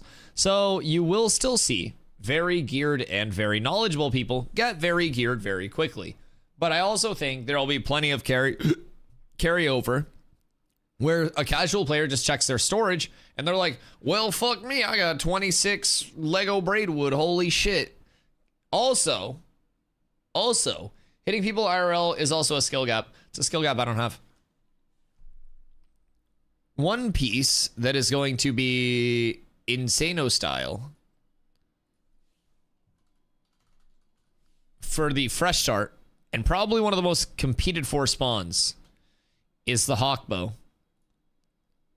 So, the reason the Hawkbow is so ungodly good is because this shit is iron ingots. Iron ingots, thread, and 1 wood. So, honestly, how low could you drop it? Rare and rare. So, the thing about iron ingots, spawn camp that thing. So, this in general, attack speed, crit power, and power in general. That is going to stack very well. that's going to hit incredibly hard. It goes Insano style. Typically, things with ingots are very like, oh no, you have to be careful crafting this because higher tier ingots can require coal. Iron ingots require no coal, only the fragments in the flux. So, that is probably why this will be so sought after. Even early on, keep in mind you can split rarity input. So say you have heroic and rare, and you go 10, 10. That's a super easy craft for a real solid bow. I need a hawk bow for my cleric. No, only fizz dealers. Only fizz dealers. This is fizz power scaling. So as a cleric, you'll want something magic scaling. You would want like a spell longbow. But this will be probably every single like physical damage dealer's bow of choice if you can get it. It is very good, and we can compare it to another, whoops. Don't worry about it. That thing has changed names so many times. Anyways, it used to be Crystallized Blood Longbow. So, we look at Hawkbow versus Longsight Bow. We'll give them both Lego. We'll let them have their piece. So, you're going to notice Longsight Bow itself, in Lego, has slightly higher Fizz Power rating. Then it's going to have your pen, strength, lifesteal, dex, and Fizz crit power. Over on the Hawkbow, you're going to have slightly less Fizz power, right? 2291, 2608. But you're also going to have the complementary power roll here that you can consider with your Fizz power scaling. So the Hawkbow is going to be like a lower item level bow than Longsight Bow, which explains why your rolls are slightly different there. Within the item requirement brackets, you have different item levels of weapons. So 10 to 20, you have, well, 10 to 19, you have 10, 11, 12, 13, 14, 15, 16, 17, 18, 19 items all within that level bracket. So if you hit level 10, you can use an item level 19 item, which is still a level 10 requirement. So you have things that are level requirement 20, but item level 29. And then you have things that are like item level 23, 24. I don't know exactly what this is, but probably right around there based on the stats. So this is basically a lower item level in the same bracket. What does Longsight Bow do? So Longsight Bow is designed for tanks. Honestly, I don't think Lifesteal is that good for tanks. I'll go in on that in a second. What does Lifesteal do? Just passive Lifesteal. So Lifesteal in Ashes is a 25% chance. It says on ability, but it also applies on left clicks, like on basic attacks. I don't know if that's intended or not. But it's basically a 25% chance on damage to restore X% of damage as life. And you get that percentage through lifesteal rating. Oh, here. Your damaging abilities have a 25% chance to heal you for this percentage of damage done. So, I tried a lifesteal build with a Longsight Bow with a Gatekeeper's Will, which is a Carfin Greatsword. And that has lifesteal on it as well. And then I had 2 lifesteal earrings, 2 lifesteal rings, and a lifesteal amulet. I was at 97.3% lifesteal, I believe it was. And outside of just like haha cheeky AoE pulls, it was cool, but it wasn't incredibly viable. You know what I mean? So I think there's a time and a place for it. But low-key, I think lifesteal may be super applicable, not this bow, but lifesteal as a whole, on something like a fucking mage in Node Sieges, like mass scale, if you're just dumping AoE. But mage is also bursty, so you'd have to get spiked, do spike, like something that's just really tick, tick, tick, tick, tick, tick, tick in Node Siege could probably go crazy with lifesteal. I'm not even gonna lie. But I don't know that it's a tank thing. So I would rather personally have the extra power rating. The Fizz crit power over here is going to be massive as well, and then you're also rocking attack speed. So the total stat line on this is insane. And then looking at the Longsight Bow, you need 20 dried braidwood plank. Braidwood planks are themselves 25 gold each on Vira, or were when Vira existed. A steel ingot, you'll notice, needs coke. Coke comes from coal. So that is why steel ingots are expensive. So the coal itself is going to be very expensive. Coal is always crazy expensive. Now, again, you can use a lower rarity ingot, but the ingot itself is going to be another point of expense. So this is very expensive to craft. I don't know necessarily what people were paying for theirs, but a high rarity one of these was easily at points going for 400 to 500 gold plus. Easily. So then you have the hawk bow. Hawk bow is 1 wood, 1 thread, and 20 iron ingots, which require no coal, which is extremely affordable. Extremely affordable. The hardest thing about this is that these tresses of Aislinn are going to be on lock. Guilds will have people permanently there farming this because this is an insane bow. Guilds will be fighting over this constantly, and keep in mind this is in a lawless PvP zone. So not only do you have to get this, but you have to get out with this. This is a material. This isn't an item. If you kill the boss and then you die with this in your inventory, you lose it. Or you could. You're never safe. Either you're going to talk about taverns. Taverns! Someone mentioned bows. Sorry. Hog Tua. Okay. Taverns. Tavern is a cultural service building in Ashes of Creation. Node building type, blah, blah, blah. Taverns can be placed in nodes or on freeholds. So if you have a freehold, you can have a tavern freehold, you can have a social hub. So many adventures begin in a humble tavern. I'm sure many of you have memories from pen and paper adventures that begin in a small town with a small town tavern and small town problems. Over time, it becomes a headquarters. You go there to rest, to eat, to hear gossip, and meet friends. It's a home away from home and your connection to the world when you're not on a quest. Taverns were previously defined as a type of business building. A limited number of tavern business permits are issued by nodes. These permits allow tavern owners to customize the vendor tables with items and services that the tavern can supply to its patrons. There's a limit to the number of taverns that can be built in a node by the node's government. So John said, if there was a hunting ground nearby that's very populated, we could set up a tavern to sell food buffs and drinks that's really good for XP bonuses or increase to your loot chance or something like that.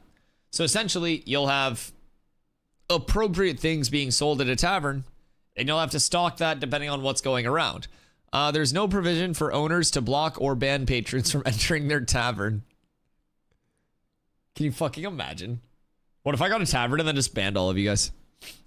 And then just like everyone in chat couldn't come in my tavern? I could just yell at you. No bouncers. I mean, so hear me out. If it's on a freehold, you can just tell everybody that they have to flag up when they come over. I'd burn it to the ground. You know what I just saw over here? Fence Tavern 3D render. I'm not fucking going to that tavern. You keep me away from that one. I'm allergic to fence. No siree. Not for me. Flag up and weapons in the inventory. They can keep their weapons.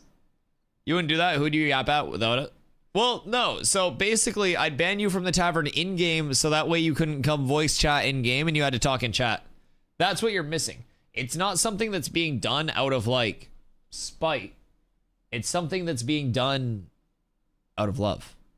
It's a business decision. Because taverns may have prox chat. You know what I mean? So, tavern progression. He hates us. I hate some of you. Come on, I at least like a few of you. Don't be like that, Dre. Or you'll be on the bad side. It may not be out of spite, but spite is what you'll get. Everyone just starts throwing fucking rocks at my tavern and shit. I can see it. Farm him, reaped. Dead. Fucking idiot. You're the idiot. So anyways, tavern progression. This community is built on hatred and negativity. It's ridiculous. You guys are out of control.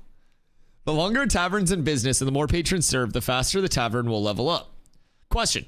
What benefits do players receive for taking on the role of a tavern owner? Answer. How many gigabytes is this game? Don't say 100. Chat, who knows? I don't know how big it is. New visual item Molotov cocktail. Tavern Siege new mode unlocked. Oh, fuck. Oh, God. You've just got to, like, get behind the bar and control the point behind the bar for a minute to claim the tavern. Oh, God, chat. This isn't good. Is there going to be, like, an OSHA that goes around inspecting taverns to make sure all the workers are in, like, good conditions? I feel like there needs to be, right? All right. So, you'll get noticeability with regards to your creations because that will be displayed to the characters that consume those things. Nah, ain't no way. They just said we're going to pay you an exposure. There's no fucking shot that they just said we're paying you an exposure for being a tavern keep. This is fucking ridiculous and they need to be stopped. That is actually fucking insane. They're paying you an exposure and future clout for the work that you put in as a tavern owner, chat. Wait, hold on. I'm looking for video editors. If that's a thing. Can they expose these? Okay. There's more. Stay tuned. Release the fucking contract. But in addition, you can get certain types of itemization rewards depending on the number of patrons that you serve. You can also reap economic rewards, such as gold from the inn that you're selling your goods at. I'm going to be selling my goods, chat. Who would buy my goods? I'm not into crafting. So anyways, and then you can unlock access to certain types of recipes and or vendors based on the level of reputation you build up in that particular node. All right, bet. Taverns have tech trees that allow the tavern owner to specialize and unlock specific bonuses and services provided by the business.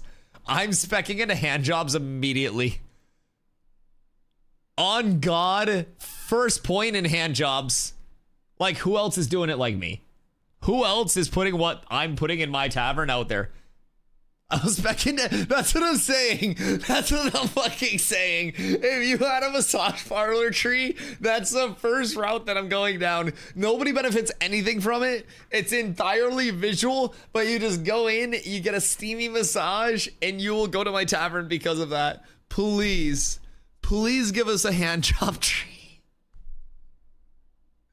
God fucking damn it. They're not gonna let me stream anymore.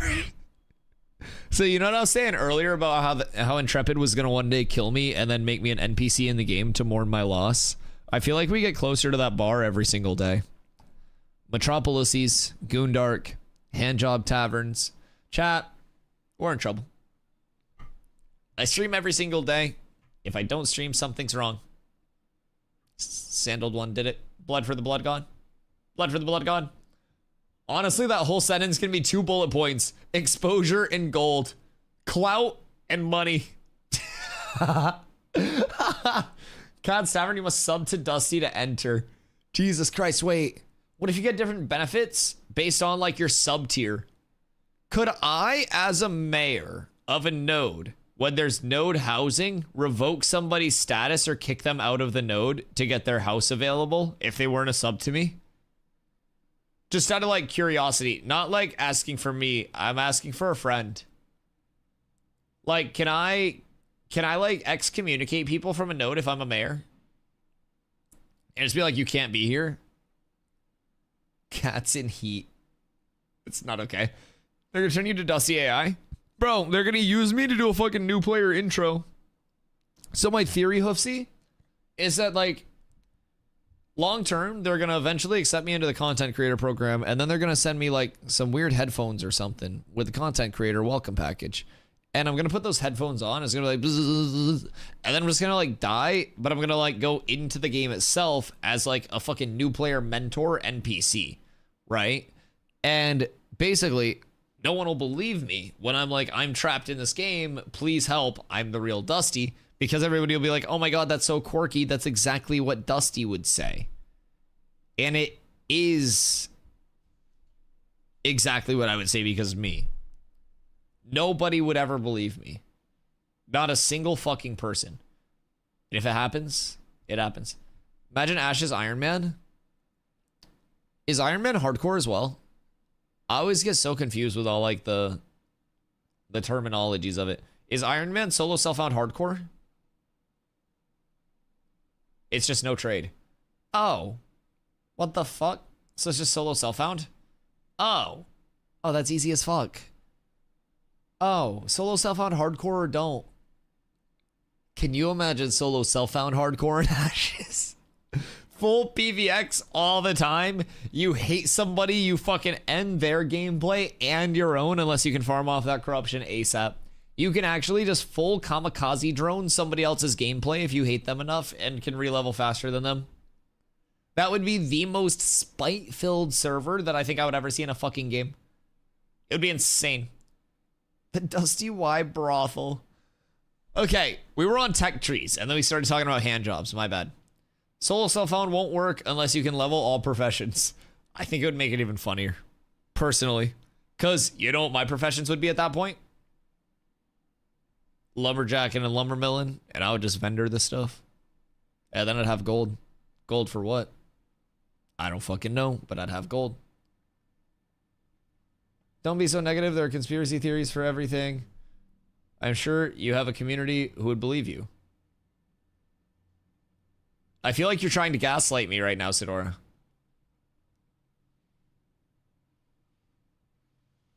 I feel like I'm being gaslit. I feel like you're telling me they'd believe me, but they wouldn't believe me. Merp, okay. So you question mark the hand jobs. So we were discussing how there's going to be tavern progression. And through tavern progression, there will be tech trees. And like, what could a tech tree possibly provide to a tavern owner? Well, you can specialize and upgrade specific bonuses and services provided by the business.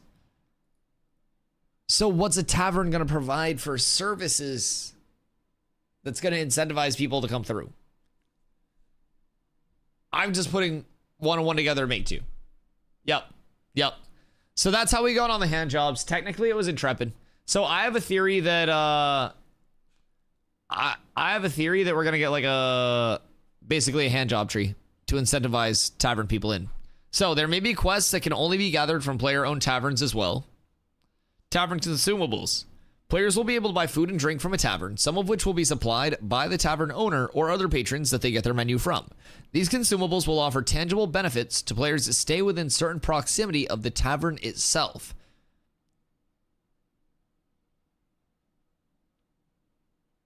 Interesting. Can I multi-class into this? Summoner would probably have the highest hand job capacity per minute, depending on the capability of the summons. It's a risky roll, but if it does work out for you, I feel like you're approximately, what, 3 times more efficient? Something like that. More hands, the better. Yeah. And like, anyways. Tavern buildings can be upgraded to increase the proximity radius that the consumables provide. Is this just Clash of Clans? If a player chooses to construct a tavern or a business on their freehold, they can offer food through that tavern, and players who are visiting the area doing hunting quests can visit the tavern, eat food if it's available, and they'll receive a buff that is proximity based if they hunt around that person's business. Additionally, that business can be upgraded through the access of additional blueprints as well as resources that need to then be poured into the building. And if they do so, that proximity radius expands. What the fuck? So freehold owners are going to be fucking just like fully in their freeholds all the time. A freehold has a potential to be like a detractor from the actual town. That's insane.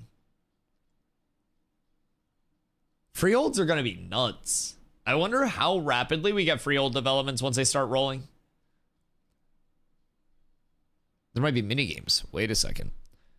All right, we need to read more. Characters will have some agency over what consumables are available in taverns. They can be tied to supply quests or available resources within the region. Characters will have a defined region of agency over what is available in the different regions. Whether they be taverns located within the city or taverns located on a freehold, and those can be tied to supply quests that are then done by the players. They could also be regionally determined by availability of resources. Stephen the Sheriff Sharif. if you're a tavern over on the western side, you might have different grains, spices, and meat over there. And over on the other side of the world, there might be taverns with completely different things. Regionality is such a cool concept in an MMO, by the way. That's one of my one of my favorite things about the map in general is the scale of it.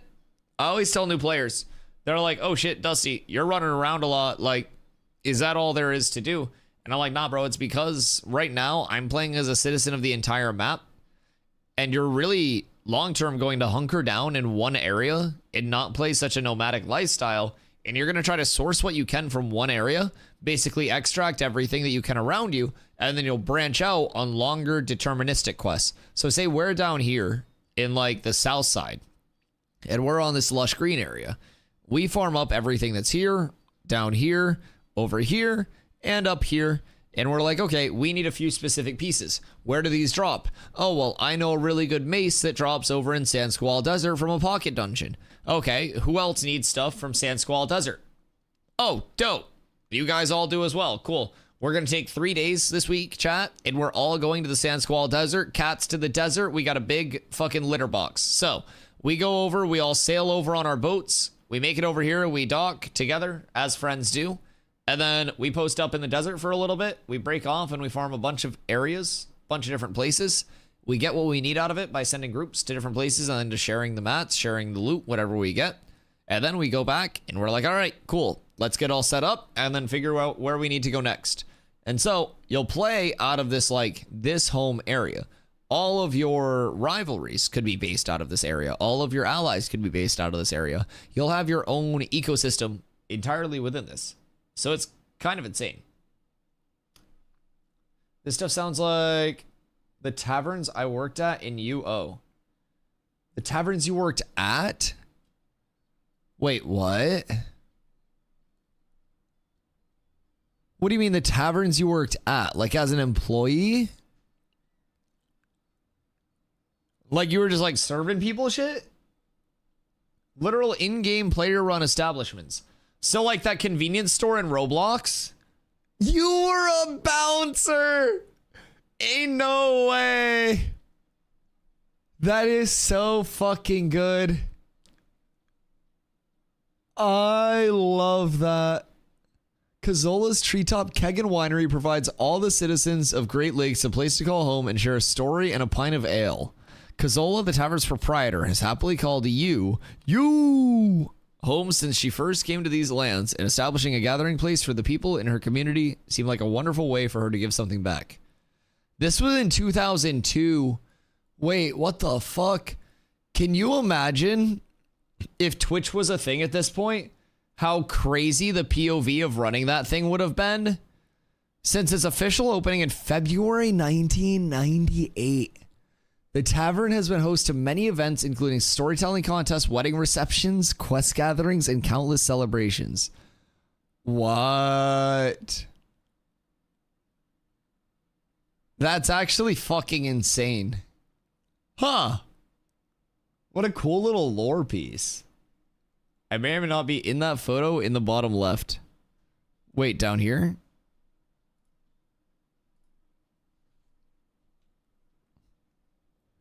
Wait, where are you? Is this you? I feel like, I know it's going to be like in your younger days, but I feel like I recognize you. It's just that posture. You never quite forget it. Or are you over here creeping in the corner? Or is this you? You can never rule anything. Wait, unironically, is this Oopsie?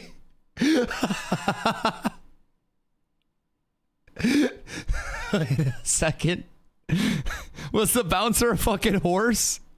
The original Snores. Insanity. Insanity. This is crazy. So how did like the actual interaction and like passing of items work? You can just like place shit on the table and stuff? Huh. There's more space under that wall. Did you name yourself Ophelia? Are you the animal trainer? Wait, oh my god, your face. Is this your face? Was that like a face scan? Are you? Oh, wait. That would make sense. Because hoofs. Animal trainer. Is this your horse? Did you allow the horse in the establishment? Because I feel like as a bouncer, I don't know. Oh, wait, Senpai. Some will be dice games, others will be card games, and some will be less savory. Dusty, you might not be far off from the hand job theory. Wait a second. Was that from the tavern page? Hold on. Where was that? Oh my god, parlor games. Okay, we're getting through it. Tavern NPCs, bartenders, or merchant that are present in taverns, in nodes, and on freeholds.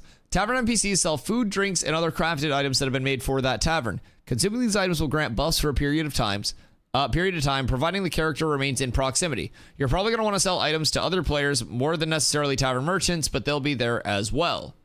Got it. Taverns offer private chat. Oh my fucking god. And voice communications for all patrons within the building. I knew that prox chat was going to be a thing, but I didn't think it would be fucking private chat too. Oh my god, people are getting fucking hand jobbed in here. Oh my god, so many people are going to be getting hand jobbed. Oh, shit. All right. All right. It was cold outside. What'd the Dreadlords do, Hoofs? What did they do? Dial-up. Oh my god, I was playing Diablo 2 on dial-up when I first started gaming. This is what I've been waiting for. I'm so excited for this. What, ERP? The hand job tree in the taverns? Dreadlords are corrupted in ashes. Oh, okay, that makes sense. Yeah, that checks out. That checks out. You can rent out rooms. Wait a second. Oh, fuck me. Tavern music. Music within taverns can be set by players. Oh, wait, we got the Bardcore playlist going crazy. Okay, okay. Tavern rooms.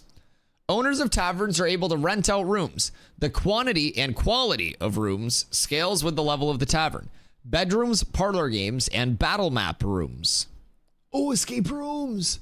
Wait, can I do escape rooms in my tavern chat? Parlor games. Wait, hand jobs in escape rooms. Oh, fuck. Oh, shit. Who's chat? Who's not going at that point? Because either you get a hand job or you can do an escape room or you do the escape room and then get a hand job. Oh my fucking god, I'm cooking. Oh my god, chat, who wants to work at my tavern? Holy shit. You must escape my tight grip. You're escaping the gorilla grip. If you don't escape in time, it gets you. Oh no. Oh no. UO was always full body loot, so PvP was insane. Oh shit. Wait, what?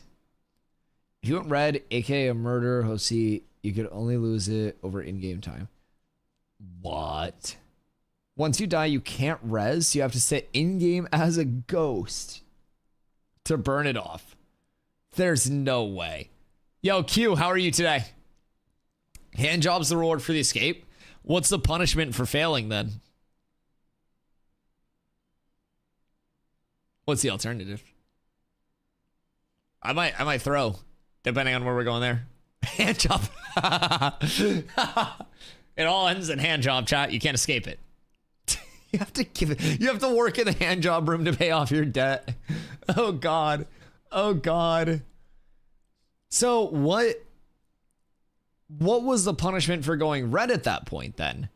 Like, when you killed someone, you could chop up their body, then you could cook the limbs. They turned into bacon you could eat for stamina. Oh my god. Jesus Christ. That's fucking brutal. That was built on hatred. My god. That was back when they were making games hardcore as shit. Diablo was a cheery game back then. Red, you couldn't res and couldn't play until you were no longer red. So, were there people that were just perma red that were confident that they wouldn't die? They just had crazy gear and shit? It was in-game time, so people macroed to keep from AFK boot. Perma red. Lots of them. Jesus. Jesus.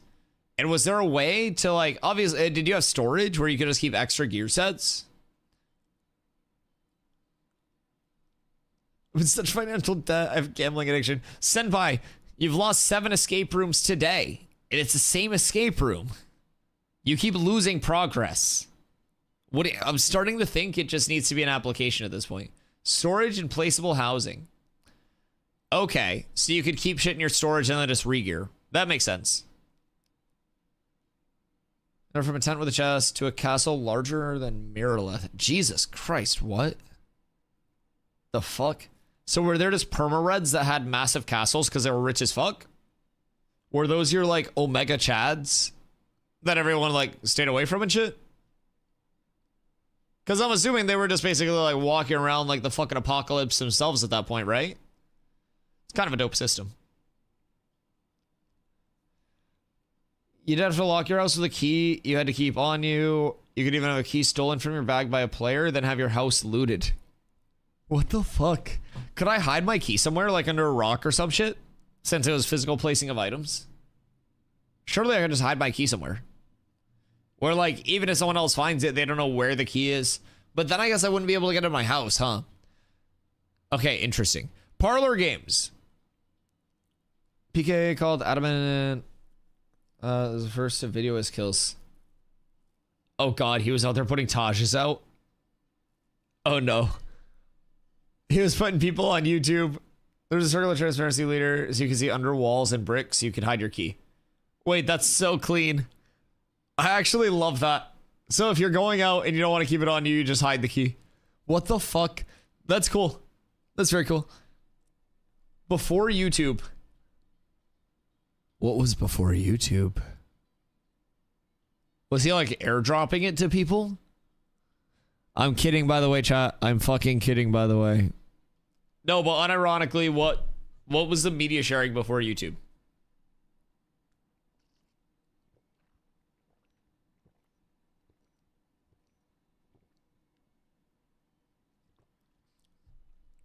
Then the fun when someone's castle would decay.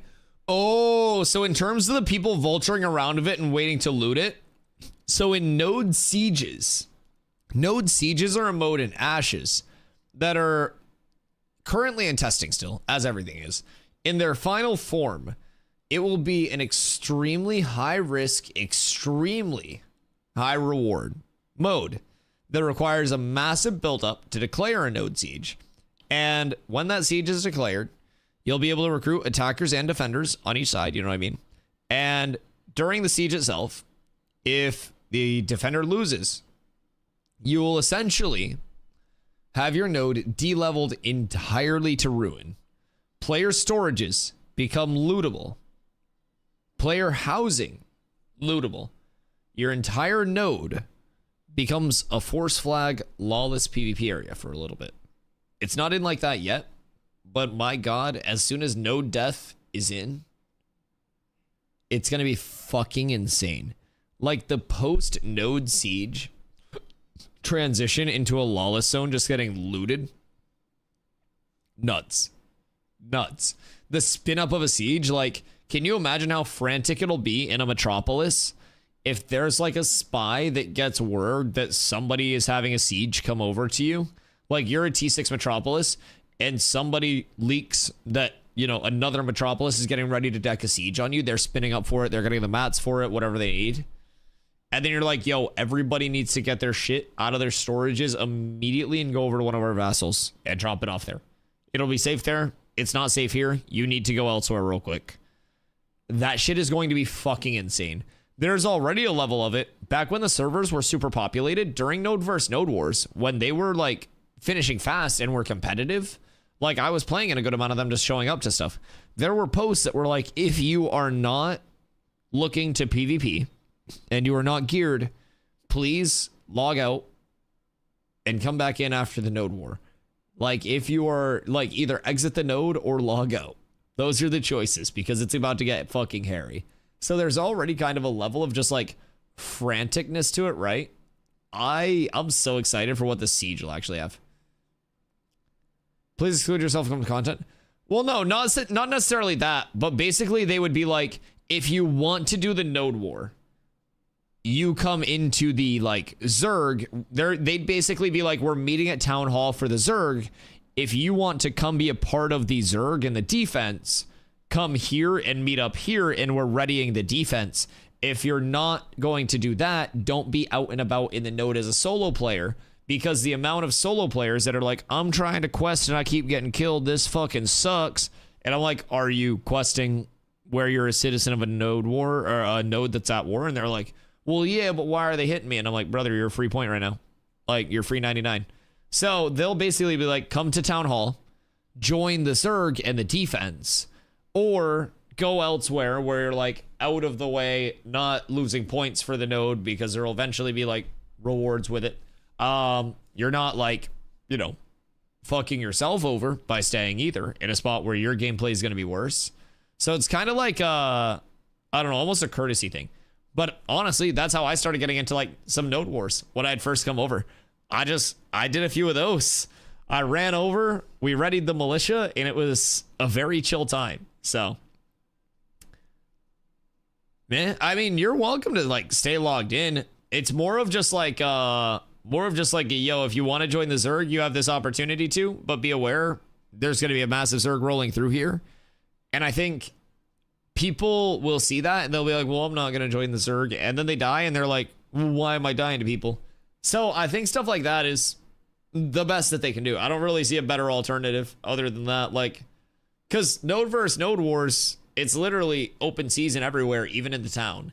So even if you're like a player and you're just trying to craft and shit in town during the node versus node war, if they sneak into the town and then you die with stuff in your bags, you're kind of cooked. Senpai, can I throw a theory at you? I heard rumors of marriage. So there will be a full family system in Ashes. Yeah, there will be a full family system. Part of what pisses me off? Well, it's also part of the decision-making gameplay loop. You know what I mean? So more intrusive now than will be long-term, but with over 85 nodes, well, with 85 player ownable nodes, there will be the decision making of like, do I want to be a citizen of like the main node for cats, or do I want to be a citizen of like one of the vassals that's lower level and less likely to actually get hit and stuff like that, right? Dusty, marry me in game. Carla, we're monetizing it. Don't be silly. Don't be silly. We're monetizing it, and then I'll buy you really shiny gear with it. Yeah. You can, anyways. We'll discuss later. We'll talk splits. Where's Drew? He'll be here in a few. He'll pop in. Family system. Okay, we'll dive the family system in a sec. But yeah, so with nodes, like, so say Cats owns, I don't know, Dustopia, right? And Dustopia is just always getting node versus node decked because we're always just active, right? And you're like, all right, I don't want to be super active in PvP right now. You could get what you need out of the node, drop your citizenship there, go to another node that's like nearby, adjacent, slightly like lower level and stuff like that. And you could have a safer gameplay route within that. You wouldn't have that constant node versus node deck and all of that stuff. It'll become more of a cognizant choice with also a weighed out risk reward of like,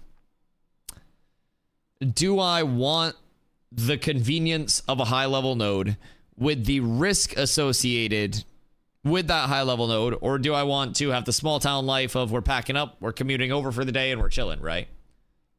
You're late, Carla, but he's spoken for. Jesus Christ. Where's Drew anyways? Listen, man. Zom, you're not the guy. You're not the guy. You're my guy. No. I can't say that. Carla's gonna get very mad. Fupo, hello. Yes, Mary, just shut them down like that. Carla gets one of them. Carla, shouldn't you be playing V-Rising? Why are you here? Wait, so you let your V-Rising group down this morning by sleeping in too long, and now you're letting your V-Rising group down now by yapping in chat? What the hell is this? What the hell's going on? Buying a church. Douglas, what the fuck do you mean you're buying a church? You can buy a tavern in Ashes of Creation. So we're discussing how currently, if anyone was wondering, we're discussing how it really seems like taverns are going to offer erotic roleplay and possibly handjobs for money.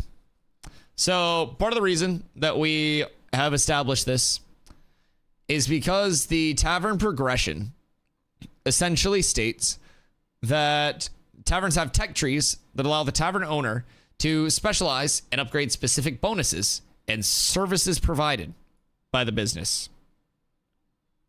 Services provided. So then we go down to communications. Private chat and voice comms. Then you can set the music in taverns yourself to set the mood. And then you'll be able to rent out bedrooms, do parlor games, and battle map rooms.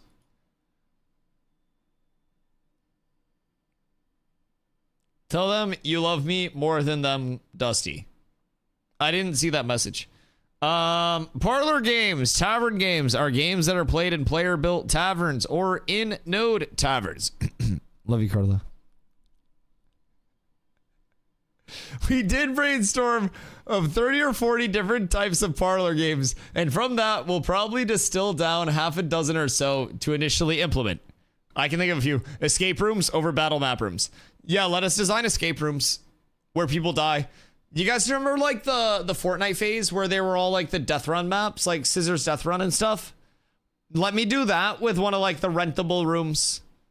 I feel like that would be great. I just want to make death runs and then complete death runs.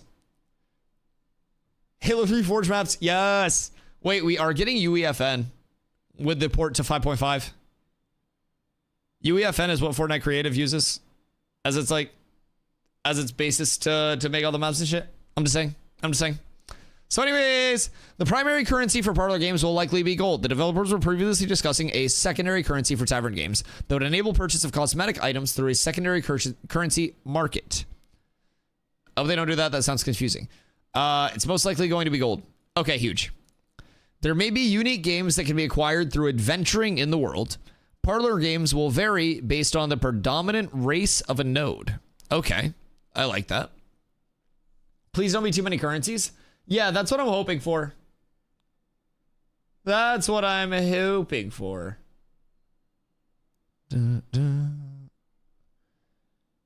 UEFN is UE5 light. Don't think Ashes will do it. So I don't understand everything game dev. And I could have also completely misunderstood this in the tech video because I'm not a game dev. So please feel free to correct me. My understanding of it was that UEFN was something that was essentially packaged in as a part of UE 5.5 that was responsible for reducing, the way that it was described in the video was that through UEFN, it was like responsible for reducing the amount of storage required for like every single character that was like stored on a realm and shit like that. That was how it was described in the video that we watched. I'm sure it has 1,000 different applications. But yeah, I don't know too much about that. We watched a few videos on like what UE 5.5 actually offered and the emphases of it. And it did make it seem like UEFN was packaged as like a feature of 5.5. But again, I'm not one of the streamers that pretends to be like a game dev or anything. I'm not smart with that shit. I just watched a couple videos. So I don't really fucking understand how that stuff works. I just play the video games. Fupo, I'm incredibly prepared for the next few days, by the way. So we're making specific plans. We have to still make our pairings because we're planning around absolute chaos. I think there are some people that are planning around ideal scenarios in any way, shape, or form. And for us, we're planning on everything being absolutely scuffed in the best possible way because it's a stress test. It's supposed to be scuffed. So we had in our Discord a bunch of our like, leveling signups and stuff like that. My original plan was going to be to go through and spreadsheet those and like post groups, right? As a result, much like Intrepid, my development is a moving train. So I determined the most efficient route would actually be to make tank, cleric, bard groups and let the DPS fill. So you're essentially targeting tank and support pairings. So groups are functional and then you fill with DPS as soon as you get with the rest of your group and you solo if you're not in your group or find a group that needs someone. So we're trying to kind of like prioritize certain pairings. And I think from there we just adapt. We won't be able to get everybody in at once and people will surely crash. But if we have the groups established, then it may be good. And with tank bard, cleric pairings. It's also important to remember I, the tank, will be on the streamer whitelist. So I'm not crashing. My group's fine. We're fine. Everything's good. Great in this hood. Also, Fupo, have you seen my Sunburn? I did enough going outside for the next 2 days. So I don't know why you guys couldn't start the dev stream like an hour later when I normally start my stream, by the way. So tomorrow I have to get on at noon to beat you guys on stream, or else you're going to take all my viewers. So I got to be here an hour early.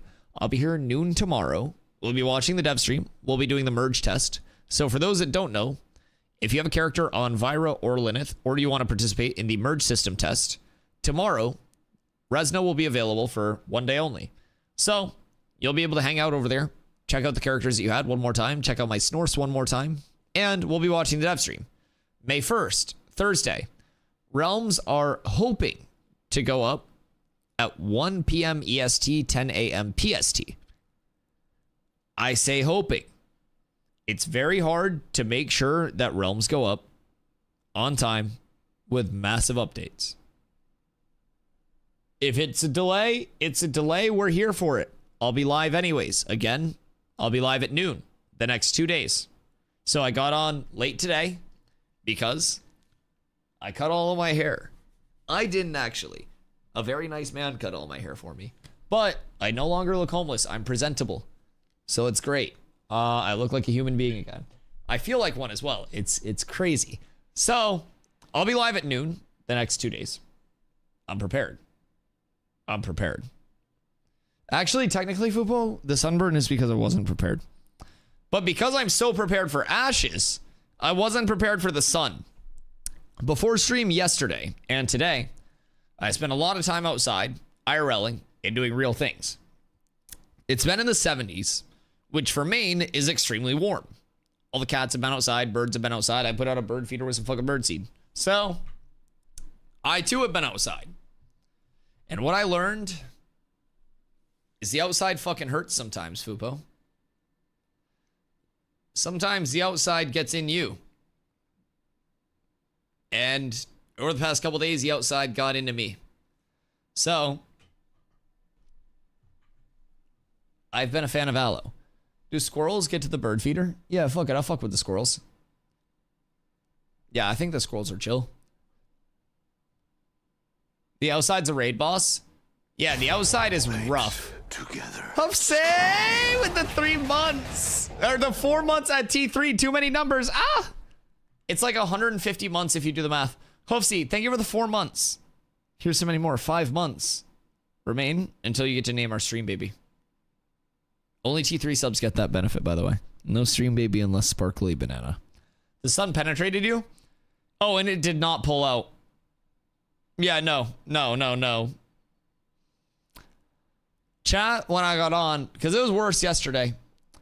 Yesterday, when I did it, it was like getting more red over the course of the day. I don't know if I was like continuing to cook to like medium rare or something. But it was getting more red. And chat was like, yo, Dusty, when you sat outside before stream, because hear me out. I was in an Adirondack chair, just sitting outside, like feet kicked up, vibing. Just absolutely living my life. Apparently, a shadow went like across me this way. And so this arm was the only thing that was out. Face is fine. Beautiful, as you can see. Right arm's relatively fine. Legs got cooked. Left arm got cooked. Chat was like, Dusty, you bring out sunscreen? And I was like, nah, I didn't think I was going to need it. Because the rest of my body didn't need it. Do you end up putting aloe on it? Oh, yeah. I mean, I know my weaknesses. Like, I acknowledge, like, look, this is the underside of my arm. Like, I'm not meant to, like, go out into the sun for a long time, right? I know that. So I had the aloe gel. I also had, like, an aloe after sun lotion that had aloe in it as well. That was, like, more of a hydrating if you're not, like, peeling levels of sunburn and it's just, like, red. You put that one on instead. And then the gel is, like, if it's a really bad sunburn. So I put some of the lotion on it. And it's honestly good. I feel like it's kind of like inking in like a tat at this point. And like realistically, the line work is insane. It's such a clean cutoff. A lot of people would pay good money for something like this because people are going like the full arm sleeves as well now. Whitey, hello. Do you know where that new starting area is supposed to be at? So the new starting area is not going to be in for May 1st. It'll come in between May 1st and August 4th. But the anvils is right up here. So with the anvils, you have the divine gate for the dwarves. So basically each like divine race has its own divine gate. So those are the 4 divine races: humans, dwarves, elves, orcs. I'm assuming the other 2 are going to be over here, but you have the human divine gate here, and then that goes into the Kalar humans and then the Valoon humans in the desert. And then you have the dwarf divine gate here, and they go into the Dunir towards Dunzenkel, and then they go into the Nakua in the tropics. So then you'll have somewhere your orcs, your elves, and then your furries underground somewhere. John G. Key is to stay clean at all times. You wash your hands after you pee at home, John G. Answer honestly. This is not something to take lightly. Yes, every time. Just wash them. Blessings on blessings. I keep a bottle of Germex on my desk. My desk is like... My desk is good. I got the Germex. I got the inhaler in case I get a little wheezy. And then I also got my prescription nasal spray for if my allergies are ever kicking up too much.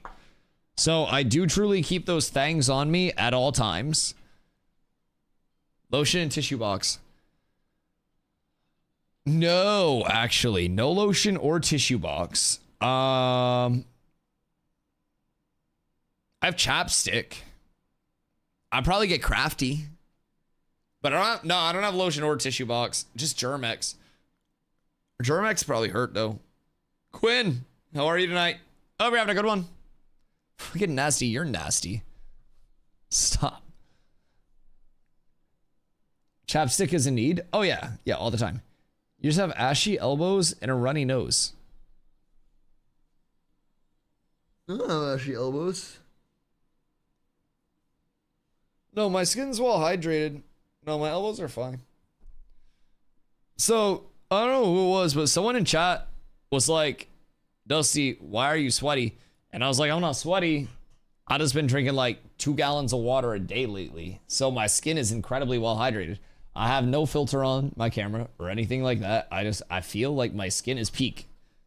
I got a big ass 40-ounce water bottle, and this is like number 5 of these for the day, I believe. Like, I'm drinking a lot of water right now, boys. Server isn't merged yet. The timelines are about to converge. Wait, when? When?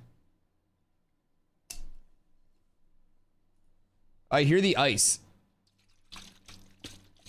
There's no ice in this. Don't lie to yourself. Big ass 40-ounce mid-ass bot. 40 ounces mid-sized? What do you mean 40 ounces mid-sized? What do you mean 40 ounces mid-sized? I feel like I went from a 16-ounce water bottle to a 40-ounce water bottle. And I've been drinking like... How many of these? This is like 5 today when I finish this one. And this one's almost gone. My desk bottle is 2 liters. I don't know what that means. Upgraded to a meat.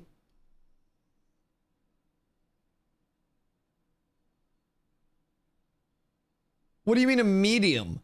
How large of a desk bottle am I supposed to get for hydrates? 64-ounce minimum to be called big. What is that, a half gallon?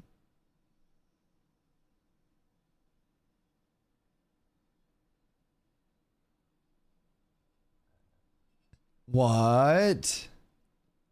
One of those big ass jugs, like the 5-gallon jugs? Go IV or go home. I mean, Hoofsy, you seem like you be stopping at like IV lounges and shit, I won't lie, and then eating like carrots and celery. Nice 5-gallon bottle at least. Fupo needs the auto feeder in the 5-gallon bucket or he's not doing it. My desk bottle is a 64-ounce Yeti. It's always full of Dr. Pepper like a real gamer. And Con, Warm or cold Dr. Pepper? Because warm Dr. Pepper is better than cold Dr. Pepper. It's simply better. It's simply better. Warm Dr. Pepper is so much better. Chat, does anyone know? So anyways, does anyone want to do a marbles race? I'm kind of feeling some marbles. I don't know why. I just sporadically want to do marbles. I have nothing to give you, but I'd be so down to do a Grand Prix. Do you want to do a VIP marbles Grand Prix again? I've never tried Dr. Pepper. Dr. Pepper's the best soda. I prefer soda room temperature. Gray! Gray felt my goat. You know, chat, Gray was one of the first people to like come over into my stream when I transitioned to Ashes and was so fucking helpful with me learning a ton of things before anybody cared. Gray was here. And then Gray randomly disappeared for like 2 months and then came back. Gray, I hope you've been well. I hope you've been good. I don't know if you just went to lurk in the shadows, but we missed you. I was always like, man, I wonder where Gray is. I actually told the story the other day because someone was like, how did you get your Santa hat? And I was like, oh, I was talking in chat about how cool the Santa hats were and I was still leveling. And one of the... Ni hao, rowdy. I was like, one of the community people that were in my chat, like when I'd first come over, went and told Steven, and next thing I know, I have a Snorse in my inventory. I'm getting a tutorial on how to use it. And I started dying to the man twice a week. I was like, God damn. But I literally told the story the other day. So I hope you've been good. I like hot Dr. Pepper and you use it to make tea. You never lie to me. You never lie to me. Dr. Pepper was made to be served. Don't you what the fuck that? What? No, Dr. Pepper was specifically made to be served hot or cold. No. Rowdy, it has been a long time. I hope you're doing well. We have a big couple of days coming. I'm live at noon the next 2 days. We're chilling talking about Ashes. The big changes coming up. The big wipe on the 1st. The dev stream tomorrow. We're planning out our groups. I'm getting my gear sets all ready to go as well. Because I do still have to get our groups all set up. And I keep not doing that. But we've got good ratios on everything. We have 4 tanks. I wish we had 1 more tank. If we had 1 more tank signed up, we'd be up tremendous. Either way, we'll be able to make a lot of good things happen. Just use regular tea. So like Dr. Pepper and hot tea? Dr. Pepper beans. Dr. Pepper beans would be insane. I would probably try Dr. Pepper beans. Because like Dr. Pepper with like barbecue stuff is good, right? I'm pretty convinced. Dr. Pepper like ribs and shit like that, right? That's a thing, right? Makes a good marinade. Yeah. Like a black tea bag in it. Okay, and like hot enough to like steep the tea? Okay, that makes sense. Dr. Pepper canned chicken.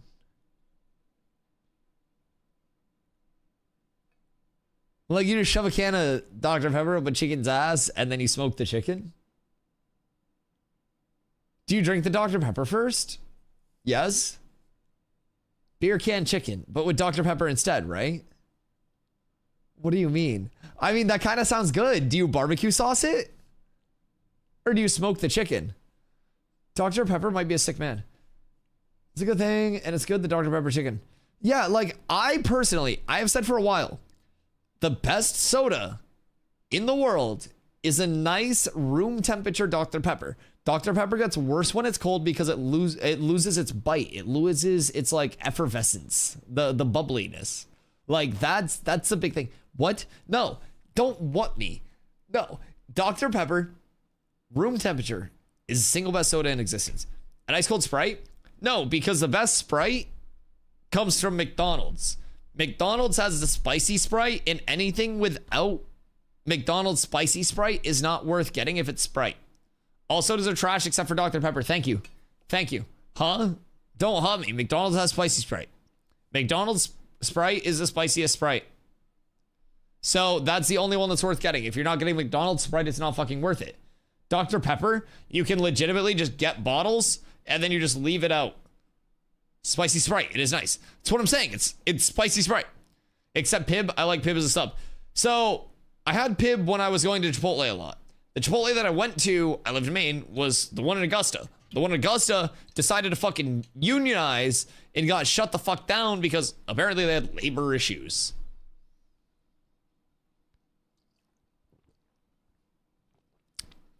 That was one that gave good portions. So, there are a couple other Chipotles in the area, but all of them fucking suck. The portions suck. The people there suck. Nothing's good. So, for me, it's gotten to a point where, like, if I want something like that, I'm gonna get Taco Bell over Chipotle. I'm gonna give it a buck. I'm gonna just go get Taco Bell. Chipotle is just not that good. It's just not that good. The portions are bad. The quality's bad. The people are unhappy. And, like, I'm a fucking criminal if I ask for an extra scoop of rice. Like, I could literally reach across the counter and, like, just smack the shit out of the worker, and they would look at me less offended than if I ask for a second scoop of fucking rice because they, like, half scoop the fucking rice. Like, what do you mean? Like, I'm fucking up because you're giving me half a scoop of rice. Sure. Yeah, I'm the fucking bad guy, Chipotle. It's insane. A crisply carbonated Baja Blast enters with pizzazz and leaves dancing on your tongue. I don't like Mountain Dew. I'm gonna keep it up. Mountain Dew's too sweet. And everybody that I knew, like, growing up, whose favorite soda was Mountain Dew, they kind of ended up, like, smoking home roll cigarettes with no filters and having, like, I don't know, domestic violence records and shit. Mountain Dew does stuff to people in the developmental stage. I don't really know. Not surprised. Yeah, like, I feel like that was a commonality between the Mountain Dew drinkers that I went to school with. Because, like, I like soda, but, like, I also recognize when it's too much soda. That's why I don't keep Dr. Pepper, like, in my house. That's why I drink water. Because if I get a 12er of 12 Dr. Pepper cans, I will leave the 12er out on the butcher block to get nice and warm. I will just drink that entire thing in a day. I will. I'll do it to myself. So I recognize that I can't.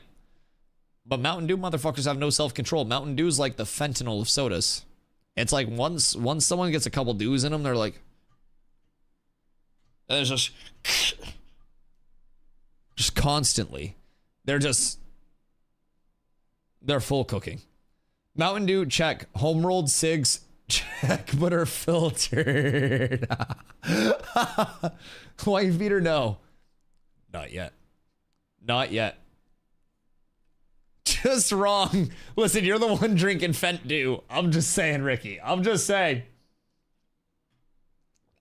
This came because I was asking if you guys want to do a fucking marbles race. How far we've come as a species, chat. Welcome to Ashes of Creation on downtime days.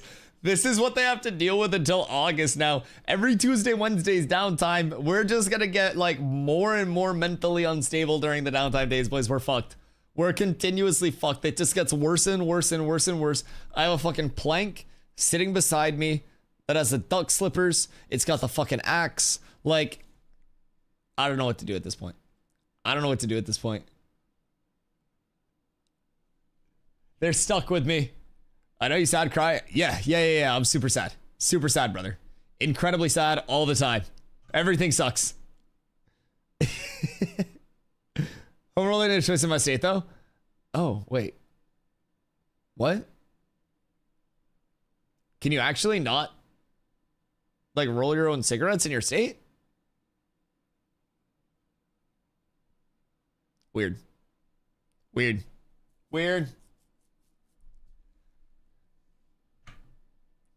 Menthol are illegal. Ew. That's bold. Menthol. So, like,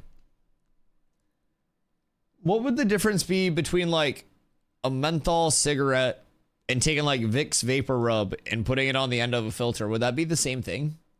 Just, like, effectively? I've always wondered that. Like, say you're out of, like, like menthol tobacco or whatever the fuck makes it menthol. Kinda. Taste. Oh yeah, so just, like, put Vicks Vapor Rub around your, like, nostrils and stuff. They make Vicks inhalers for a reason. Don't they make Vicks inhalers for people that are having respiratory issues? Hoofsy? They make permanent markers to write. Galaxy gas is for cooking. Hoofsy. What are you doing with the Vicks inhalers, Hoofsy? What are smokers? Like a meat smoker? Wait. Wait a second. Wait a second. What if instead of wood pellets?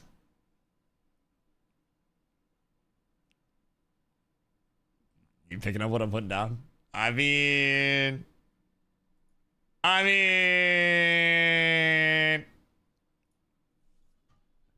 I'm just saying. They have filters that they can pop and make it taste diff. Oh yeah, I mean, there are rolls with that as well. But those are meh. Meh. No, please explain. I won't be explaining. I will not be elaborating anymore. I'm a bit triggered by how long some pages of the wiki take to load.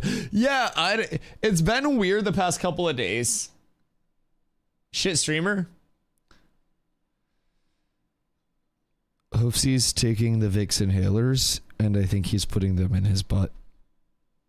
I'm gonna go get water.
I feel like a 40-ounce water bottle is a lot of water, dog. I'm not gonna lie.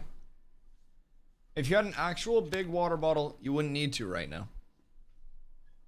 So, what if I'm like calculating into my total time spent on stream, my water breaks? So I can get the heck away from you guys for a second. You're all rapscallions and hoodlums. Oh, I'm not gonna lie. I kind of scraped the shit out of my leg coming back in. I came around a corner a little too hot. And I like scraped my leg on some. I don't know. Smooth. It was just, I got really excited to get back to stream. I always get really excited to come back to stream. That's the thing. Then you should have stuck with a tiny water bottle. That's fair. That's fair. You gotta do on-stream squats. Where the fuck did that come from? What the fuck? I gotta get water. I scraped my leg. Bro, you gotta do on-stream squats. Holy shit. Bro, make sure you show us your ass too so we can make sure that that your form's good. 10 to 20 every 30 minutes approximately. We can do the on-screen like booty squats, but we could also do it exclusively during ad breaks so that way non-subs don't get to take part. Although they would be able to see, wouldn't they? I feel like that takes away some of the point. Or 1 hour if you're just starting. Wait, what do you mean, just starting? Do you think I can't do squats? Oh, I'm active every day before stream. Yeah, I go for like fucking walks and like jump rope and shit. Yeah, I got legs on legs. My legs are juicy. Yeah, I'm not gonna say I'm like athletic in this current state, but like I could run a mile. I could get the job done, you know what I mean? It's not like I just have lost the capabilities as a whole. I still got that in the bag. He means just starting OF. No, stream's going too good for that right now. What's about like Patrick? Me? I'm 6'5". What do you mean? What do you mean? I got like chiseled quads. I got the calves that could crush a watermelon. I don't fucking know where I'm going with this. I don't know where I'm going with this. Greek god build. Actual Greek god build. Post feet kek. I accidentally did in my Discord one time. It's not there anymore. You can't find it. But I went to take a picture of my food. And there were... No, I think I actually didn't post it in Discord. I think I sent it to Carla. But I went to send a picture of my food. And I was barefoot. And like my food was up on like the butcher block, right? And I went to take like a top-down picture of the food. And I caught my toes in it. I'm going to throw up. I mean, if you're not going to enjoy them, somebody else will, Carla. I think you're being selfish. I think you need to look introspectively and see what's going on. She doesn't appreciate your feet. That's what I'm saying. That ain't real as fuck. It's impressive you can have an exciting stream when the game's not even online. I appreciate you. I'm glad you're enjoying it. I mean, I have a really good community, man. We literally don't even have to like do anything crazy. The React stream started out because like, I wasn't really sure what to do on the 2 downtime days. So for a while I was like, you know, watching every dev stream, and then I'd watched every single dev video and caught up for the most part. And I was like, what do I do now? And then I started playing some other games on the downtime days, and I was like, I want to talk about Ashes. So I started basically just yapping about Ashes and hanging out with chat. So basically, it evolved to me pulling up videos to react to. And I would be like, oh, you know, we'll just be like Dustman Gold for the day. And we'll just watch other people's videos and go, uh-huh. Yeah. Sure. Right. I get that. Uh-huh. And people would sub. That didn't end up happening. We would get about 8 seconds into a video and I'd pause it and I'd be like, yo, chat. So like, what do you think about this? Like, and I physically, with how much I talk to chat, cannot get through a video. So it became a meme every single week where it was like, oh, we have, what are we watching this week? And we'd have like a 5-minute video to start a stream. And chat would be like, we're not getting through this. And no bullshit, we would never get through it. So we just stopped even pulling up the videos. And we just like wiki dive, we prep, we answer questions for players that are coming in. So it's a chill vibe. Bronze Senpai, thank you for the hydrate, by the way.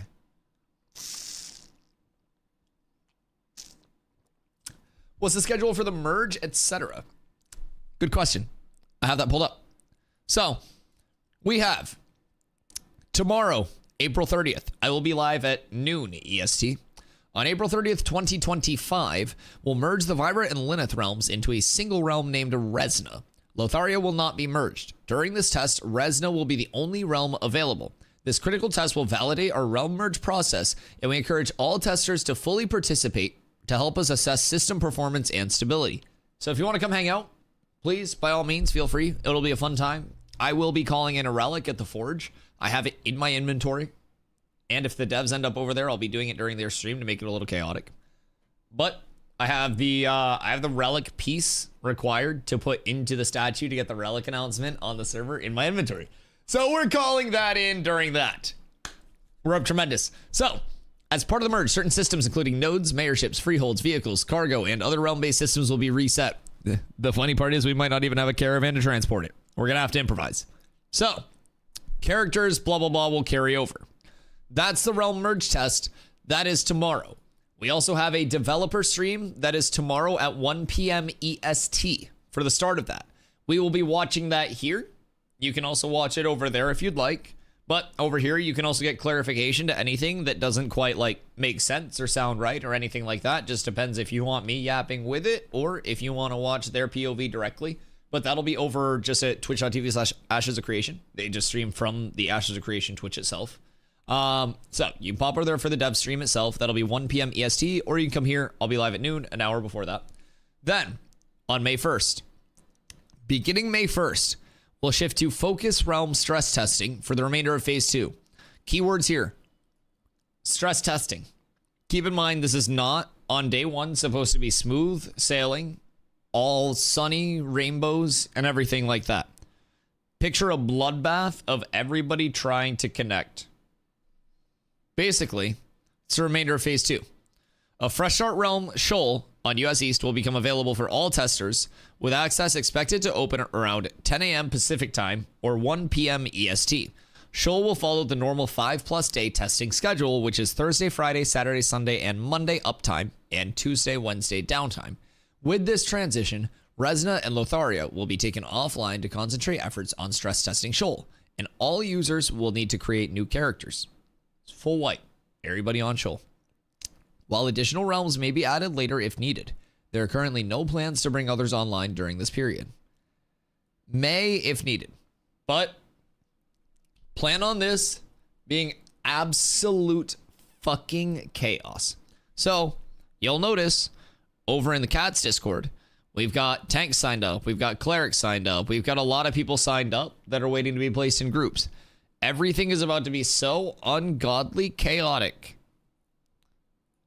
that I'm not even going to make groups. Genuinely.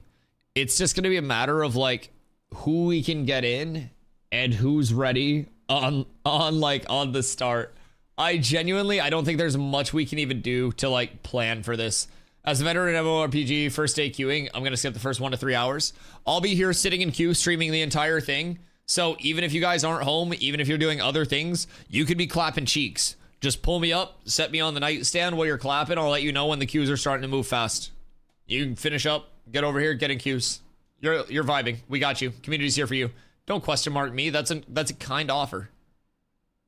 That's legitimately a kind offer. And just statistically speaking, somebody has had stream on while they were clapping cheeks before. It's just statistically speaking. Like, I know a lot of us are gamers, but like somebody here gets laid. Bronze Senpai, thank you for the follow. Oh, somebody asked about the music. Exclamation Bardcore will get you like the playlist that the algorithm is basing off of. I let the Bardcore playlist run, and then basically the algorithm takes over and we go into more bangers.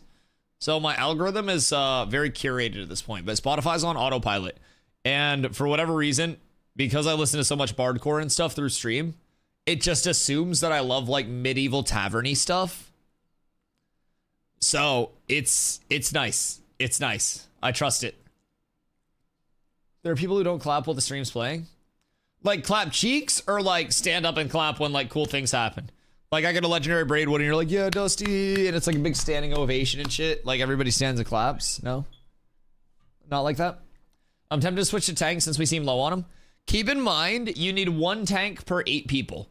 So we do need 1 more tank to accommodate 5 groups. And if we do get 1 more tank, then we'll have 5 groups worth.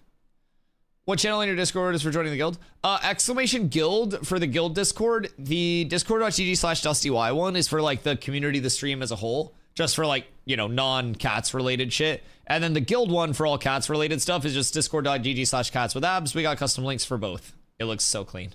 It looks so clean. We get so lucky. You should go call Cats with Abs. Yeah. So basically the history of Cats with Abs.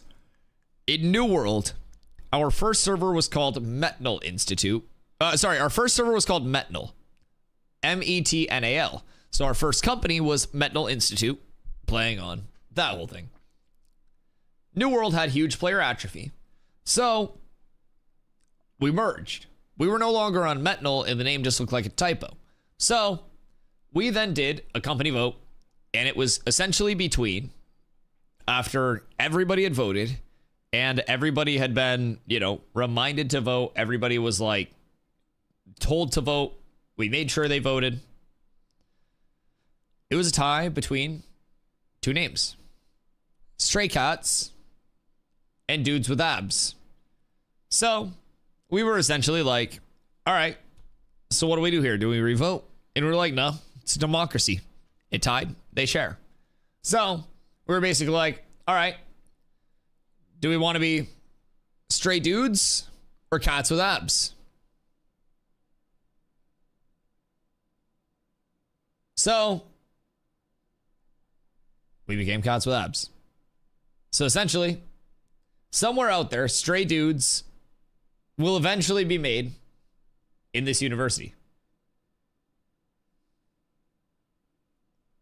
It will. It will. Did I say university? Universe. I don't know why I'm thinking about Carfin right now.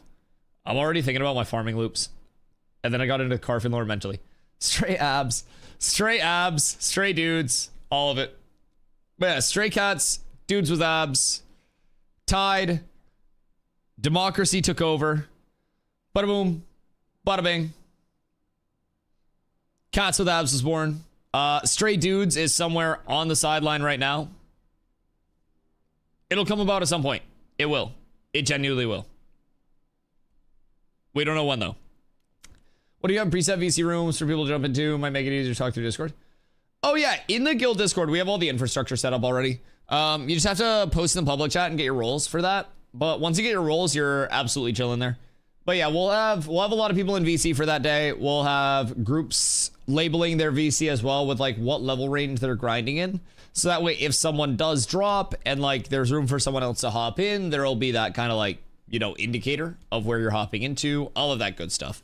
So yeah, we'll have all of that in place, all of it ready to go. 10 clerics, 4 tanks, and 4 bards assigned up for grinding when servers go up. Yeah. Cleric numbers look perfect if we can get 1 bard, 1 tank, then it's honestly perfect. Because that's 2 clerics, 1 bard, 1 tank per group. It's so good. Our ratios are legitimately insane for leveling groups. So we would be able to have 5 full groups. So that's the goal. We need 1 bard, we need 1 tank, and then 5 groups are able to go all at once. Keep in mind, we're also going to have a lot of our late joiners, right? So with our late joiners, they're probably going to be joining pretty much at the start because of how disconnects, queues, all of that will work. So yeah, it's for the Sweaty Guild of Casuals. So we have probably for this about 8 to 10 total guilds worth of people that will be coming over to play. We have a mix of people who have played in the past, a mix of people who take it a bit more seriously, people who take it very casually, and every person is more than welcome to sign up for the leveling groups. It will basically be for the leveling group sign up. If you are there like for the launch of servers and you can commit to being there for a long time and just pumping levels, this primary one is here.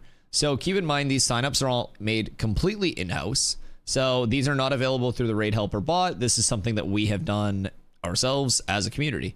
So you go here, you select your primary archetype, and that's what you sign up as. I'm signed up as a tank. If you're going to be late, you can do that. If you're going to be, you know, available to sub in, then that's on the bench. If you're going to be tentative, put tentative. Then we have a late start. This is if you are going to be late for the initial uptime on the servers, right? Which is projected to be 1 p.m. EST. Say there isn't a queue. Say there are only 2,000 people that are playing. I don't think that's going to happen. But just say, hypothetically, that's the case and everyone's in smooth. These are our late starters. And these are the people who will be starting late and grinding late. You will be focusing in these groups exclusively on leveling, grinding, and progressing. You're not gathering. You're not stopping for shit. You're going to grind spots. You're sitting there and you're pumping. That is going to be the most efficient way with organized groups for us to get to level 20 plus, where we get level 20 gear and it actually matters. Then, if you're interested in gathering, anything like that, under the roles channel, you'll come here. That first one was under events. You'll come here for your roles. You'll get your class roles. You'll get your gathering, your processing, and your crafting. So I'll come here, I'll go tank, and then for gathering, I will go here and I'll get my lumberjacking, and then you'll find lumber milling, which is going to be the tree. Bam, lumber milling. I'm not going to craft. I now have every single one of my roles. I can't see these. You need to get your roles. So go under public chat and then post there. and basically just be like X cats perms. That's the biggest thing that you have to make sure that you do. But yes, so once you get in there, exclamation guild if you guys are looking to get into that as well. But this Dusty Discord? No, this is a cat's Discord. It's exclamation guild. Exclamation Discord is mine, and then exclamation guild is the guild Discord. So it's discord.gg/catswithabs. Yeah. That's the one that you want for the guild. Hold on, I'll ping it real quick. Why am I not in there? I don't know. That's what I'm saying. Like, even with our signups, like, people haven't gone in there still for some reason. So yeah, we still only have like a fraction of the people that will actually be around for the starts. And honestly, with how staggered everything is going to get, this was more of an indicator for us of how many people we had that were instantly going to be grinding to max level with that as their intent. And as a result, you know, these are kind of the numbers that we'll have prioing, getting leveled, getting geared, and it gives us an indicator of like what we've got to do, right? Where's my bard, bro? Dude, we need so many more bards on the sign up, John G. Oh my God, we need more bards. Blessings. Blessings. We need like one more tank. We need some more bards, and we're good. At least for 5+ groups. That'll give us 5 groups worth. So that'll be cool. Chat, do you guys want to do a marbles race? Should I do a marbles race for VIP? I'm so down. Yes, do it. Open it. I haven't heard of anybody say no marbles yet. It might be time. How many races in the Grand Prix? Because we have to do the Grand Prix. It's just a matter of how many maps we go. 20. Do you want me to pass out? Dude, I get lightheaded on banger races. You need to understand, I put my cock into these shoutcasts. Like, I fucking throw my back out for this shit. I'm gonna have to close my fucking windows so I don't get a noise complaint from outside. 7? Alright, I'll do 7. I'll do 7. What is this? This is how you display your athleticism as a gamer in peak manner. It's okay, they won't hear you over the gunshots. Oh shit. Yeah, I hope they don't shoot my new bird feeder, man. That's like $20. That'd be really sad. But basically, with marbles, we'll show you how this goes. The table game. What do you mean the table game? Oh no, this is not the table game. Oh, this is not the table game. This is marbles. So with marbles, it's a 25-minute race, bro. What the fuck? So with marbles, you guys will be able to type exclamation join, exclamation play, I think it is, right? Exclamation play, I'm pretty sure. Or is it exclamation join? I want to say it's exclamation play. Are you guys gaslighting me? Is it exclamation join? Can you do either ones? Am I tripping? I think you're gaslighting me. I'm pretty sure it's exclamation play. You guys will be doing exclamation play, and then that will get you into the races. Okay, let's go. Let's see what the most played is. John G. Hey. Thank you for the gifty. Merp. Congrats. Merp caught one. You can't do it yet. We need to pick maps. We need to pick maps. All right, we need to see the most played. So we need something where many people will die. We'll go here. This looks like a banger. That looks fun. Sounds fun anyways. This would be a good surrender, abandoned war. I feel like we need to do a shorter one with this, perchance.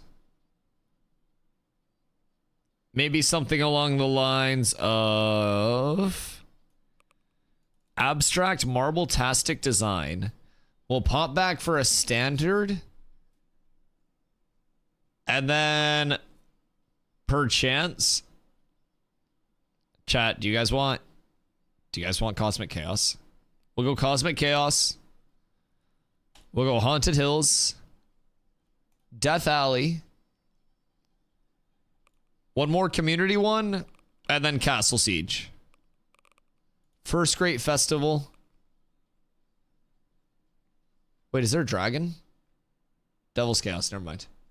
First Great Festival, and then where's Castle Siege? Castle Siege.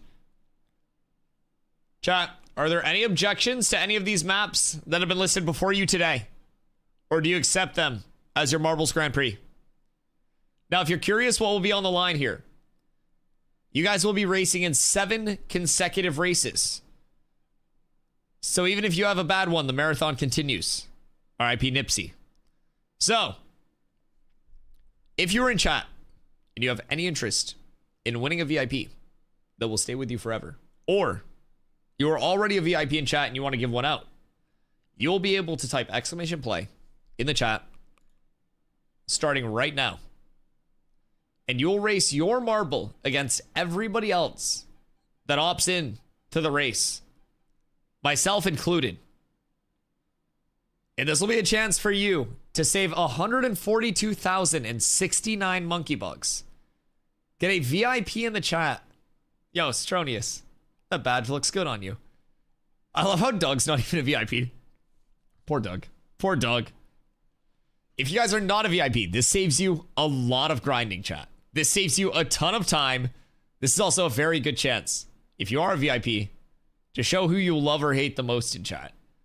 You can either bestow it upon them, curse them with it, or anything in between, lads. Anything in between. It's all possible through this.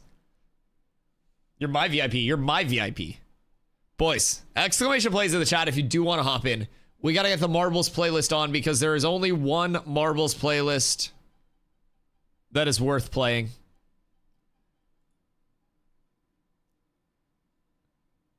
And it's our Fast and Furious soundtrack. You simply have to.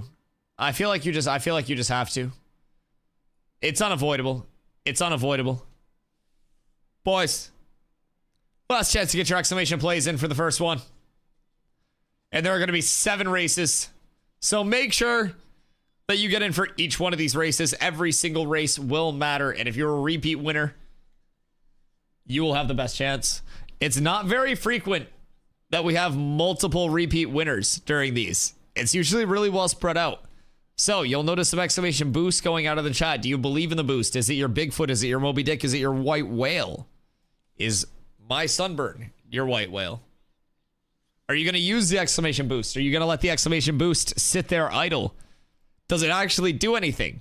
You guys are going to find out. Good luck to all the racers. We're going to get started here. Ragnar sneaking in as the last racer. You got 10 seconds left before this first race begins, chat. Good luck to all of the marbles involved. There are going to be many obstacles along the way, many momentum changes, and you can only pray that you are at the front of the pack through this.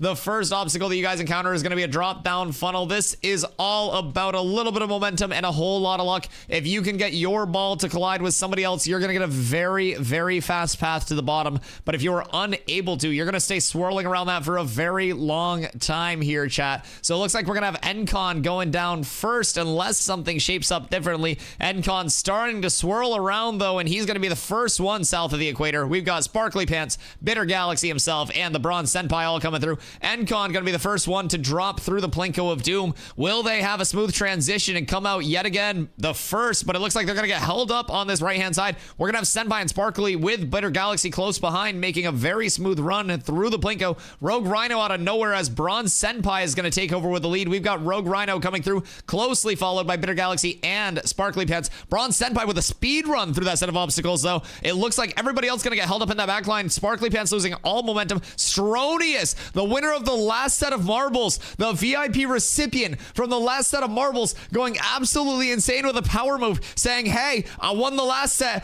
I'm still here. I've had days to rest. I'm ready to go. And he's making his presence known, chat. Who's going to catch Stronius? It looks like that wall is going to actually catch Stronius. Stronius caught Stronius. Nobody can stop Stronius except Stronius, chat. That's how good he is. You see Encon fighting tooth, nail, and ball to get back towards the front of the pack here, but we see Bronze Senpai fighting, holding off Encon right now. Stronius, Dre Commander, all closely behind, but Bronze Senpai going to be the first one through, but we see Encon getting a huge push forward, followed by Dre Commander getting some big momentum behind there. We see Bronze Senpai taking the left side down. We see Leshrak getting absolutely literally swatted all the way back to a long respawn. Double goon, doubly gooning her way out of nowhere. I think she got swatted up from the actual obstacle and played it safe. Double goon is now running away with it out of nowhere. Carla herself, well on the V-Rising grind, now potentially clueless, getting punished, getting held up at that next obstacle. We're going to see Black Blood drop off. We see Double Goon in a league of her own right now, uncatchable as the revolving door accepts nobody. So we've got Double Goon going to be dropping down first, and then we've got a huge bundle of balls with Gen Dread just sneaking in. Double Goon going to be the first one to the finish here, but she's dead. She's fucking dead. She hit the speed boost and she's fucking dead. Will the speed boost be too much for you guys? Who will be the first one to safely make it down? It looks like you need to drop down in. It's going to be Gen Dread first. Then we're going to have Braun Senpai. We're going to have Dre Commander. We're going to have Quinn. We're going to have Blue Bunny. We're going to have Encon Stronius Murphy. Looks like me and Douglas on the back end. I go down. Senpai, Douglas going to make it safely, but who will drop in first? We see Senpai. We see Bitter Galaxy all safe for the top 10. Carla, full sold that. I didn't even think you were going to die. You were so unbelievably safe, and then you just weren't. Ragnar right down the middle. Ragnar had the speed perfect for that. If only he had the speed for the rest of the map perfect. Leon, arm okay, bud? Chat, Leon has a sore arm. It's okay. It's okay. Just give him time. Give him time. Sometimes he just needs a little bit. Sometimes he just needs a little bit. It is absolutely fine. It's absolutely fine. All right, Leon, you're good, brother. You're good. Merp, what you don't know is I've been shoutcasting for about 8 years, and my original Twitch-like presence was because of shoutcasting Dota 2 tourneys. Yeah, I just don't do it anymore. I actually shoutcasted a couple of Anvi's Wars before I left New World, and everybody kept bugging me to do it. Yo, Louie, what up, baby? How you been? Gotchi! Is the Black Maiden crew here for the marbles? Gotchi, there's a VIP on the line. There's a VIP on the line. Are you ready for it? Boys, if you're just getting in, you've only missed the first race. You've only missed the first. You have 7 races in this Grand Prix to get a free VIP in the chat. This is 142,069 monkey buckaroos on the line, boys. So, we're going to head into the second map of 7. P-Break, I'll join for next. That's a bad time to go pee. Boys, get the exclamation plays in the chat. Get your marbles in the race. Now, keep in mind, if you are already a VIP and you pick up the Dubski, you guys will be able to distribute your VIP as you want to whoever you want. If you want nobody to get it, you could burn that bitch too. I'm not going to lie. I'm not even going to force you to give it out. You've got to beat a lot of other chatters that are looking for their VIP. You got to put in the work. You got to be ready for it. And boys, if it's your first time here, I appreciate y'all coming through during the Ashes downtime. My name is Dusty. I stream every single day starting at 2 p.m. EST. Tomorrow and the next day, I'll be live at noon as we go into the developer live stream at 1 p.m. EST. And then we have Fresh Start servers on May 1st. That's going to be Thursday. Also, potentially at 1 p.m. EST. So, do we have to do it again if we're already in? Yes, you have to do it for every single map. Always make sure that you get in every race because you never know when you fuck up and you're not in. Yo, Jay Dorian, the Lurky VIP, I see you go. Fresh Start gonna be fire. Once people can get in. I've been preparing every single person for a fucking disaster, but I'm telling people as soon as they're in and playing and they're out of the disaster, it's gonna be the most fun they've ever had. And the best part about it is any new players have a 90-day period with their Wave 3 pack starting on May 1st, right? If they buy it on May 1st and they hop in for that, or if they buy it before it, from the date of your purchase, you have 90 days where if you don't enjoy it, you get all of your money back, regardless of how many hours you played. You don't have to feel rushed. You don't have to go out of your way to play it a certain amount of time to feel like you're getting your value out of it. If you enjoy it, you're in the entire development process until launch. And if you don't enjoy it, you get all your money back. If you guys haven't made your account yet, exclamation Ashes in the chat. And if you haven't got into this race yet, make sure you get into the race, exclamation play in the chat. What's the plan? So say we get in when servers go up. Is it posted somewhere? We're not going to get in when servers go up. The plan is essentially going to be for us to assemble groups with whoever the fuck is in as people get in. I'm going to be completely honest.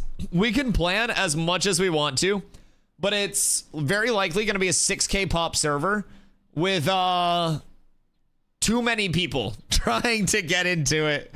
So yeah, my guess is that it's probably going to hit pop cap fast. If and in the event that just everybody gets in super smooth and there are no issues and no queue, then we'll be able to form groups super easy. Right now our ratios are pretty much perfect, but it's honestly, it's going to be more of a game time decision on like getting all the groups set up based on who's there. I have hiccups. But yeah, we'll figure that out. PubCaps to Sky. It was for Alpha 2 Phase 2. I don't know if they are expanding that or if they are doing anything with like dynamic gridding tests or anything like that with this like May 1st period. I'm not quite sure or when that's coming in, but we'll see. Leon, looks like you're already in. Boys, last chance to get the exclamation plays in. I thought they said they were expanding. Yeah, that's the thing. We haven't necessarily heard about it. It would be a good question to ask for the dev stream tomorrow, but we haven't heard any specifics about it. So it would be a good question for them. 2x server workers, what we know for sure. Yeah. Would be very good to figure out more info from them directly. Put me in the front. Who's got the front start? Oh, God.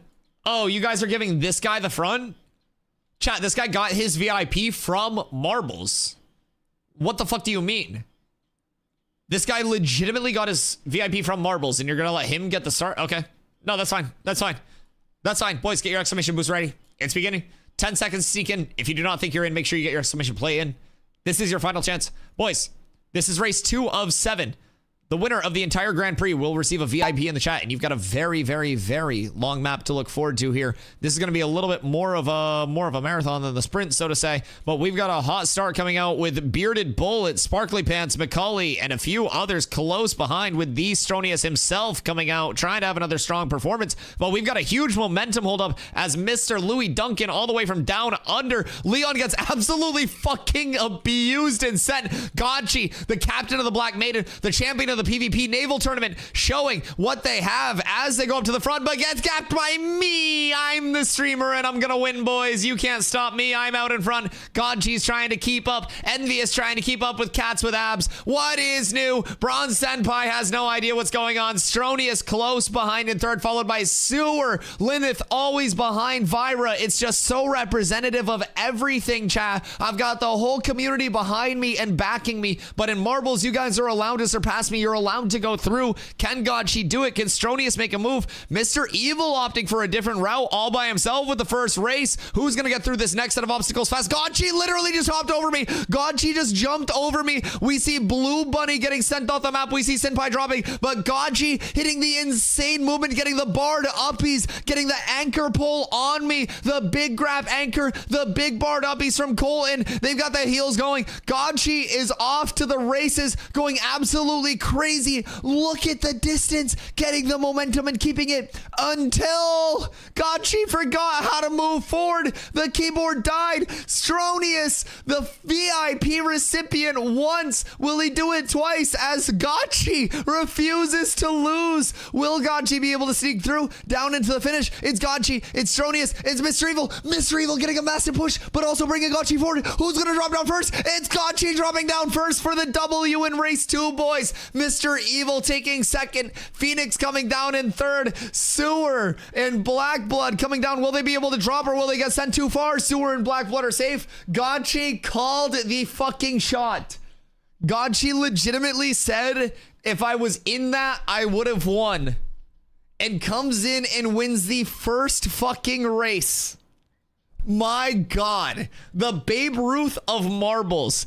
This is insanity. I don't think I've ever seen anything like that, chat. I don't know if I've ever seen a single goddamn thing like that. That is impressive. All because of a couple of nasty plays. So we saw an absolute mechanical differential come out with the literal jump over my marble. And then you see the momentum push when Mr. Evil got sent through at the end. Godchi stacked up with Mr. Evil, took all of that momentum and caught a huge dub. An absolute massive one. But remember, one dub may not be enough. You guys have to be consistent, boys. Look at all the deaths. Half of the field dead. Dead. In the ground. Boys. Map 3. We go again. If you did not take the W there, if you did take the W there. Make sure you get your exclamation plays in yet again. Godchi got to be the first one in after being the first one to finish. No refractory period in that one, boys. Will it pay off? Will Godchi get the best starting position? Will you get the best starting position? Is it a differential of not using the exclamation boost? Do you need to hit the exclamation boost at the right time? Do you need to get the momentum? I just tried to move my camera forward by clicking both of my mouse buttons. I'm so mentally cooked. Ashes of Creation consumes my everyday behavior at this point. Boys, exclamation plays in the chat. We've got race 3 of 7 for you here. And this is going to be your best chance in chat to ever get a free VIP, because God knows that there are going to be no server delays on Thursday. Right? Right? No delays, no queues. I mean, so one thing that we do know, there will be a couple thousand fewer pirates playing the game, so that'll help the queues. So, thank you for being so pissed off about a gear rework that you quit the game. Helps my queue time. Here's shit talking the Ashes team earlier. Yeah, saying they have no direction and assuming that nobody is looking at, like, the economy from the principal, like, economy, like, designer standpoint. Legitimately pulled up the Intrepid job listings page, looked at the principal economy designer listing, and went on a rant about how none of the economy changes that they're working on will even be able to be fully implemented because there's clearly nobody that's in this lead position, even though Intrepid's gone from 12 employees to 250 plus employees working on the project. And I almost guarantee there are project leads that are working on multiple projects and wearing multiple hats that they want to, you know, kind of let focus on one thing. A lot of people at Intrepid work extremely hard. It's a very small team with a project that's ambitious. And I think that he's narking right now. Genuinely. Like, I just think he's narking. He got mad initially that the developers completely reworked attributes, time to kill, gear scaling, gear distribution, loot tables, and everything like that. Pirate software, yes. Yes. He's so hurt that they changed how gearing works in the MMO genre, where even if it's a live service game, you will always have balance changes, new phases that come out, new content that comes out. That means you are going to regear many times over the course of playing any MMO. And you know what 99.999% continuous are never going to do over the course of an MMO? Make tens of thousands of dollars a week to sit there and stream it while they regear. We're in a goddamn alpha. He has an entire multi-thousand person community that could have regeared in a couple hours, and they could have discovered the entire TTK and everything. Probably first. And he's sitting there angry because he had to regear in an alpha. Did he make a video about this? No, I saw this firsthand today. So I don't even really like spend much time over there. But essentially, today I was a couple hours late for stream because I went to go get all of my hairs cut. So I'll pause the music for this. So we don't waste a good song. So basically, while I'm out for my haircut, I get a Reuben from one of my favorite places called State Lunch up in Augusta. Beautiful place, delicious place. Highly recommend it if you're ever in Maine. So after my haircut, about, a few minutes from home, I realize I have to take a volatile shit. So I'm taking a dump and I pull up the Twitch mobile app. And while I'm scrolling through, I'm on like Pirate Software's thing. And he's playing a new game. And I'm just like, all right, what's up? What do we have here? So I decided I'd lurk and listen. And he's yapping about how he can't believe that they would like change up the existing items completely. And like, what do you gain from that? Absolutely nothing. And like just talking fucking down about like the progression and everything. When they announced that it was an attribute rework from the ground up to address many things. And like, he's still so hooked on, well, they changed this caster set to no longer be a caster set. And like, every single person in the game had to fucking regear. Every single person that was in the playtest either had to regear or use worse gear. Like, it's very straightforward. He was not the only person impacted by this. And this is a goddamn alpha where they easily could have wiped our characters at that point and said, we want to get new leveling data because mobs are going to be doing different amounts of damage. Here you go. We're going to be doing this now. You're leveling again. Full white. Shut down. Guess what? They let us keep our characters. They just said re-gear, try out the new gear. And this dude was so fucking mad that he like went at the developers and said they have no like direction with anything and were saying that they like don't know what they're doing with the gearing and stuff. Like, dude, it was like gross to hear. And it's crazy because when he was streaming Ashes and having fun, it was, when was this? Today, before I started my stream. I was taking this shit 5 minutes before stream. I literally, part of the reason I was slightly sweaty when I started stream was because I was taking a volatile shit directly before stream. Like, I shitted and then I streamed it. Like, that's why my forehead was a little bit sweaty. I wish I was kidding. Either way, I went from the shit to the stream, to the ring, to the pen, to the king. Basically. Near the end of his stream, if you guys want to go watch it for himself. Oh, did he like rage off of stream after that too? Yeah, I don't know. He was playing a different game and a lot of people had been playing it. So at first I was like, oh, like I'll check this game. And then he was basically just like yapping about the gear changes still. And I was like, brother, like he just went out of his way to shit on a dev team trying their hardest to make something new and good. Without even trying the changes, by the way. Without even re-gearing and giving it a chance. And I think personally, his ego's hurt because they're not allowing him to have Resna as his playground. Because originally, they talked all of this shit about wanting a mega server, war on the Fed, blah, blah, blah, blah, blah. Fed stomped them out. He stopped streaming as much over here. His PvPers all left, so they don't have any PvPers left. So he no longer could back up the talk of mega server. So he got called out for dodging the actual mega server that is going to be Shoal and wanting to go Resna. And he publicly said they were going Resna and staying on the merge server. And then once it was announced that Resna was closing and would not stay up, a streamer that was in the Ashes directory yesterday, streaming as a member of Pirates Guild, confirmed that they are not doing the May 1st reset as a guild. He said he was very sad about it. So unless that changes, I don't know. But personally for me, that reduces my queue time a lot. So 07, it's perfectly okay. Perfectly okay. When that first happened, he wasn't even willing to grind to get it for gear. Yeah. He literally makes, at minimum, hundreds of dollars an hour while he's grinding the gear and can fly around on a hand-delivered to him one-of-one flying mount that nobody else has. And still decides to shit on the game when the developers have shown that they clearly appreciate him being around and providing stuff. Like, it was such a fucking weird rant this far after the fact. It's 3 weeks post-gear rework.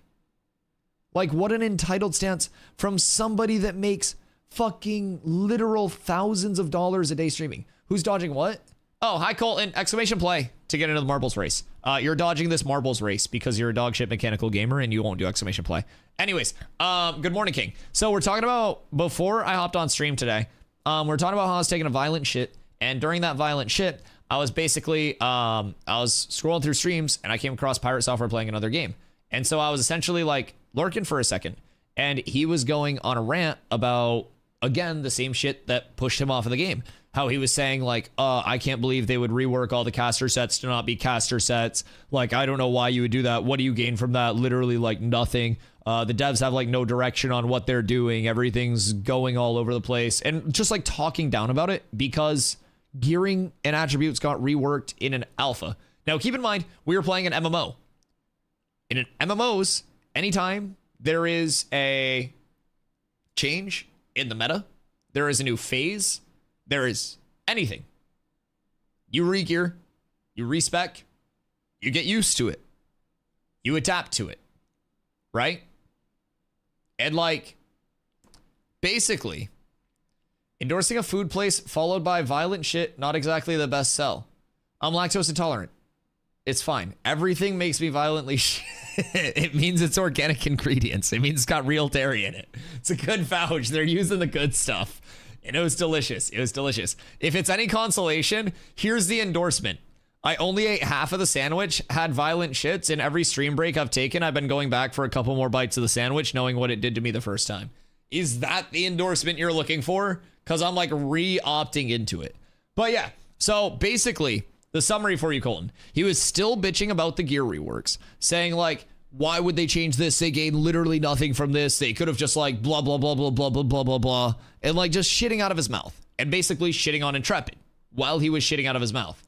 And so essentially, after that, he pulls up the Intrepid job listings and pulls up the principal economy designer like position and starts talking shit about all of the like ongoing economy changes as well.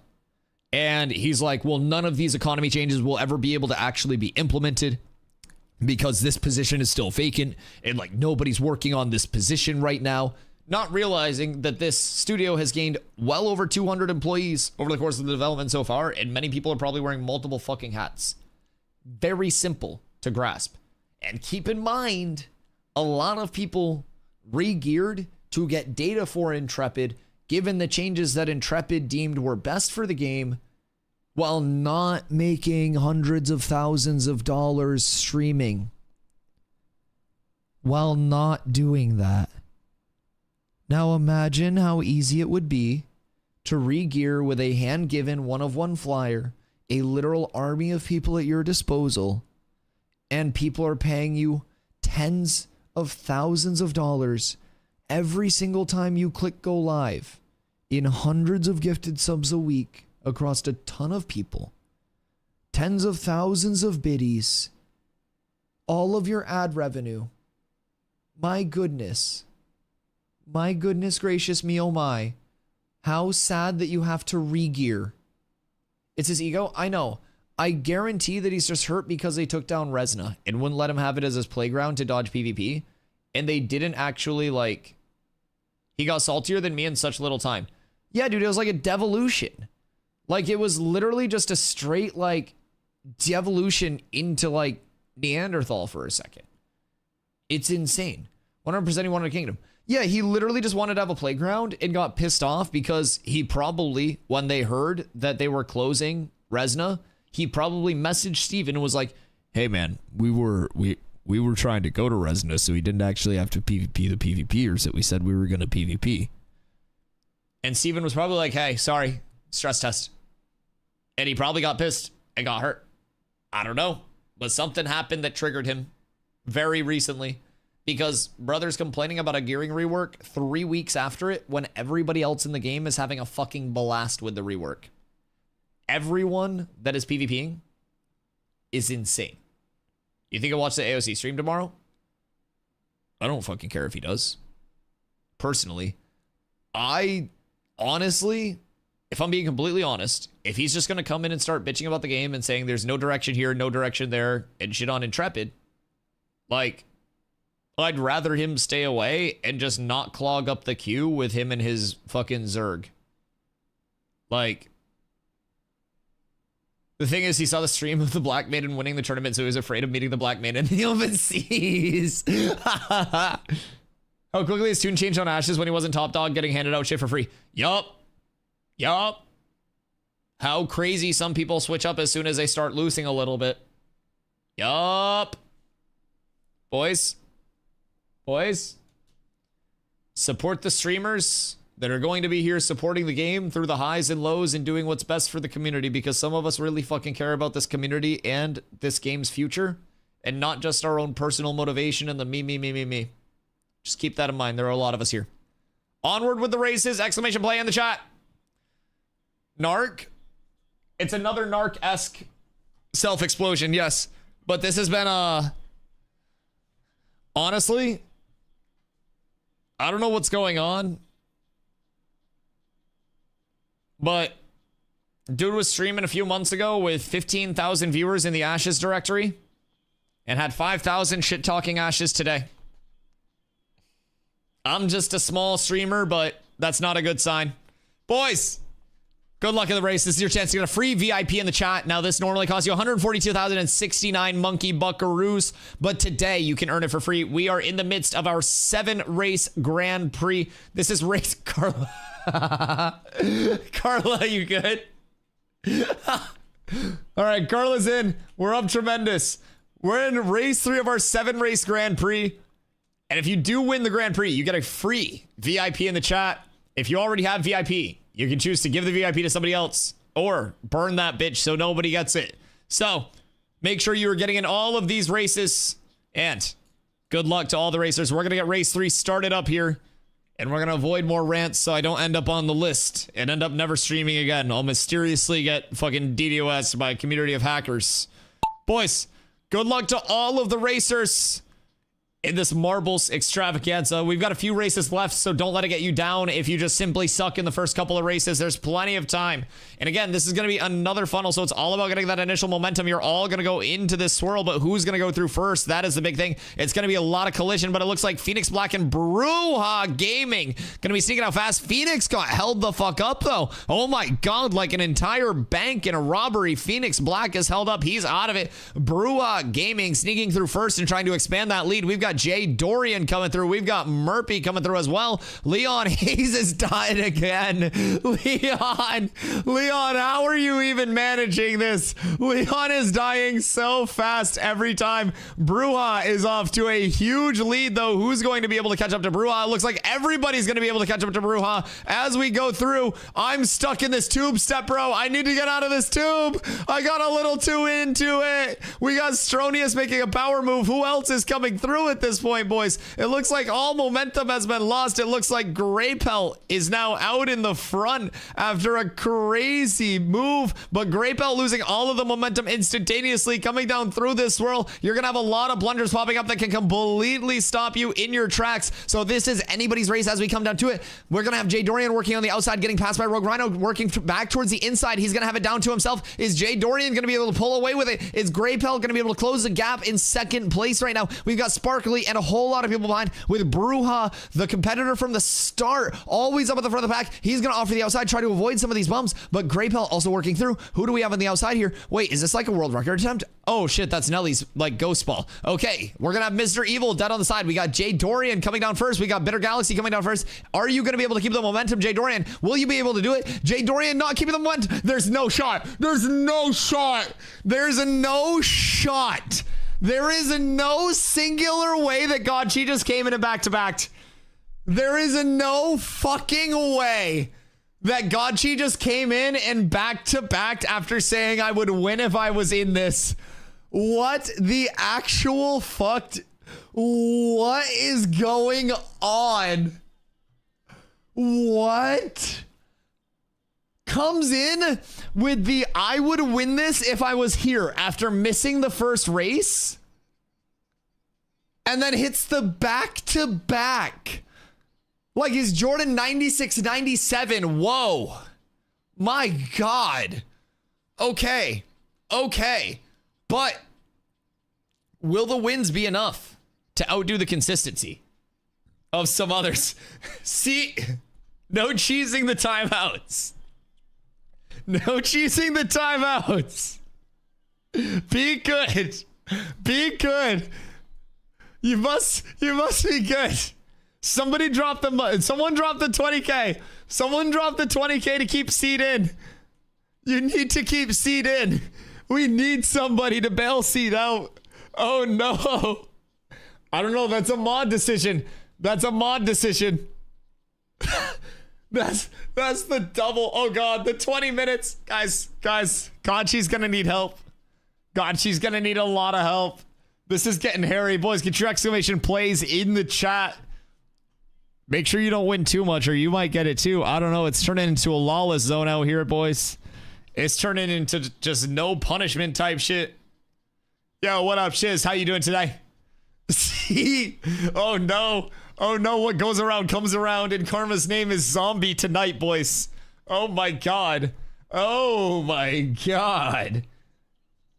Boys, get the exclamation plays in. It's a fucking fist fight. I don't know why, but I read that as it's a fucking fleshlight at first. I thought you were really weird for a second.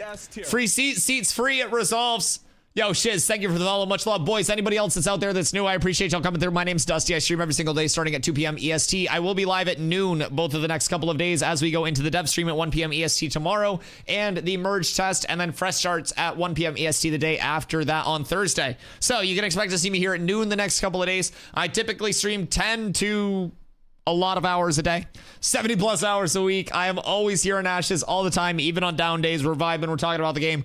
We're apparently doing random fucking marbles races because I just had a compulsion to do a marbles Grand Prix for some reason. We were like talking about stuff on the wiki and stuff all day, and then I was just like, chat, y'all want to hit some marbles? So we're up tremendous. If you're not already following, you probably should, because I'm always here. I do run a community over, well, now it'll be on Shoal. So if you guys are looking for a community to play with on RIP, make sure you do exclamation guild, pop into the Discord over there, get your roles all set up. We've got leveling groups going on launch where you'll be able to get people to level with, craft with, gather with, whatever you need. So hit us up, boys.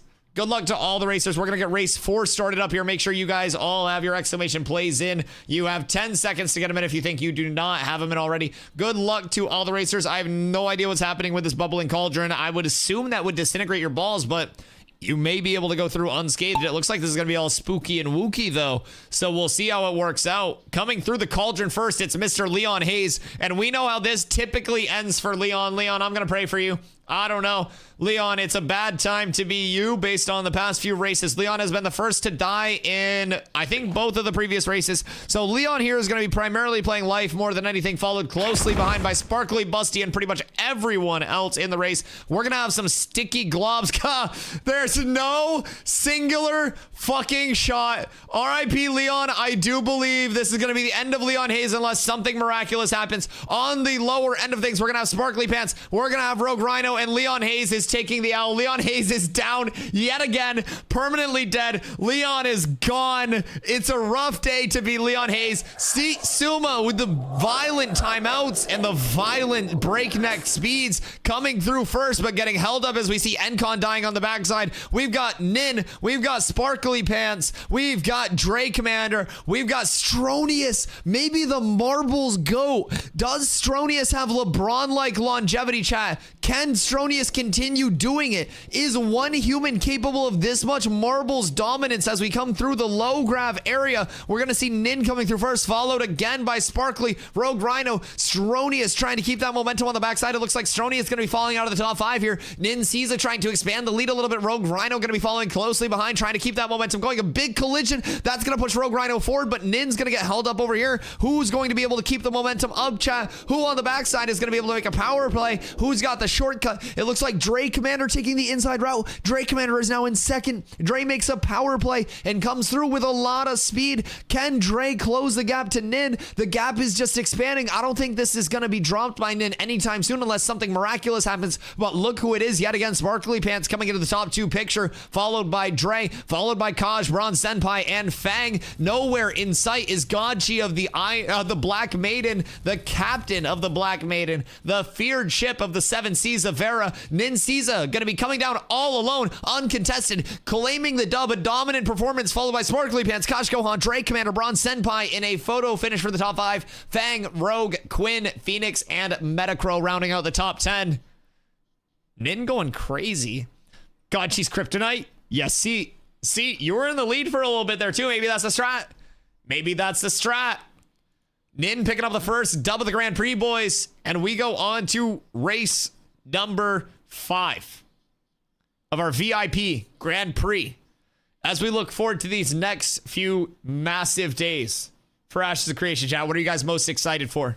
If you had to pick one thing on the new server, what are you most excited for? For me, it's the community. I think everybody in one place is going to be such a cool thing because as much PvP as you may think happens everywhere, I think you'll find a lot of the Ashes community just wants Ashes to really, really, really succeed, dog.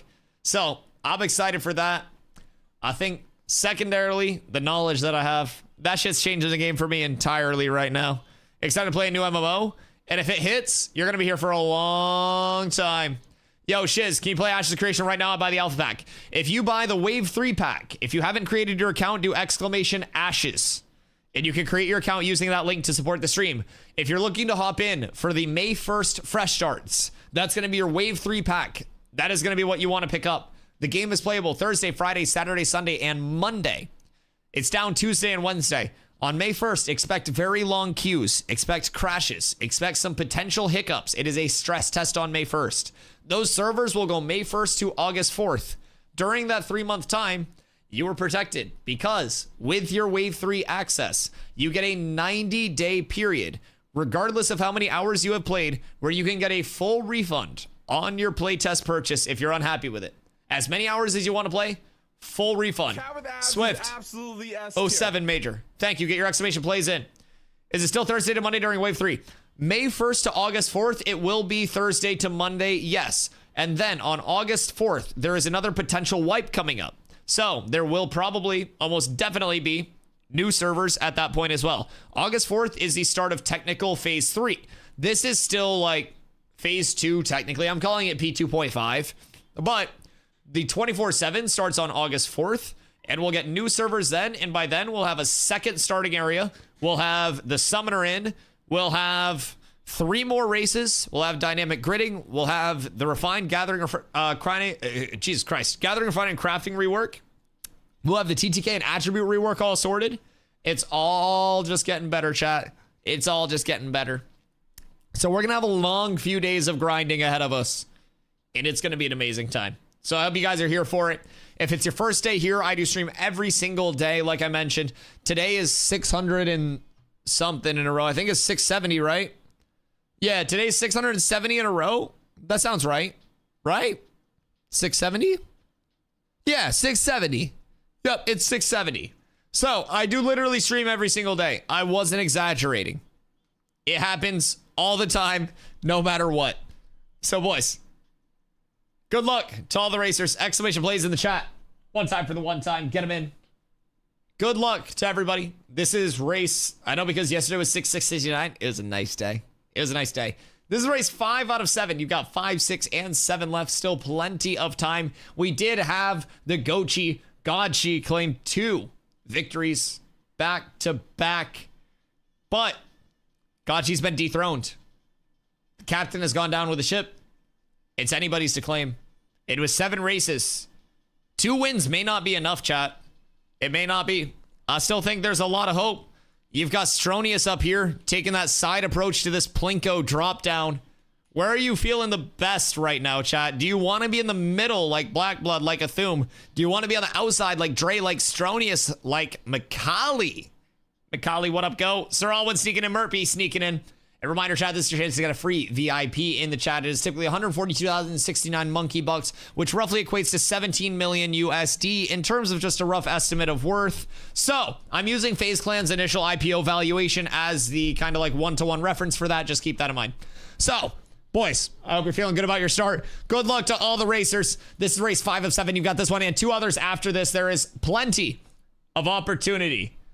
I want to not die 4 games in a row. Where's Leon starting? Leon, I see you right there. Surely you got a good drop. All right, Leon is safe for the start of it, and Leon actually got a pretty hot start, but we see Frags off to a really fast start with the sprint. Phoenix Black actually going right through the middle, but Sewer Servant Yauda off to a fast rip down through the Plinko, followed by last map's winner, the Ninsiza. Major Swift making a Swift appearance as well, but who's going to keep the momentum through the tackling dummies? We see Sparkling Pants. We see Black Blood. We see Rogue Rhino up in the air. Rogue Rhino's going to be safe. Rogue Rhino gets popped up, but he's going to live. We see Metacrow up in the air. Will Meta land safely? Meta's going to not land so safely. Meta's going to be out for the rest of this race. Sewer Servant up in the front right now with nobody in front. Major Swift, Nin working past Sewer Servant here. Major Swift setting the screen for Nin, but that's going to hit Nin. That's going to slow the momentum down from Nin as we get to another speed boost. Major Swift trying to hold off Nin, trying to hold off Sir Alwyn. Mad Maximus dying on the backside. Mad Max goes down. Shiz coming in with the fresh legs with the fresh phase 3 access.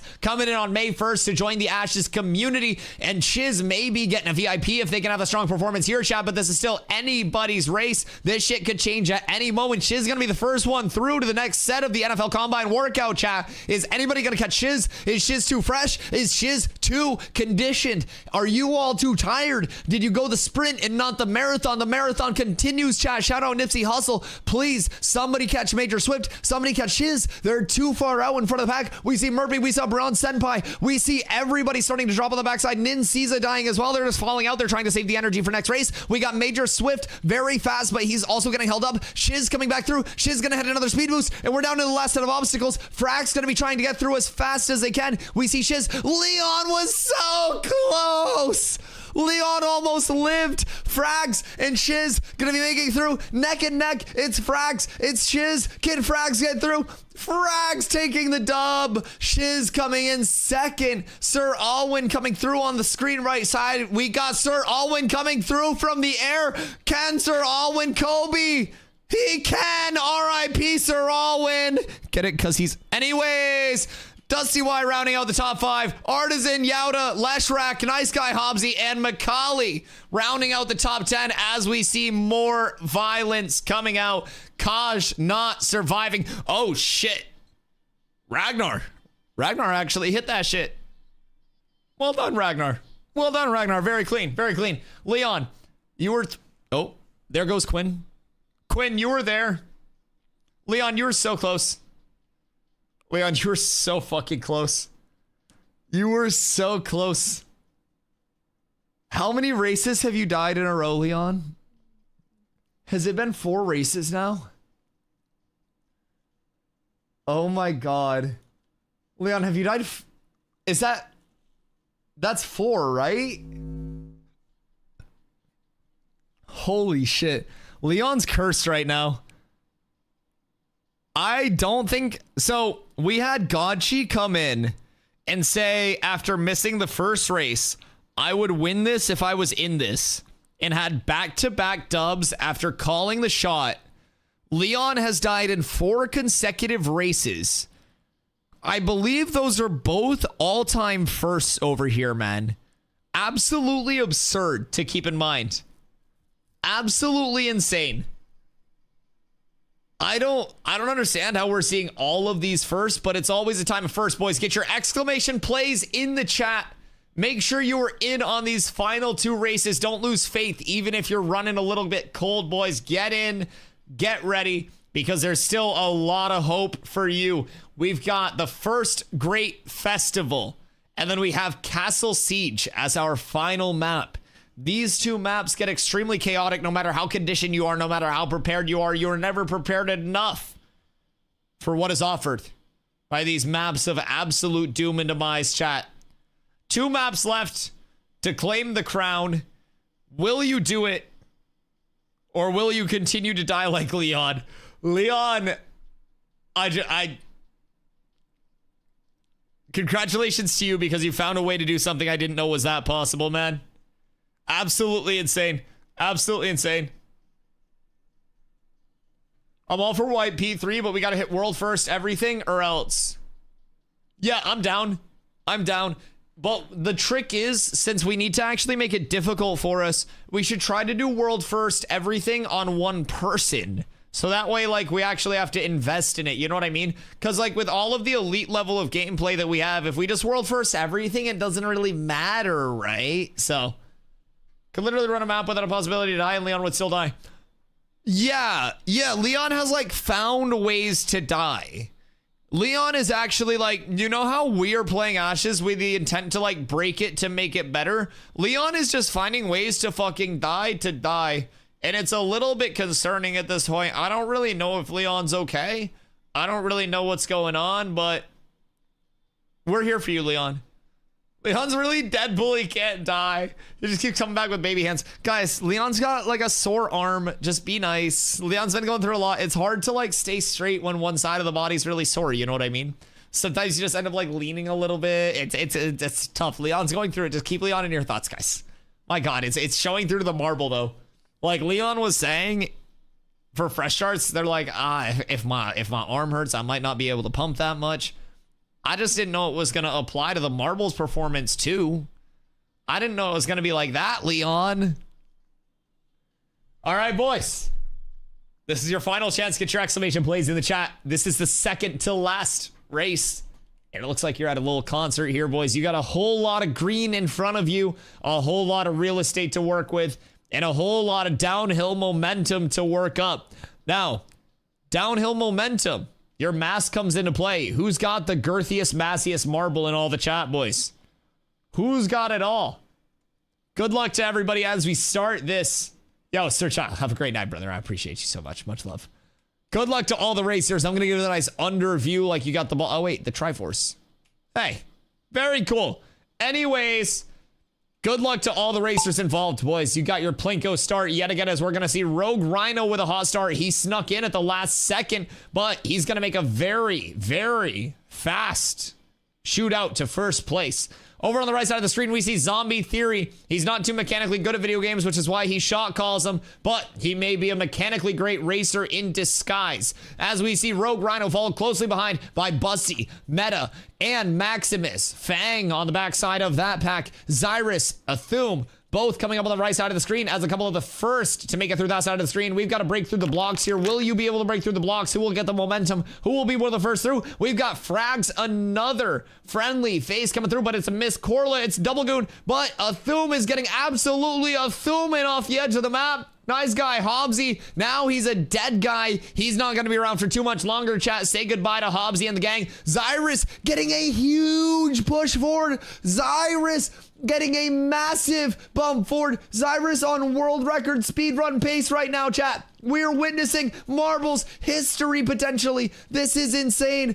Holy shit, Xyrus out of the pack. Nobody may be able to catch Xyrus at this point. We see Mr. M coming through, but Xyrus is in a league of their own. What will be able to slow Xyrus down? It looks like Xyrus may be able to slow Xyrus down. Xyrus, as far ahead as they are, they run into the blocks, and they're going to take the middle route twice while Mr. M sneaks through. Mr. M's going through. Sewer Servant's going right through to the bottom. Ragnar said, fuck the blocks. I'm going to skip them all. Ragnar is now in first. Ragnar's the first one to elevate up. Ragnar is so far ahead right now. We thought it was all going to be Xyrus, but Ragnar made a power play. Ragnar took the scenic route around, and he ended up getting a shortcut because of it. Exploration does pay off sometimes, chat. You've got to really find all of the Easter eggs. Leave no stone unturned, leave no marble unrolled. But Xyrus, not wanting to accept defeat, is going to be the first one through, followed by Ragnar, and they're opting for different sides. They want to take no chances with collision. Who will get held up through here? It's going to be Xyrus coming through first, but Xyrus may come through clean and even get a boost depending on this.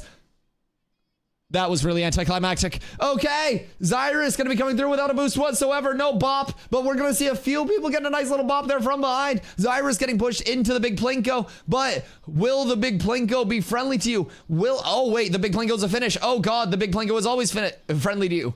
Xyrus, Rogue, Ragnar, Stan, Busty, Double Goon, Corla, Mr. M, John G, Frags, Phoenix. That ending came up fast. That didn't look like a finish. Look how far behind you guys are. Chat, how? Wait, what'd I do? How'd I die? What in the goddamn fucking hell is this? Goddamn. Yo, boys. Congrats to all the racers that were competing. Yet again, you've got the final race coming up, and quite possibly the most chaotic map of all, Castle Siege. Now, as we move forward in Ashes, we look forward to Castle Sieges, Castle Nodes, Guild Supremacy, and a lot more testing, boys. We've got a ton to look forward to. And I think 6 months from now, this shit will be so far progressed that you can't even recognize it, boys. Pepsi on top. We need a Pepsi emote. Wait. It's a Pepsi emote, but it has cat ears as well. Wait a second.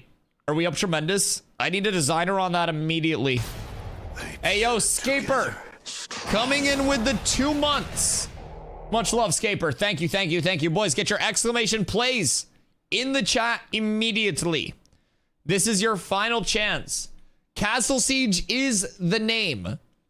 Winning this race is your desired game, chat.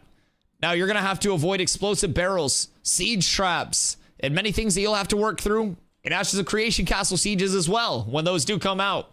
You'll have to avoid meteors that could detonate those barrels and send your ship absolutely flying.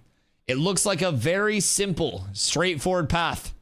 But I promise you, this path will be the most chaotic, straightforward path that you have ever seen. Very similar to Ash's straightforward path to launch. Shit's gonna be chaos, boys, but you're here for it. Get those exclamation plays in the chat. Make sure that you are in for this one. This is the final race.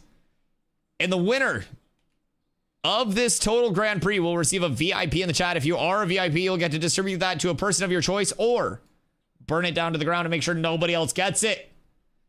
Been going from 1 to 2 to last in the past 6 races. If I win, can I get VIP? You gotta actually win. If I gave it to everybody that almost won, can you imagine how many things would come my way if I was almost a winner? I'd probably have a house as a streamer instead of renting an apartment. Almost winning only matters for so much.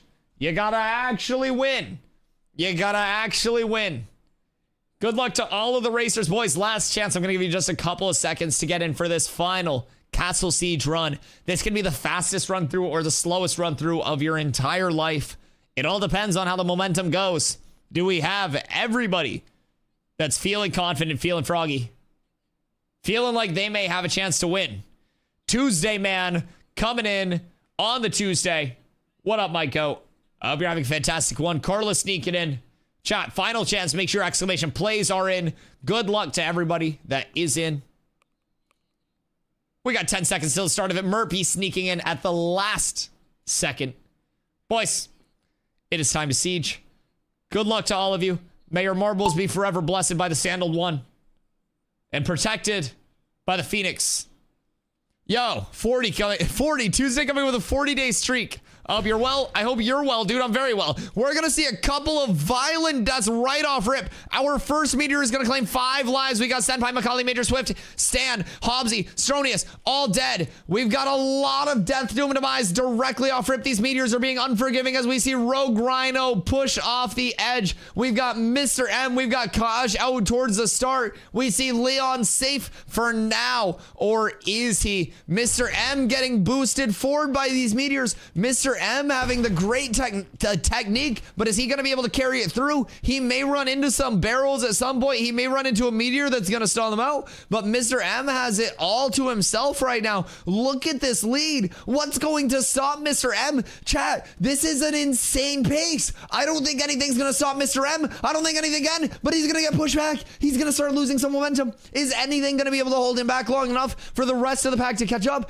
Look who's in second. You've got Leon Hayes. Leon Hayes in second, trying to lead the charge, lead the pack and say, guys, I know the way to safety. I've died so many times already that dying is nothing new to me. I will lead the way. I will be your tank. Mr. M is trying to clear the way, but it's Mr. M against the world. Look at all the barrels. Mr. M's not going to have a clear path through. It's going to be impossible for Mr. M to find his way through. Every meteor that hits is another barrel added to the track, chat. Mr. M getting pushed forward. Mr. M getting pushed back. Mr. M looking forward. One barrel stands in between Mr. M and a W, but he's going to get another meteor to the dome. 2 meteors immediately pushing Mr. M back yet again. It's Mr. M versus the world. Mr. M getting pushed forward. Mr. M, all you have to do is keep progressing forward. Leon trying to work it. Mr. M gets overshot by another meteor. Mr. M is gone. Leon Hayes. It's Leon. It's Leon versus the world. Leon, it is yours to lose. Leon, this is all you. Leon, slow and steady wins the race here. Leon getting pushed forward. Leon with the ankle of the gods. Leon's dead.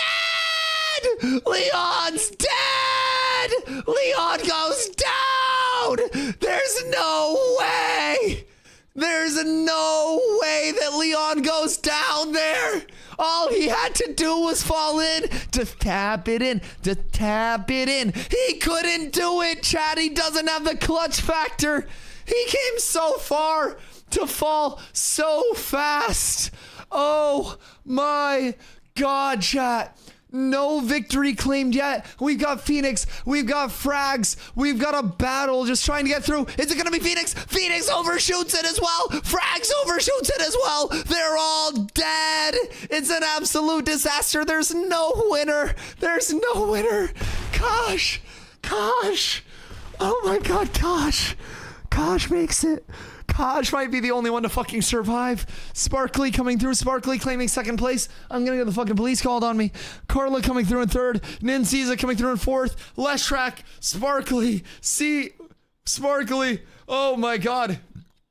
Wait, Sparkly was second? Wait. Oh my God, Sparkly was second. Holy shit. I'm gonna pass the fuck out. Holy shit. What a race. Oh my fucking God. What an absolute fucking blast. Holy shit, I'm gonna throw up. Oh, I taste blood. What the fuck? Can you imagine if they get esports shit in Ashes? Oh my god. Dude, I'm telling you guys, I get lightheaded during some of these shoutcasts. I'll be throwing my body into that. Oh my god. I spit so much on my monitor during that. Holy shit. I need like a spit shield. I need to put saran wrap up in front of me when we're doing shoutcasts. Woo! Boys. This has been an insane race. This has been an insane race. Who do we have? Who do you guys think is the top 3?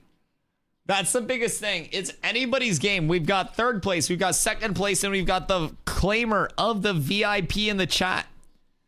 Boys, in the elusive 3rd place spot, getting absolutely nothing except the pleasure of knowing you were close enough. We have the one, the only, Sparkly Pants.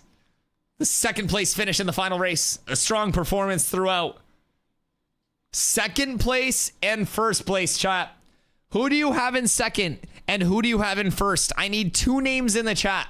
I need your 2 strongest performers. Who do you have? I know someone out there may say Leon. Leon only died 5 times. What if he did amazing the other 2 races? What if Leon just showed up and showed out? You know what I mean? What if he did it? Boys, who do you have? Who do you have? 2nd place. 2nd place, we have Kaj Gohan. Boys, who does this mean is our final victor? Who does this mean? Sometimes it's not about the wins in a 7-race Grand Prix. Sometimes it's about the top Tenningtons. Sometimes it's about the top Tenningtons, boys. It's all about the consistency, the persistency. The squeaky wheel gets the oil. The squeaky ball gets the VIP in 1st place for the downtime VIP Marbles Grand Prix. We have possibly the GOAT of all marbles, Gotchi, the captain of the Black Maiden, saying, I would win if I was in, after missing race number 1 and coasting through with a back-to-back W in race 2 and race 3. They didn't even have to complete all the races. Gotchi they didn't even have to complete everything. Boys, Gotchi missed 2 races.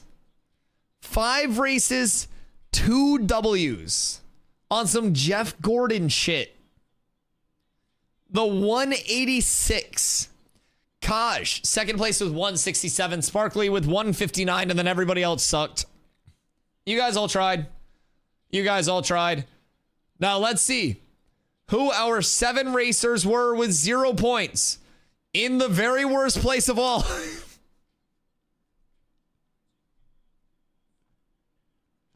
Leon, I'm so sorry. But you're down horrendous today. Leon is today's official down horrendous victim of the week. Not last, but you're last for how many races you've done. 0 points, 7 races. These are your points. These are your races. You are, by every metric, the only person that did all of the races and did not score a single point. Leon, I'm proud of you. You tried your best, and you failed. You failed hard. I missed 2 or 3 races because I'm at work and got a huge rush of orders right after the Plinko map. Yo, the support at work is legendary. Are you in food service? Am I in a metal pan right now? Like a roughly this size metal pan with your phone sideways? Just kind of like leaned up in that metal pan so you can hear me louder. Hello, hello, hello. So now we give Conch VIP. No, no, no. We must do it honorably. The captain of the Black Maiden won that fair and square. Despite adversity, despite attempts on Godchi's life, attempts were made to take Godchi out of the running completely, chat. What do you mean? That was one of the craziest levels of consistency, persistency, and admiration that we've seen. Absolutely insane. Wild performance from Godchi. Boys, exclamation play. If you guys make me shoutcast another Grand Prix, I'm not going to be able to talk tomorrow. Lick my balls. Okay. Back to the Ashes yaps. I'm going to get a drink real quick, and then I will be right back, my laddies. And then we'll yap about Ashes for a minute. I also have to do my meal prep tonight. So, I'll be right back. Fuck Ashes, run it back. I'll be right back. I'll be right back. You wait.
My absolute gyat, chat. Oh, Lord. All right. Whew. Who's ready for tomorrow? Personally, I'm pumped. I don't know all of what they're going to be doing in the dev stream. I don't know all of what the merge test is going to be. But I do know it's going to be a fun fucking time, chat. I know it's going to be a very, very fun time. At least I hope. It may be terrible. It may be awful. We may hate it. We may never want to play Ashes again. I don't think so, though. I think it's going to be absolutely insane. Also, I need to learn about Fence Tavern. Because I never want to go to Fence Tavern. I'm allergic to Fent. I can't be anywhere near that. So, inns and taverns dot the rural lands of Farah and serve as crucial waypoints between destinations. However, one tavern has a unique patron that not many would expect. A man by the name of Fent. Oh, okay. Is the owner of the quaint establishment. And upon entering, patrons may notice a large furry mass in the corner. Chat, which one of you is that? Which one of you guys is a large furry mass in the corner? Be honest here. Be honest here. It's a safe place. Safe place. So, closer inspection reveals it to be no less than a fully grown bear, complete with his own bear-sized flagon of mead. Fent and the beast harbor a strong kinship. Oh no. And on a particularly raucous night, the two will even have a good wrestle on the tavern floor. Where the fuck are we going with this? Many have pressed Fent for the tale of his unlikely companion. And although it's one he's willing to tell, there's always a solemn gleam in his eyes when he tells it. Years ago, when Fent was still a young hunter, he was out during a particularly harsh blizzard. Every tree in the forest looked like the others, but as luck would have it, he stumbled upon a cave. Fent managed to get a fire going and intended to stay until the torrent outside ceased. While waiting, he fell asleep but was startled awake when he heard something slowly creeping through the cave towards him. He quickly bounded up from the floor. A bear from deep within the cavern had wandered close to the entrance, and despite his fear, Fent slowly began to reach for his knife. The cave reverberated with the bear's roar as it charged. It knocked Fent down, but not before he managed to jam the blade into its neck. Fent kept blindly stabbing even as he was being mauled, kicking and gnashing against the beast. The bear struggled and finally stopped. Fent laid there for what seemed like forever, straining to catch his breath. Eventually, he gathered to his feet with a wince. Amidst his senses, he began to hear faint whimpering. A wayward cub had wandered its way to the grim scene. Oh, shit. It mewed after its mother, yet there was no reply. Guilt welled up in Fent's body, even as his body racked with pain. Oh, that's kind of sad. Wait, what the fuck? Feeling responsible for his young cub, he placed it next to him alongside the fire and tried to nurse his wounds as best he could. After visibility improved, he took the cub onto his shoulder and slowly made his way back home. The cub proved to be troublesome to care for at first. He was almost always hungry and Fent awoke several times in the night to a telltale clattering of the larder being raided. This dude killed the cub's mom. Okay, so Fent's a murderer. We know that lore. That was a bit of sad fucking lore. I didn't expect that. I just wanted to read about this goddamn tavern. But anyways, that's fine. Hear my ear, cook's using the metal pan to play some sort of Hispanic hip-hop. The cook's using the metal pan is crazy. The metal pan. Yep, the one metal pan. I fucking love that. That is so good. Oh, this dev stream is going to be so exciting, man. I really do think dev stream is going to be a fucking blast. I think the merge test tomorrow is going to be a huge thing. A couple of my build guides got completely reset, so that's cool. That's fine. I'm just going to redo them. I don't really need them right now. We'll be fine. I know what I need in most sets, or in most pieces. Most places, I should say. And we'll just get what we get. Amen to the Hispanic hip-hop. The Hispanic hip-hop does go absolutely insano style, I won't lie. I won't lie. I don't know what they're saying, but I enjoy it. I do. So, tomorrow, any idea what time the servers will be up Thursday? Their goal is 1 p.m. EST. That is their goal. Now, I'll be live at noon both days. So, I'll be live at noon tomorrow. I'll be live at noon Thursday. We're going to have some very long streams. We'll be able to pre-download. Sorry, I have hiccups. They allow the patch to be downloaded prior to servers going up. Why do I have hiccups so bad? I'm getting cooked by hiccups. I'm getting full CC'd right now. Then, for the merge system test, if you don't have the launcher downloaded, you'll probably be able to download it at that point. I would have to assume. But, yeah. So, we have the merge system test tomorrow, where one server will be up. It'll be called Resna.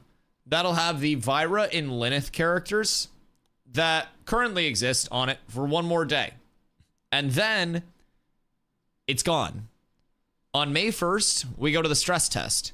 So keep in mind, while servers are supposed to come up at 1, it's very important to keep in mind, this is not like getting into a launch where it's supposed to go off without a hitch.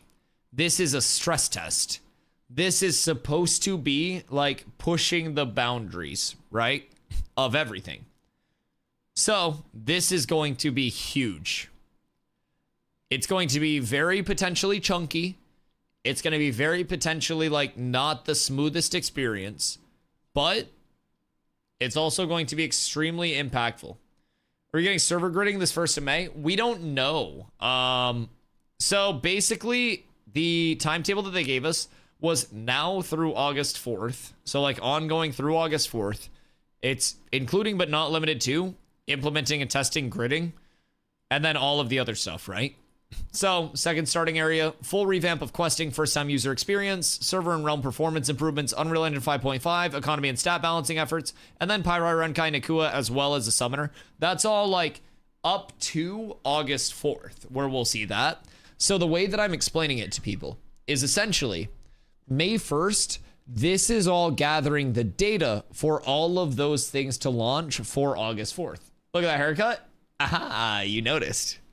Look, yeah, I'm not completely homeless and unkempt anymore. We're up tremendous. I look like a normal human being again. So that's good. I'm very happy about that. You guys can see like most of my face. So yeah, even the back of my head looks way better now. Yeah, we're up tremendous.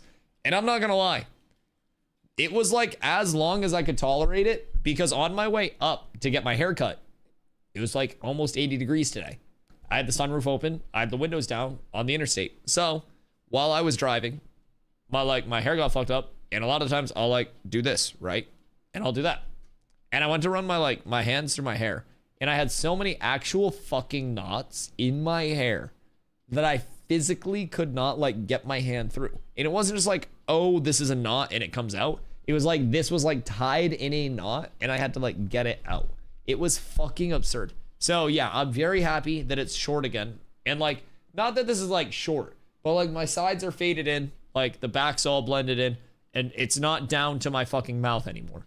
I was getting my hair in my coffee when I would drink coffee. Like, I would go to take a sip, I would go like this, and my hair would hang down, and I would drink.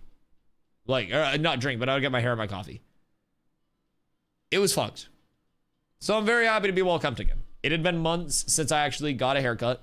But with that being said, my barber who has been doing my hair for a very long time was like, yo, your hair grew absurdly fast. And I was like, could it be because I'm possibly like not stressed anymore because I'm having fun streaming and everything's comfortable? And he was like, honestly, probably. So apparently my hair is growing faster because of you guys. So hopefully no grays. I don't see any though. Everything's looking nice there. If I do have to, very, very sheeny. Since I got this water bottle, I've been drinking a lot of fucking water on stream. Apes together. For me? Have some Bezos bucks in the ashes Hey. time. Thanks, Lake. I appreciate the 2 months. Are you excited for tomorrow and for Thursday? I'm here for both of the days. We're going to be going absolutely insane. So, Shiku, we don't know directly if we'll be getting a server gridding test, like a dynamic gridding test or anything like that for May 1st. That's just kind of like the ongoing in-between May 1st and August 4th period. So, we may not even know when that's put in because they may want to avoid like confirmation bias or anything like that. So, we'll see what's up. We'll definitely see what's up. I think that there is a chance, especially with certain people who are super angry about the gearing rework, not streaming and keeping thousands of people out of the queue. Thank you. Then it'll be nice. Was hoping we'd have it for sure since 1st of May servers will be cooked. Well, again, this is where I'm iterating. 1st of May isn't supposed to be like a super smooth walk in the park. Transition to realm stress testing. So like their first thing that they're yapping about here, TGFT, my freaking good golly gosh, coming in with an absolute slapper of a raid. What were you doing over there? Hello everybody, my name's Dusty. If you haven't been here before, I stream every single day, typically starting at 2 p.m. EST, but I will be streaming at noon the next couple of days as we have our developer live stream coming up at 1 p.m. EST tomorrow. I'll be live an hour before that.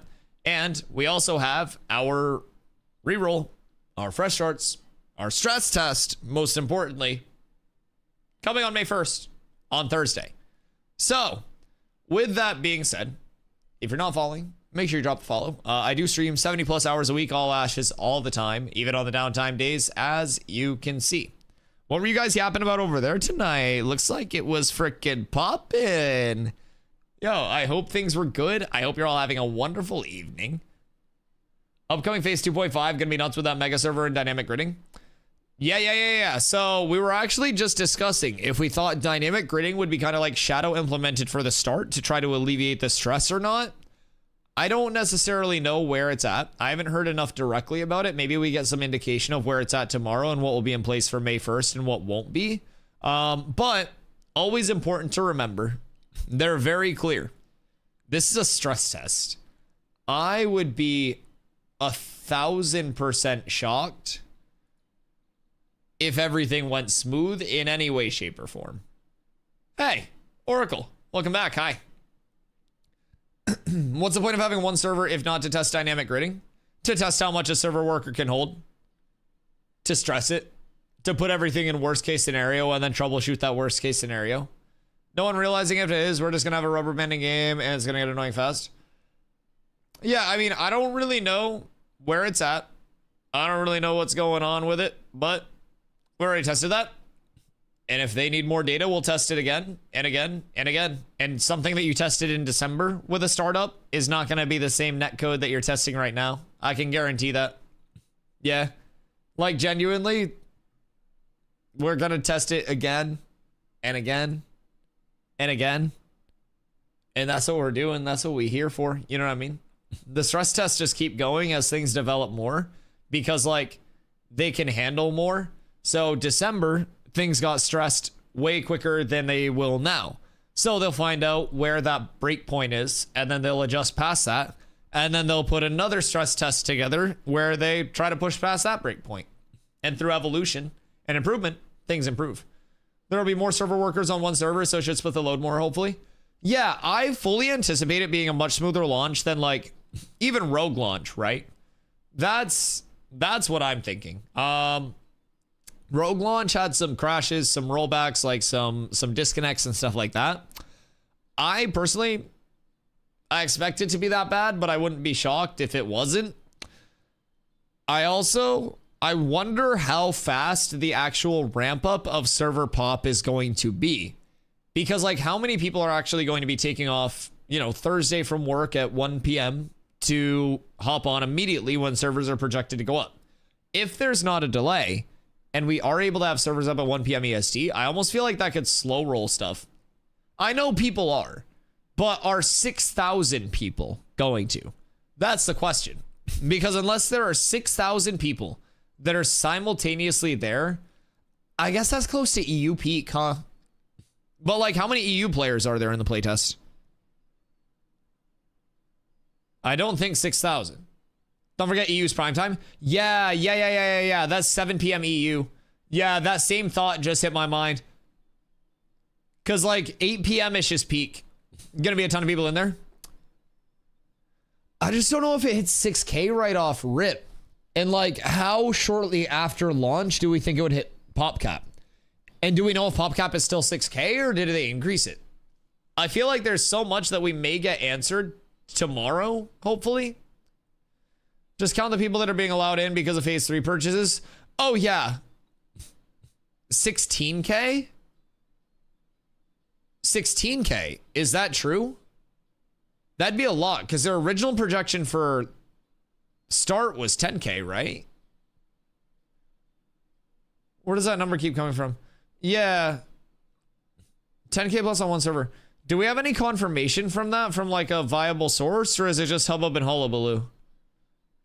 Because I haven't seen anything, like, sent my way about it. And I always try to have, like, a screenshot from, like, Steven or something like that. If it was mentioned in a stream, it would be on the wiki. Just trust me, bro news. Okay. Yeah, I mean, so, like, I don't necessarily know if that was... It was Steven. 16K for this? Like, May 1st was Steven?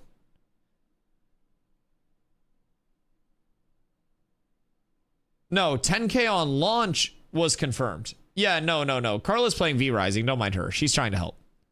No, someone said that they heard 16K, like, for this May 1st server capacity, which I don't think I've heard anywhere, and 10K was their original goal for launch. Carla's a troll. No, Carla's trying to help. She just thought we were talking about launch. She's just too busy, like, vamping. Yeah, she's being a vampy goth mommy tonight. So, yeah, if anybody can find a screenshot of that, then feel free, but some alpha burnout, we'll keep it lower. Many will wait for alpha 2p3 because it isn't very far out. Are there any other games launching in that time frame? I mean, Dune, but Dune's gonna suck. Personally, I don't think Dune's gonna be very good. If you're an MMO fan, anyways. If you're looking for an MMO Raj, I don't think Dune's gonna be a good play. Personally, I think the people that would be likely to play enough to burn out are actually the people who will be the most likely to benefit from May 1st to August 4th. And if those people who would play enough and hardcore enough to burn out take May 1st off, by the time they come back on August 4th, they will actually burn out because they'll be behind. Because a lot of people that burnt out of P2 didn't play with the new attribute changes, the new time to kill changes, the new gearing, the new mob time to kill, the new everything, right? So there's a lot of knowledge already gone. If that same person who wants to be competitive also skips May 1st to August 4th, there's an entire second level of knowledge that they then miss out on and have to make up for on August 4th. August 4th, they've always said phase 3 is going to be where the game becomes feature complete or near feature complete. So that's going to be the longest server that we have. If you miss all of that in between now and August 4th, oh, yeah, I don't know from a comp standpoint. I don't know. I foresee more people May and June, then trickling off in July while they wait around for August 4th. See, just like what can you do in 3 months of progression though? Because I feel like server progression wise, 3 months is like the perfect amount of time to keep things fresh. Especially with the new amount of nodes. I think a 3-month kind of like airlock, so to say. Server gridding is going to be live near the end of June. Word. I mean, that's huge. Do you think alpha P3 or beta launch, beta until launch will be longer? P3. Betas are supposed to be 2 shorter periods for playtest, basically for like shoring things up. P3 is over a year minimum, according to the last timetable. I would assume that timetable is still going to remain true. We can probably get more clarification on that tomorrow during the dev stream on like what's projected for P3 and beyond now. But the way that it was before was P3 was like until it's done. And they're getting the game to feature complete and ready to ship in the P3 time. So basically, this is where we're getting all of the data, all of the stress testing, and everything ready for the start of P3. Keep in mind, past the stress testing, P3 is going to be the start of that long server with minimal delays, wipes, anything like that, like rollbacks, wipes, anything. So essentially, we're getting all of this before that server starts on August 4th. We're getting the second starting area, full revamp of questing, which we're getting data for now. First time user experience revamp, which we're getting data for now. UE 5.5 is going to be huge. Economy, which is coming through not only the removal of like vendor acquirable goods in favor of putting them in player to player instances, but also the gathering, refine, and crafting rework. Stat balancing efforts through the attribute rework and time to kill changes. Pyrai, Renkai, Nakua, and the summoner. All of that hitting before August is huge. Anything good in UE 5.5? UEFN Mega Lights is a massive lighting system that improves performance drastically. Let me see if I can find the UE 5.5 video real quick that we watched. UE 5.5 Mega Lights. I don't want tutorials. I just want to watch 5.5. Let's see. Okay, here.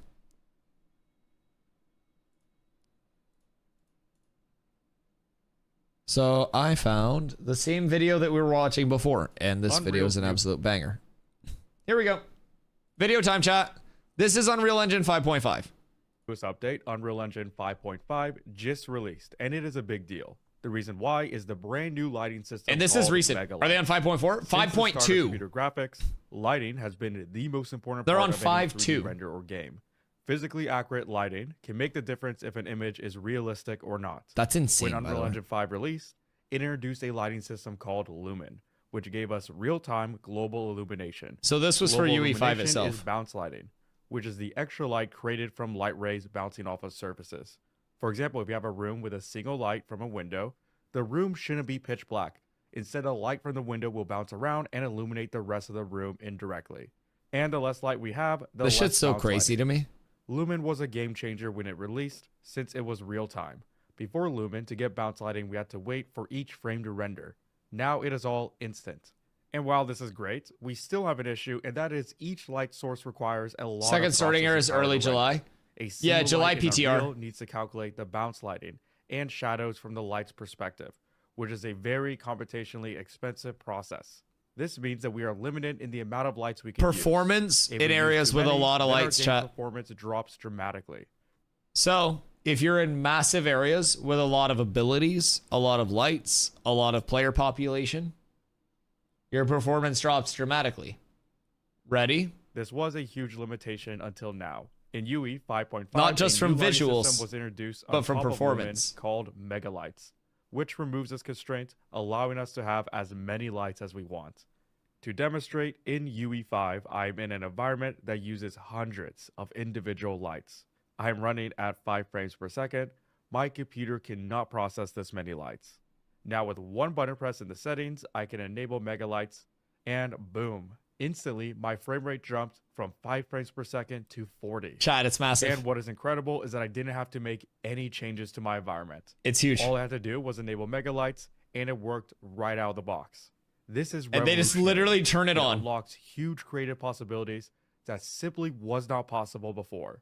Now we can have near infinite lights, perfect for environments like the ones you see Look on at screen. that, chat. On top of that, Looks very textured area familiar, lights huh? Can now cast dynamic light rays and soft shadows. This simply was not possible before. So basically with this, Intrepid will be able to put my stream up on various things throughout the world, which is what I'm gathering. So that's pretty cool. I'm definitely expecting that. And if that doesn't happen, they'll be hearing from my lawyers. So yeah, they'll definitely be able to put my stream up in different areas throughout Vera. So if you do happen to see me, make sure you drop your Prime and also drop a small tithe to me in game as well. Beforehand, we Thank can you for your have support. realistic lighting from large dynamic area lights like TVs. Megalights works perfectly with nanite geometry. Is that a game? Which lets us have infinite detail The and polygon counts. This means we are no longer constrained by most real-time rendering limitations. We can have Yeah, as this is many absurd. lights or high polygon objects that we want. On top of a lighting upgrade for UE 5.5, metahumans have gotten 2 big new features. The face animations you see right now So everyone are says, not like, motion captured, talking and they stuff are is not super hand weird now. animated. Instead, the face animations are generated by AI with the new audio-driven animation feature. All I did was upload the audio of myself talking, and Unreal automatically. Hey, yo, created Yauda, this coming in with a video. primer. Much There love. was no camera needed for my face. Thank you, thank you, but thank of you. course, the rest of my Happy 2 body months, is dude. still motion capture. You can imagine this will be helpful in a game with a lot of dialogue. In addition to that, So we if you now end have up the option interacting to use optimized anywhere. metahumans. Not that which we're going are to a need lot like less that as a heavy computationally emphasis, intensive but and take up less memory than the default metahumans. If you have tried metahumans before, you know that they take up a lot of disk space. The average metahuman is 950 megabytes, which is almost an entire gigabyte. Faces needed still look for each soulless? person, Well, since they it don't have uses a souls, lot they're of video 8K games, yeah. textures and complex skeletal meshes. I mean, that looks While pretty this is fucking okay for legit. cinematics, I'm not gonna for lie. most games, you probably don't want to waste an entire gigabyte for a character. That looks Which is why we now insane. have the option to download a game-friendly optimized metahuman, which instead of 1 gigabyte has been reduced to just 60 megabytes. And it still looks amazing. The quality drop is not noticeable. If it was It is said what they're crazy going to how much characters utilize have been from optimized. 5.5 has And not been makes using them said, but having the possible ability to do on any of less these is powerful good. Anything that computers. can be used later is great Unreal things. Sky Oh yeah, system has absolutely. been improved dramatically. By default, Unreal comes with a set of volumetric clouds, which This means made they me are laugh. real clouds that exist in the environment. You can fly around them, and they realistically interact with the lighting. Before volumetric clouds, We get to into create a something that sky, made me we were giggle. forced to use a skybox, which is a massive box or sphere that surrounds the entire world with a Vera is surrounded by a dome, by the way. It is it's not an entire circle because Vera's flat. sky texture on it. Be cool if level 6 This was nodes able had a to get the job center. done for most environments, but that is as why the soon highlight as is we so- have a dynamic sun that changes That would be time kind of position, cool. I'm not it gonna lie. becomes obvious that the sky is a It static would be weird to texture. determine like This is what why to in show on it recent though. years, games have introduced dynamic skies with volumetric clouds that are physical objects in the environment. They realistically interact with the world and lighting like any other object. So like The best example cloud of this was in shadows Red and Dead stuff. Redemption, which has a full time of day and weather system. Every cloud you see are 3D renders. None of them are textures. The last version of Unreal Engine 4 introduced volumetric clouds and the atmosphere Yeah, system. this shit's nuts. This made creating realistic Am I skylighting wrong, or did they a change a breeze little about the since character it builder before that physically last shutdown? simulates the Earth's atmosphere and engine. All you have to do I don't is know, I wasn't drag it paying into close your enough world, attention, and you did they? immediately get real sky. What do you think they Moving changed the sun will Phoenix? change the atmosphere's light dispersion, automatically updating the color. In fact, when using it, if you move the camera far enough away, you can see it simulating the atmosphere of an entire So then they have called this. vertex painting, which lets us paint on meshes and blend between different materials. It gave us a lot of creative control in the editor, but it stopped working on nanite meshes. What else? Material 5.5 designers, introduces a new nanite mesh mode, render improvements which as well. brings back the same feature for material blending, and it works perfectly with nanite display. I don't know what they'll use there, but There this have is been rendering general improvements. to lumen lighting across the board this update. Hardware ray tracing is now significantly faster, with a goal of achieving 60 frames per second on current gen consoles. Global illumination now supports hit lighting, which produces more physically accurate bounce lighting. My favorite feature is a new noise So that was reduction global algorithm illumination. for reflective surfaces. Previously, when it came to metal surfaces, the reflections can look really noisy. Now in UE 5.5, that noise has been almost completely removed. Oh, Every interesting. new version of Unreal Yeah, is that looks visually insane. forward for graphics. Unreal's animation So yeah, that's like just a few of the many things that will actually be coming forward with it. It's genuinely insane to think about how much progress we're going to see and how quickly it's all going to come through. So I'm pumped.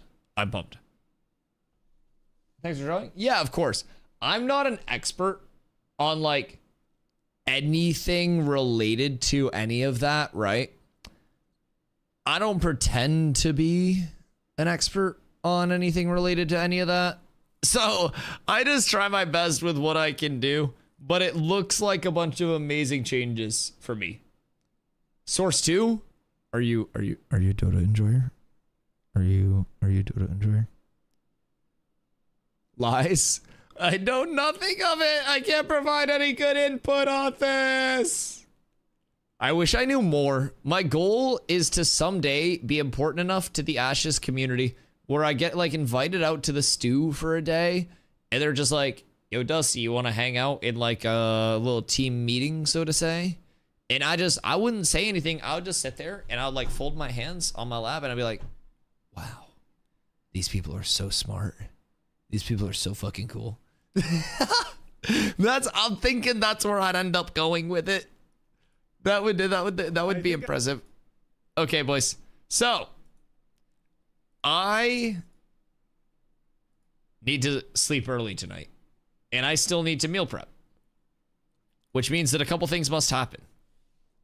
I need to cook real quick. I need to get a little bit of food. And then I must prepare. Because tomorrow, you guys get me 2 hours early. And the day after that, you also get me 2 hours early. That's right, god damn it, I'll be live at noon EST the next 2 days, boys. And it's gonna be a beautiful goddamn time. We've got the dev stream 1 p.m. EST tomorrow. I'll be here an hour before it. So, be here or be square. 2 days from now, we've got fresh starts. It's going to be absolutely insane.